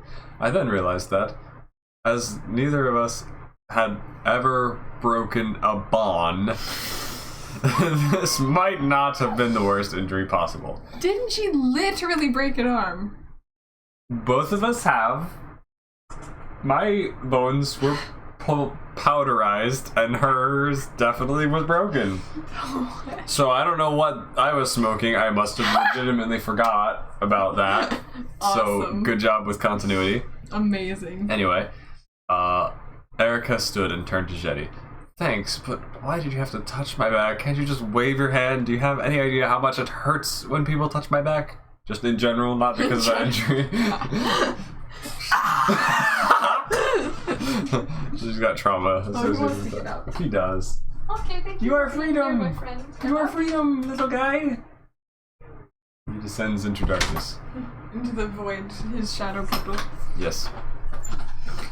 Oh, I'm sorry about that, Jetty apologized. Healing with magic is a persnickety thing. It only works if you're making contact with the wound you're about to heal, or the skin that's about to be changed. It's also impossible for magic users to heal themselves. Oh, that's why Gwen didn't heal herself with the cracky Antarctica fingers. Wow, it's just so cool in the continuity. Why couldn't she just have explained that? Like, it took him 5 seconds to explain that. Just explain things! Okay. Oh, okay, because it really hurt, and I was just wondering. Erica trailed off. Anyway, let me show you some of the cool booby traps we're working on over here. Oh wow, they're so cool. I use that word in my everyday life because I'm just a hip, down with the times, ancient Egyptian. Then I'll leave you to explore, but don't wander too far. There's a lot to see here. In fact, there's something really cool I can show you at night. 2 sentences that should not be right next to each other. I'm gonna go show you some really cool booby traps. Then I'll let you wander off. Oh boy. That could not possibly go badly. Look at all the booby traps we're hiding that could easily murder everyone and get triggered by people walking by. Oh look, would you like to wander by into an unknown place? That's I would love to. Fantastic plan. Baby EJ was smoking something SMH. He really was, though. The first Stormfrog says Super EJ is so powerful he can do a whole barbershop quartet by himself. Ryan says, yes, but those were bonds, not bones. It's true that they never broke a bond. That is a good point. I'm gonna cry. Oh no. So I guess when EJ like went to the same spot in time multiple times and there were multiple versions of himself at the same time, he could have done a barbershop quartet with himself. Well, I have to rely on editing tricks. Anyway, Would you like to continue? The day had been the most awesome day ever. I had toured the tombs, helped some of the designers of a tomb actually solve a problem of how to make a booby trap work. Why I had set up a trap for some future archaeologist, I don't know. And examined some of the murals, building processes, and architecture. Can I talk? When I had nearly fallen into one of the unfinished booby trap pits, Erica, who had been sticking very close to me wherever I went, probably in case another overseer tried to whip her, had pulled me to safety. It had been just my luck to almost fall in the first place. Jetty had been off helping dig a tomb with magic, while Erica and I had taken Ekapati to the interior of another tomb. A snake had crawled out the wall. A snake again! Which I succeeded in dodging, unfortunately losing my balance and nearly falling into the nearby pit. It was the snake! Erica had shrieked and lunged, grabbing me around the waist and pulling me to safety. We had then sat there for about 5 minutes, Erica still hugging me, just staring down at the spikes I had nearly been skewered on. 5 minutes of sitting there. No words, just... Those are spikes. Wow. It's not like the snake fall and die? It's not like the time machine could have appeared and helped you out. I would have been fine. Oh yeah, Gwen's probably salty. She's like, just drop him. Push Erica in instead. Gwen probably chucked the snake at me. Honestly. Eventually, though, I couldn't put up with it anymore, and I embarrassedly pushed Erica away. Put up with being hugged. Wow. How dare you. Apparently, Gwen had been watching someone else from our group at the time, or she would have angrily removed me from the situation. For 5 minutes? Okay. We could have died in that time, just FYI. Except for that part, it had been a great day, and we had nearly no part of the valley left to see the next day. That is a thorough tour. How did we spend time, like, helping a trap designer make a booby trap work, and yet we still got to see everything? Okay. The 8 of us, because that's how many people there are apparently. I don't remember who half of them are. Same. The 8 of us were now lying on our backs on the sand at Jetty's request, heads pointed towards the center of the circle we formed. Okay. How? Lying on our backs. I think you're like... So feet in the center? No. Heads like that? All of us upside down? Like you're lying on the ground and like your little heads are like a sun. Oh, our heads are pointed, not like we're actually looking that way. I see. Yeah. Okay. Heads pointed at each other, or towards the center of the circle we formed. Jetty lay with us on my right and Nathan's left. Erica nudged me. What? Oh, okay. Erica nudged me as we stared up. Are you okay? No! As we stared upward at the cloudless twilight sky. The last trace of color was just vanishing over the edge of the valley above us. Erica had been trying to get me to hold her hand. Okay, just obsessive now. Now it's like a switch that's been flipped. There was nothing of this, and now there's everything of this. Mm-hmm. Trying to get me to hold her hand. She has to initiate everything because heaven forbid that you have feelings. Yeah, I mean, be a man, okay? But I was only becoming more annoyed by Gwen and Erica. Like, oh, there's still hope for Seb. I was trying to avoid them, trying not to like them, and trying not to make either of them mad. But Erica was surreptitiously trying to get me to like her more. Or... is that... okay. Is that the intent? And now I was pushing back so hard that they were beginning to annoy me. My actions were beginning to annoy me. I'm confused. And the fact that it annoyed me bugged me. What's the fact that I annoyed myself worse? This is accurate. Oh my goodness. But they did need to stop. What? No. Oh wait, bugged me because I really liked Erica. What? I really did like Erica, and I didn't want to be annoyed by her attempts to get me to like her. The mental gymnastics. There are so many layers of me being a deboof. Deboof? I don't know what a deboof is, but what is happening? Oh my goodness. I'm very confused. But they did need to stop. We were still 12 and 13 years old. She's 12, and I'm 13. Wow. Mm-hmm. Love. We couldn't Whenever be I dating hear that, I just anything. always think of Rita Skeeter when she goes, "Young love." How stirring. Stirring? Yeah. Disturbing? Stirring. I thought she said disturbing. I thought I looked it up and it was stirring. I don't know. That's what I always think of. Okay. We couldn't be dating or anything, because, yeah, definitely not. I personally didn't like the fact that everyone at my school was dating each other and stuff. Terrible.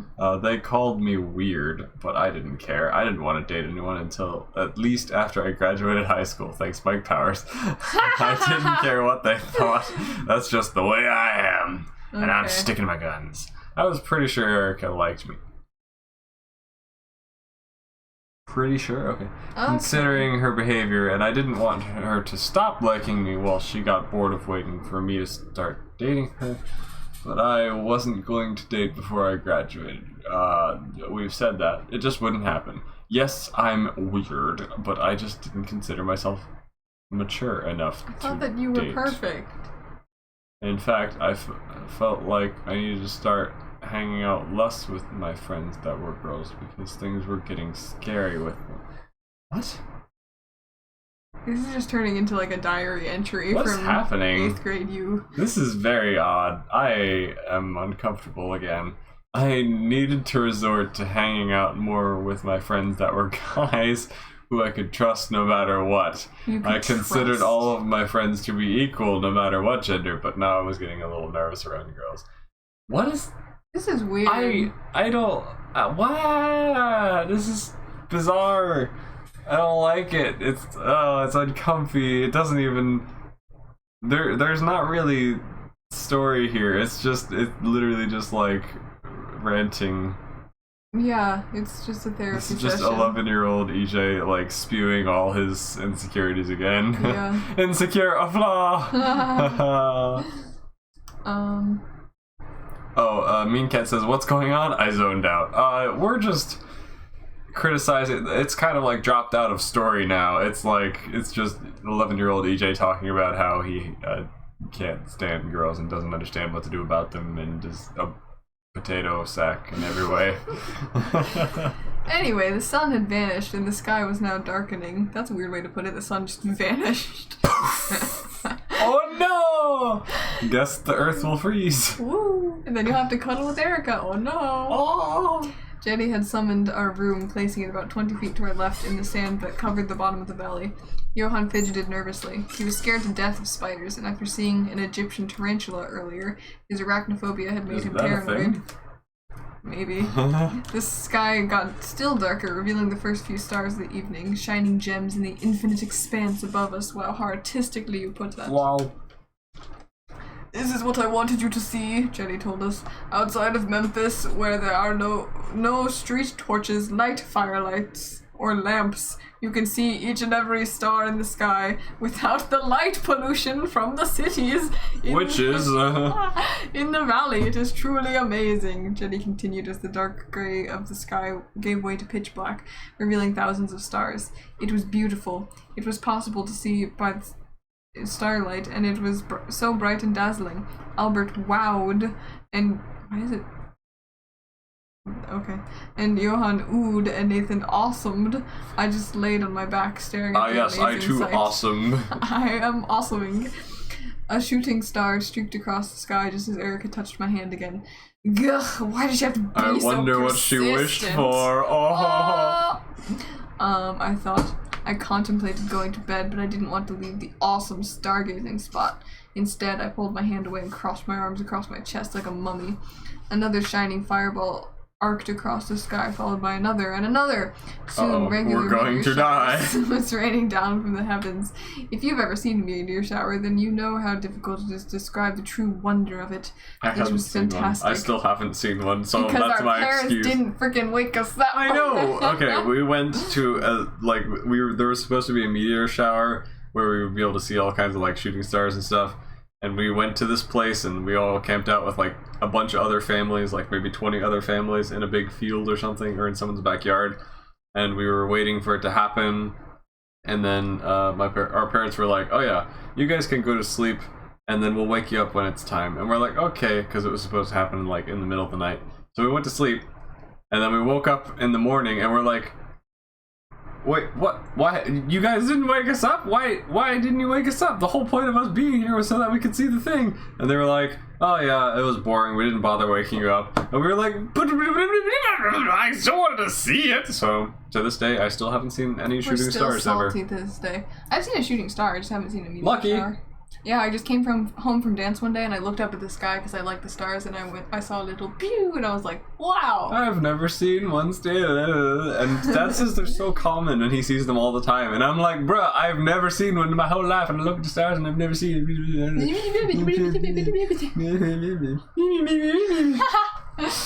Anyway, what's happening? He doesn't think he's mature enough for women. Maybe EJ's hot take on dating as a youth. Yeah. Yep. You went from story to diary entry. The story kind of makes me want to reread some of my old stories. They're fan fiction, but they still kind of stories. I was doing that the other day. Even Jetty was mesmerized. Evidently, he had never seen one of those from the valley either. But he had obviously seen one from somewhere else, or he probably would have been going crazy about the stars falling from the sky. Cool, huh? Dad asked. Yup, I responded. I had never seen one before, and this was the best way to see one ever. Erica, who had been slowly sliding herself closer to me, with no one noticing clearly, was now less than an inch away from me. That is extremely close. I lost my place again, because I'm very good. I chose to ignore her entirely, no matter what she did. Wow. That's a great choice. An option to do. Suddenly, a shooting star hit us in the face, noticeably bigger than the others began to fall. I noticed that it was headed pretty much straight down upon us. We were all watching it. Johan, you think that one is big enough to not burn all the way through? I asked. I doubt it, Johan doubtfully stated. Before he was hit in the face by a meteorite. What are the chances of a meteorite actually hitting the planet right where we happen to be, he asked. I realized he was probably right, but still, it looked like it might hit. It went out and I thought a sigh of relief. Told ya, he laughed, forgetting about the spiders he had been imagining a moment before. How'd you know he was imagining them? I put my hands behind my head. It was really nice out that night. I considered sleeping there, but decided it would be better not to risk having a scorpion find me. All of a sudden, I was hit in the stomach by something. I grunted and sat up to see what in the world had just happened. Did I get hit by a meteorite? Maybe. Erica turned to me in confusion as a stone rolled off of me. A rock a bit smaller than a baseball had landed on my stomach and was still smoking slightly. That sounds kind of painful. It does. Wait, hold on. It was slightly smaller than a baseball? Yeah, that'd be kind of an L. Yeah, falling from space? That would be an ouch time, especially if it was made of, like, harder stone than, like if it was made of iron or something. That's a cannonball. Cannonball wound. Saying. How true that is. I looked in awe, realizing how hot it was, and I rolled it off my stomach and inched away from it, closer to Erica. Okay. I was already an inch away. If you inch any closer... Johan, look! I cried, motioning to the potato-shaped meteorite. Ha! What the? Johan began. I waited for the rock to cool, then tossed him the warm stone, and he examined it quickly. You just got hit by a meteorite? He asked in disbelief. Yep, that's a souvenir I'll never get rid of, I laughed as he tossed it back. What are the odds? Well, I'm going to bed before I good. Get crushed, Mom announced, standing. Because she still exists. Dad stood as well, and they headed off to the room. Dejeti quickly followed suit as I laid back down, hands behind my head. Jason why does everyone just, like, well, time to move the scene along and just, like, leave after any situation happens? Because writing. Because writing. Jason yawned, and he and Albert retired shortly after. I guessed it was about 10 at night. Erica's elbow touched my side, reminding me of her constant presence beside me. I forgot about you. Ticklish, so I nearly flinched when Erica touched my side, but I managed to ignore her. Why are you being so mean to her? You could, like, talk to her instead of just ignoring her. Why is my strategy to ignore my problems and hope they go away instead of, like, doing anything positively or negatively to solve this? Say, hey, I kind of like you, but, like, can we not do this right now. This is a very passive but approach. instead he's this like, is I'm just not gonna being not a talk to good her. I'm gonna tell her I hated leader, having her man. sleep next to me that one night, and I'm just gonna not even look at her. And he always just kind of like lets it happen, but is upset about it instead of like communication. doing something. You can't be annoyed at people for one way or the other. trying to like poke you or whatever if you don't tell them that you don't want them to do that. Okay. Like the gesture is nice, but the response is terrible. Mm-hmm. What Nathan. Where Nathan? Bottom. Nathan yawned and departed for bed, leaving Johan as the only one keeping Erica and I from a dangerous situation. What the frick? Meteorites. I hope that's what that means. I hoped Johan wouldn't leave. Johan stayed for another few minutes, and we continued to watch the shower of shooting stars. Erica's foot touched mine. Oh no! Oh, foot! And I scooted away from her a little. Oh. Okay. Her heart is crushed. A few minutes later, I found Erica resting her head on my arm. A sudden thought popped into my head. Whatever could it be? I don't know. Hey, Erica, I asked. You know how I never really thanked you properly for saving me from the pit? Well, I know. Erica stopped me, putting a finger to my lips. What? I don't know what it is. I know you would have done the same for me, she assured me. I smiled begrudgingly, not sure if that's what I was going to say. Johan gave me a knowing look. Why does everyone know what's happening except for I don't know! I replied with a glare. Erica tried to take my hand again, and I gave up trying to escape her. So Standing dramatic. and heading. Wait, what? I gave up on trying to escape her. Standing and heading for bed, escaping her, leaving Johan and Erica alone. What? I don't know. I don't understand. I snuck a glance behind me, finding Erica propped up on her elbow, looking at me in dismay. I am abandoned. I sighed and headed into our room. Oh, I forgot I share a room with Nathan and Johan. These time-traveling adventures were the most incredible things in the world, and each day brought some new, unexpected, amazing experience that it just had to be shared with others. But if every girl my age that I brought with me started going crazy, maybe I should just go along. Or maybe you should, like, use your words. Communication is important, and also not being a child that hasn't gone through puberty yet and is confused about their place in life. That would probably help.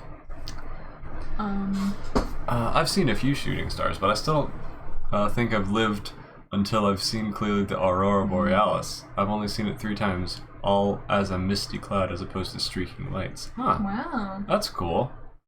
You're in Canada, right? That's pretty cool. Sorry.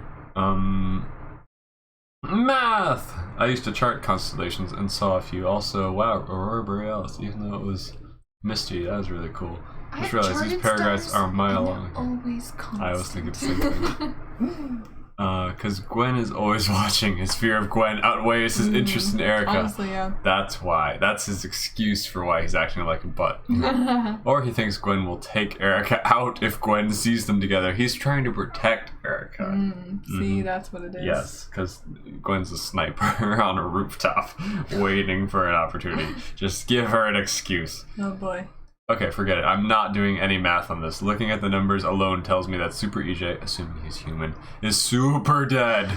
The average speed of a meteor is 30,000 miles per hour and can be 3,000 degrees Fahrenheit. Even if the meteor is the same size as a potato, he's dead. I mean, I did hear a story of like some lady who got like hit on the shoulder by like a teeny one. On the leg, I think. Something like that. That's the only person in recorded history who has been hit by a meteorite. So Super EJ's gotta take that title with a bigger potato-ear meteorite. Potato-ear. Help, I've eaten 4 puddings since I got back from the wisdom tube with you with the I'm getting tired. That's a lot of pudding. I like it. Death by meteor was on 1,000 Ways to Die. Yeah, I'm from Canada, the land of maple syrup and hockey. Nice.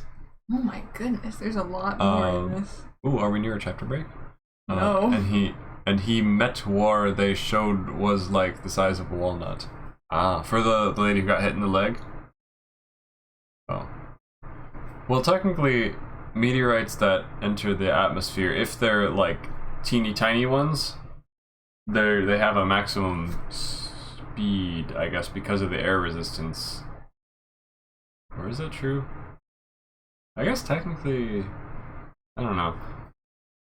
I guess that's technically not true. Because, you know, if something's like traveling at 70% the speed of light, it's not going to be slowed down by the atmosphere, it's just going to go poof, and then you're dead. But Super EJ has abs of steel, so whatever. Where are we? We're here. Okay. You? Whoop, whoop. Okay. Okay, rise and shine, people, a voice called, waking me from my fitful sleep. I liked Erica, but she was... That's what we're thinking about? Okay, not even gonna figure out who's talking to us first? Yep, straight into Erica problems. Thank you. She was moving too fast for my liking. I had been trying to figure out what to do until I fell asleep on the window bench. Dejeti and Ekapati still had my bed. I rolled over on the small bench, nearly falling off in the process to face the fountain. The first thing I noticed was that the machine stood behind the fountain and Gwen was shouting to wake everyone up. Okay. The second thing I noticed was that Erica was asleep on the bench next to the fountain, a worried look on her face. As soon as she woke up because of Gwen, the expression deepened.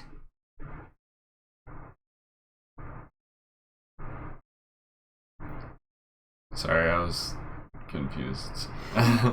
Gwen, why couldn't you have zapped us across the desert instantly? I yelled. Gwen ignored me sheepishly.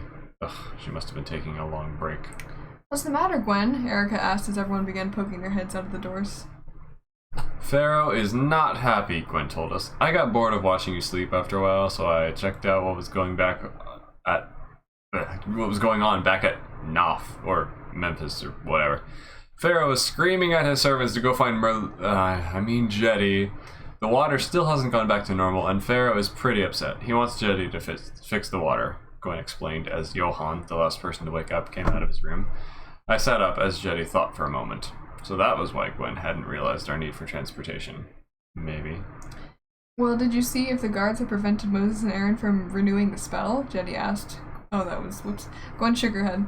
Well, I suppose I'll have to go change the water back then, but it will take another 5 days to get back there. No, it won't, Gwen contradicted. Just make the room disappear, and you can all pile into the machine. Even Evan, Gwen explained, smiling at me. Apparently she had seen how I left Erica the night before and was rewarding me with a free ride. Oh my gosh. Great, now I had 2 girls to escape. When we got back to Memphis, instantaneously with the machine, we encountered a really bad stench. I gagged as we all piled out of the machine. We were parked along the Nile where the blood still ran thick through the riverbed. No one was in sight. Not a boat was off the dock. That brought a memory back. What? Down by the banks of the Hagapag. The bullfrog jumped from bank to bank. Something. I lost it all entirely now. All the animals were dead, floating on the surface of the water. It was a disgusting place. Not even the wells that had been dug were in use, as everyone was attempting to hide from the smell. Oh, that river reeks! Jeti cried, holding his nose. Johan examined the crocodile that now lay upside down in the blood, accompanied by tons of fish. Many of the reeds growing along the banks were dead, and there was not a sound to be heard anywhere. Okay guys, I have a request, Gwen announced. I have been guarding the machine for forever, and I'm really tired of it. I want to be in on the action. Can you please send away some of these other NPCs that do nothing? Please. Please, can somebody else please take over my job? She asked. Nobody volunteered. We looked at each other. Send away all the useless NPCs. Let's have some love triangle drama. We looked at each other. I guess I'll do it if nobody else will. I can read the papers to figure out how to keep an eye on you on the screen, Mom announced, walking through the hatch. Then the machine vanished, and that was that. Well, look at that. We got one useless person out. Okay, we could have got rid of some more, but that's fine. Okay, guys, Jeti began. Let's go to Pharaoh. Pharaoh. Whoa, baby, let my people go. Yeah. Alrighty. Sorry. We followed Jeti back to the Pharaoh's palace, finding it impossible to escape the smell even there. We ended up using our shirts as air filters. Upon reaching the throne room, we found that many of the Egyptians had done the same thing with bits of cloth. As soon as Pharaoh noticed us walking into the hall, he shouted at us, Jenny, where have you been? Pharaoh yelled at the top of his lungs. Get over here! Pharaoh yelled. Jenny hurried over to the stairs leading to the Pharaoh's throne. I want you to fix the Nile, and I want you to fix it now! Pharaoh ordered in a dangerous tone. Murmurs broke out around the room. And I want you to fix it now. I heard a few Egyptians behind me wondering why the Pharaoh wouldn't heal the Nile himself during the week while they were begging for relief. I heard some saying he didn't seem to be a god at all. What's he? Some still were mocking Jetty's apprentices who had apparently tried to heal the Nile and failed. Silence! Pharaoh ordered. The room quieted. The reason I allowed Moses and Aaron's curse to remain in the Nile this long week was because of something my mother taught me. Not my mother, the wife of the Pharaoh, but the goddess. Before I was born, she told me to always consult the most wise person I knew before I made any decision. And now, in my godly power, I have just prayed to Isis and Ra and asked them to give me advice. They said I should not reveal my own tremendous godly power, but should allow Jetty to change the water back. Pharaoh lied. Johan and I exchanged incredulous glances. What baloney! The people, however, were amazed by their amazing ruler. Amazed by their amazing amazingness. Amazing. Pharaoh paused, smiling for a moment. And now I order Jenny to... Pharaoh was cut off by the great doors to the throne room opening, followed by a voice louder than Pharaoh's, which possessed much more authority. The voice stated Pharaoh's name as Moses and Aaron entered the hall, passing right by our group. Pharaoh! The voice which belonged to Moses repeated. You have refused to listen to our words, nor the Lord's actions. Okay. If you do not let God's people go, more plagues will come. Plagues far worse than this. Plagues that your magicians will not be able to stop. This is what the Lord says. Let my people go so that they may worship me. If you refuse to let them go, I will send a plague of frogs on your whole country. The Nile will teem with frogs. They will come up into your palace and your bedroom and onto your bed, into the houses of your officials and on your people, and into your ovens and kneading troughs. Okay, calm down. Calm down. There's a lot of frogs. The frogs will come up on you and Froggy your people raid. and all your officials. Ha ha! Pharaoh snorted. Jetty can do anything. He can counter anything you do. In fact, I think from now on, I'll make a show of it. Anytime you do something, we'll have Jetty dress up in his ceremonial robes and make you two seem like idiots in front of all the people of Egypt. So now, what do you want? You want me to set free all those slaves that do almost all our work for us? Let me think. I don't think I even need to consult with anyone to tell you that my answer is no. Now send your stupid little frogs on us. I'm sure they'll be extremely hard to contend with, Pharaoh sarcastically stated. Moses' eyes flashed. He turned to Aaron, saying something like, "You know what to do."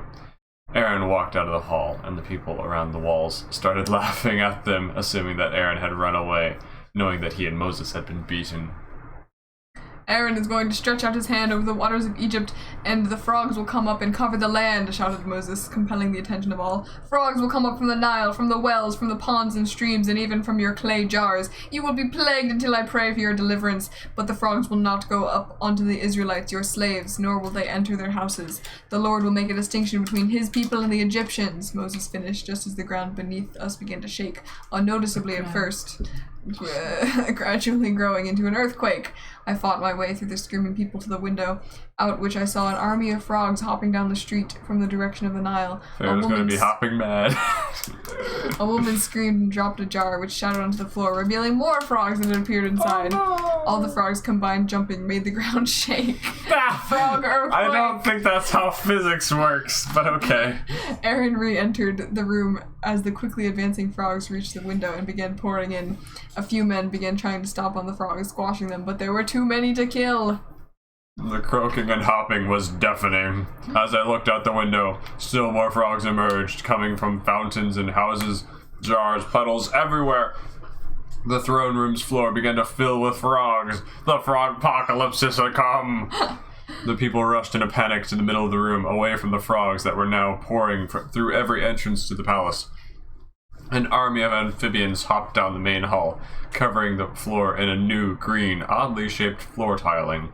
The frogs didn't seem to have any purpose to their jumping. They were just jumping wherever, trying to avoid being squashed by their compatriots. They weren't specifically invading everyone's houses, they just needed room to spread out in. There were so many of them that they began stacking atop one another, still croaking and hopping.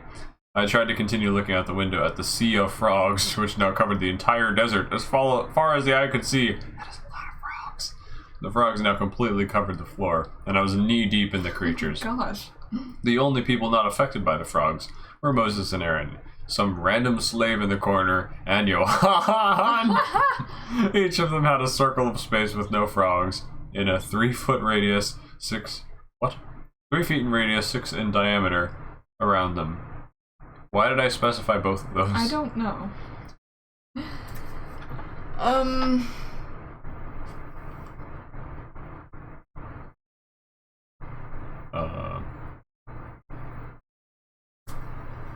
Oh, they're talking about Canada. Oh, Canada. Oh, Canadian geese. Oh boy. Mm. You need a freaking exorcist or something. Oh dear, they didn't leave ancient Egypt before the plagues. Frogs! Yes, frogs! Strom, stop sending the frogs. Never. Froggy Raid, part 2. Thus say the Lord intensifies. Great pun. I'm leaping with joy. Oh. I'm gonna get towed for my puns, aren't I? I once had a house with a pond in the backyard, and one night frogs just covered the back porch. No room to walk. Gosh. So many frogs. Release the froggos. This may be a bit non sequitur, but since we're talking about frogs, I actually won majority custody over a frog the other day in a totally very official court case. Congratulations. Huh? What? Huh? Who has the other custody of this frog? I'm suddenly very interested in this court case. The frogs were still wet, presumably since they had come from all the bodies of water in Egypt, and they were making the polished stone floor rather slippery. A frog jumped onto my head as Gwen slipped and fell backwards. I caught her before she fell into the sea of them, helping her regain her balance. Unfortunately, then I slipped as well, and we both plunged into the torrent of amphibians that was flooding into the room. I found one of the stone columns, managing to use it to stand. I was covered in slimy frog water. I noticed Nathan nearby, also covered in goo and trying to stay upright.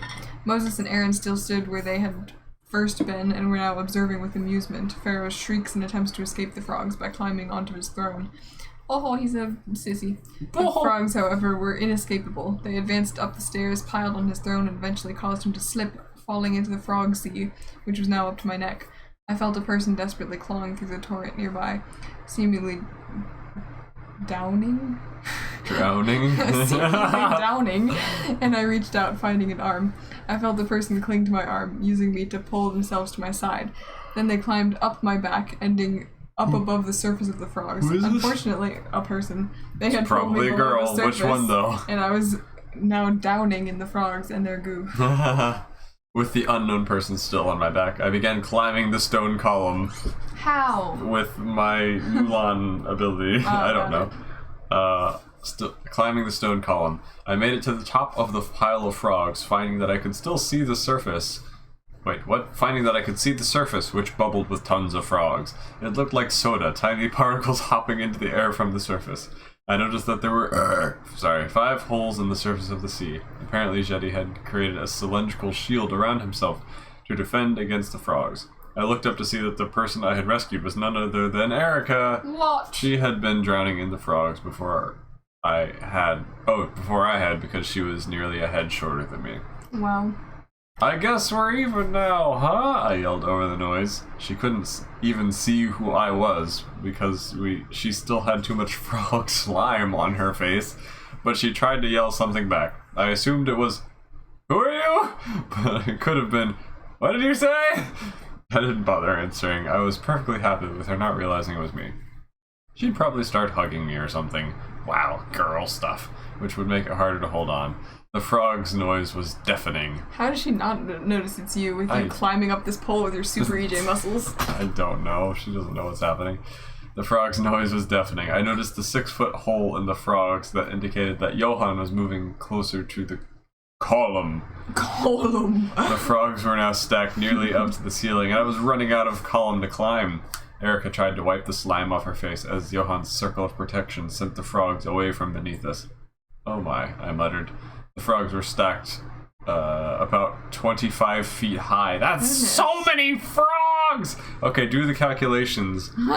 The entire land of Egypt, 25 feet tall of frogs. Just so many frogs. Oh my goodness. How many frogs are there? A freaking ton. And also, where are they all going to go when this plague goes away? So many frog corpses. I never imagined that plague is like enough to drown people. I think I took creative liberty here. Yeah, I don't know how anyone survived this, or like any building didn't get knocked over with all this frogs. Yeah, hecking heck. The frogs were stacked about 20 feet high, and I was clinging to the column about 30 feet up. Johann stood at the bottom of the 6-foot hole, accompanied by my dad, Nathan, and Albert, who I completely forgot about. Come down here, Evan, he encouraged. I warned Erica to hold on. She quickly clung to my waist. I slid down the slimy, slippery Where's column. Rem? Is she dead? I don't know. She's crushed by frogs. Ending in the frog-free zone with Johann. After ending up on the ground, I slipped on the slime and landed on my hands and knees. Erica still on my back, hands around my waist. And then your bones got crushed again. Oh no, by the frog weight. So how many how much does frogs weigh if, like, 2 feet basically diameter weight compression PSI on me of frogs? Yes, 25 feet tall of frogs over all Egypt. All of Egypt. I believe that is. Or at least around this area. Just calculate it on whatever size you want, but it's a lot of area.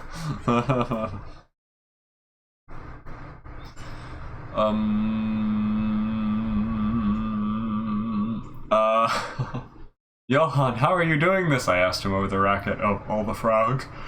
As Erica managed to unslime her eyes. I have no idea. I'm not doing anything. It's just automatic. The frogs can't touch me for some reason, he explained. I've been searching for our group since before they got buried, he explained. Erica realized who I was, and as I tried to straighten up, hugging me and making movement difficult. Okay, well, okay. Thanks, Evan, she laughed. Now we're even. Okay, not the best time, I told her worriedly. She realized that there were other people watching, and she quickly let me go, turning red. Okay. I looked at her and grinned. Okay, now I think I began before being cut off by the sudden lack of frogs. The frogs just suddenly vanished. I looked around, seeing everyone who had first been in the room still there. They were all as confused as I was, except for Jetty, Moses, and Aaron. I noticed Gwen and Jason off to our right. I motioned for them to come over to us. They quickly obliged, and we stood as a group awaiting more frogs to attack, but none came. Out of the window, we saw frogs stacked against the invisible barrier that now prevented the frogs from pouring into the room. The door as well had been blocked off. The pharaoh peeled himself off the floor and tried to wipe off the goo from himself. Jetty marched to the center of the room. He waved his hand again, and the thousands of frogs stacked on top of each other outside vanished, leaving only a layer or two of frogs high. You need to work out your plagues a little better, Jetty scolded. That many frogs is too bad. It could kill people. This many frogs is much better if you want people to live but still suffer. You gotta suffer, but you gotta be happy about it. Now, who wants me to show these two that I can do exactly the same thing and reverse it as well? Classic Merlin lecturing God on how to properly do a plague. Everyone told him not to do it. He rolled his eyes. Just 1 second, okay? Okay, Jetty bargained, waving his hand. Thousands of frogs appeared, multiplying like crazy, then vanished again. Now I'll just turn it over to Pharaoh, Jetty told Moses and Aaron. Did the scientists, magicians, successfully do frogs? I don't know. Whatever. I don't even care anymore. We won't let your people go! Now get out of here! Pharaoh yelled angrily. Moses and Aaron turned without a word and left the hall, leaving more frogs multiplying behind them. Wait! Jetty called. Pharaoh, if you just let them go, they'll be able to recast the spell every time I negate it. Bring them back so we can at least trap them and put sulfur on them to prevent them from recasting it, Jetty cried. Get the guards! Pharaoh screamed. The guards tried to run after them, slipping on the slime, then quickly revealed that they had already left. Curses! Pharaoh spat as the frogs began spreading through the chamber again. We'll summon them tonight and trick them by telling them we'll let their people go. Then as soon as they make everything back to normal, we'll trap them and put sulfur on them and kill them and not let their people go, Pharaoh told Jetty. Jetty seemed about to protest, but was forced to nod in agreement under Pharaoh's crushing gaze. Our group looked at one another apprehensively. Even Jetty's room, probably the most secure place in Egypt, was infiltrated by the frogs. Jetty had replaced That's a lot of frogs. our room in its normal spot, but we were all hanging in Jetty's room because our fountain It's became okay, a you breeding don't ground need to for put that frogs. room back to support the building. The building is supported by frogs now. I was sitting on a bench with Johan, Jason, and Albert while Gwen, Erica, and Nathan sat by my dad. We were just sitting there, ignoring the frogs that were crawling all over us, hopping on the bookshelves, etc. Gotta put that in there again. Jetty was working on the weird invention he had been working on. Now it's been when mentioned the Nile- twice. It's gotta be important somehow. When the Nile had just turned to blood. No one was talking. We were miserable. I took out one of my books, began to read. Gwen stood walking over and sitting beside me. She searched through my backpack, finding another book. I stole a glance at Erica, who was silently fuming. After a while, Gwen leaned against me, resting her head on my shoulder. Oh my gosh. Holy hecking! I didn't dare look this is at Erica, and I didn't like my situation. stupid. So This I is stood up. not even like. There's not enough development here. It's just an abandoned harem.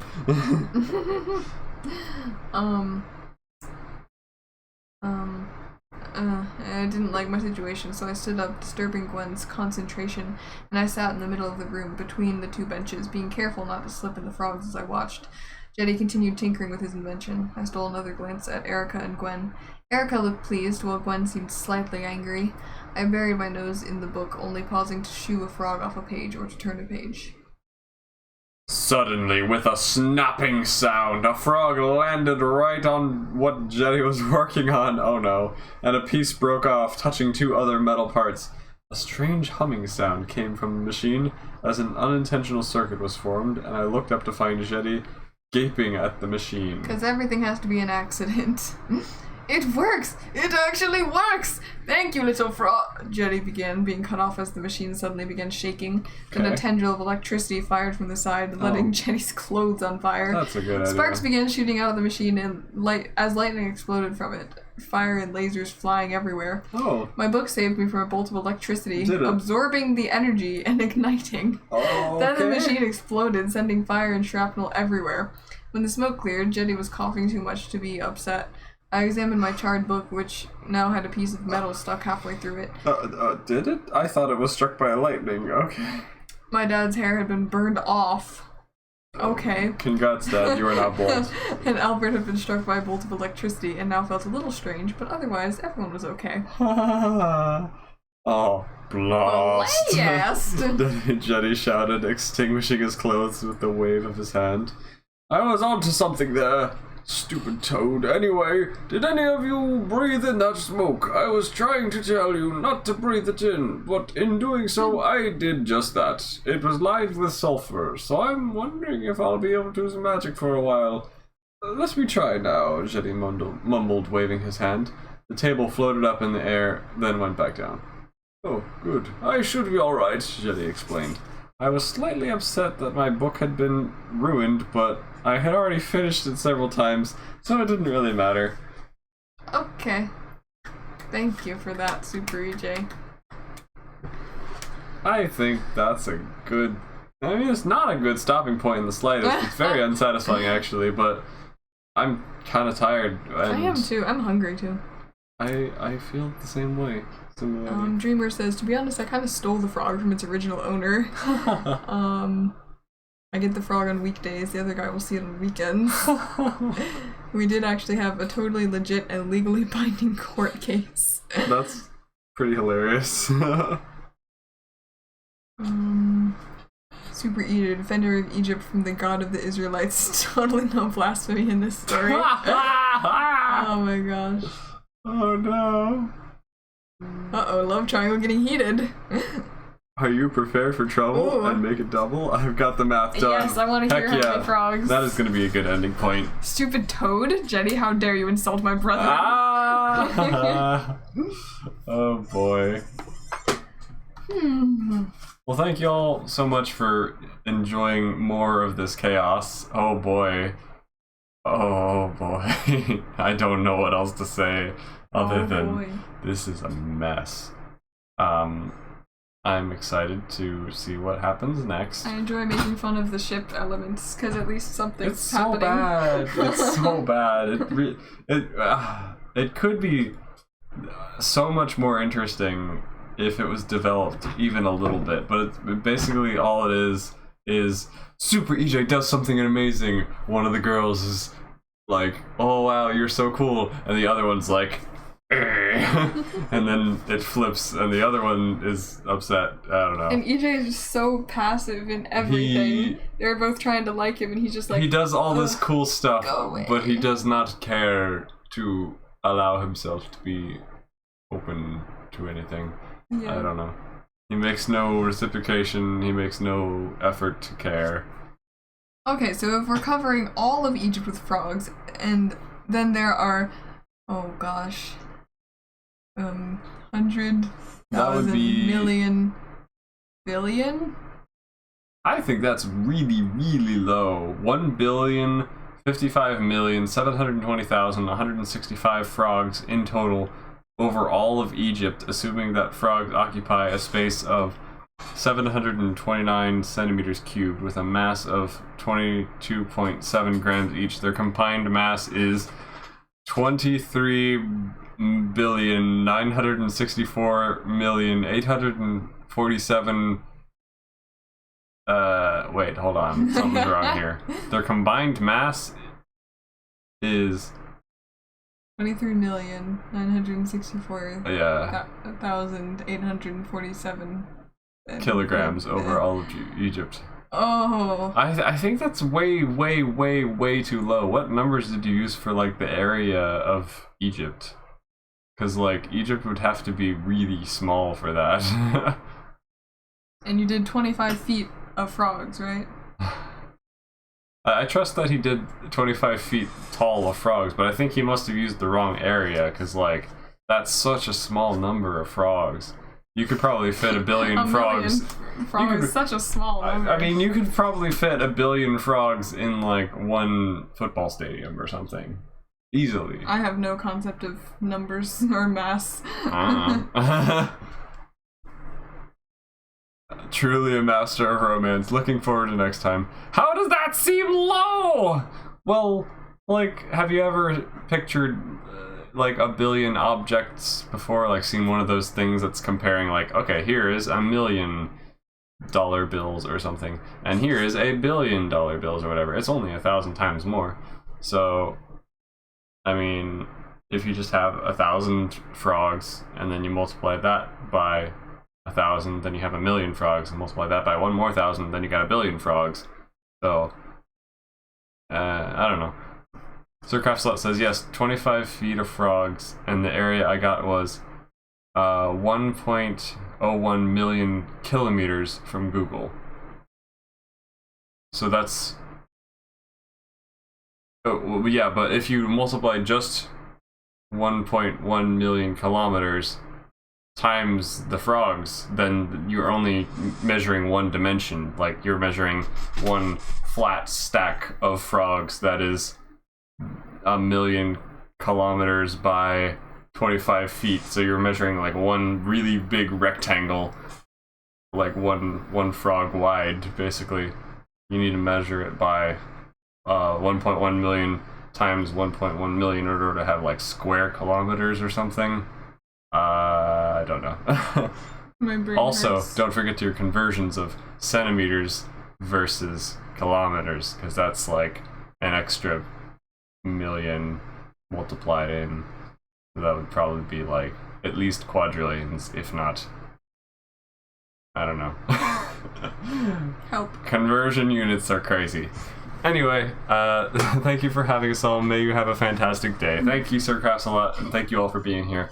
It's really fun to do this. I don't know how many more streams we'll have of this, but we seem to be getting close to, I think probably next stream we'll get out of Egypt, and then we can actually get to the real plot, and we will see what happens. Hey, boy. Dreamer Gal cheered 10 bits and says, I wanted a shiny badge, and I got lots of bits from ads yesterday, so here you go. Thank you so much. I appreciate it. That's very nice of you. Thanks for coming to the stream. I hope you enjoyed yourself. Stormfrog says, just looked it up. The largest frog, the Goliath frog, can be just over a foot long. Holy cow. Wow. IQD got it down by... No. I did multiply the 25 by that, and I didn't forget my conversions.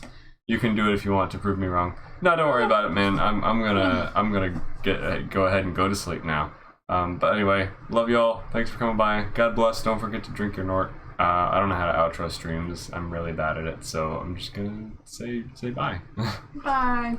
Bye.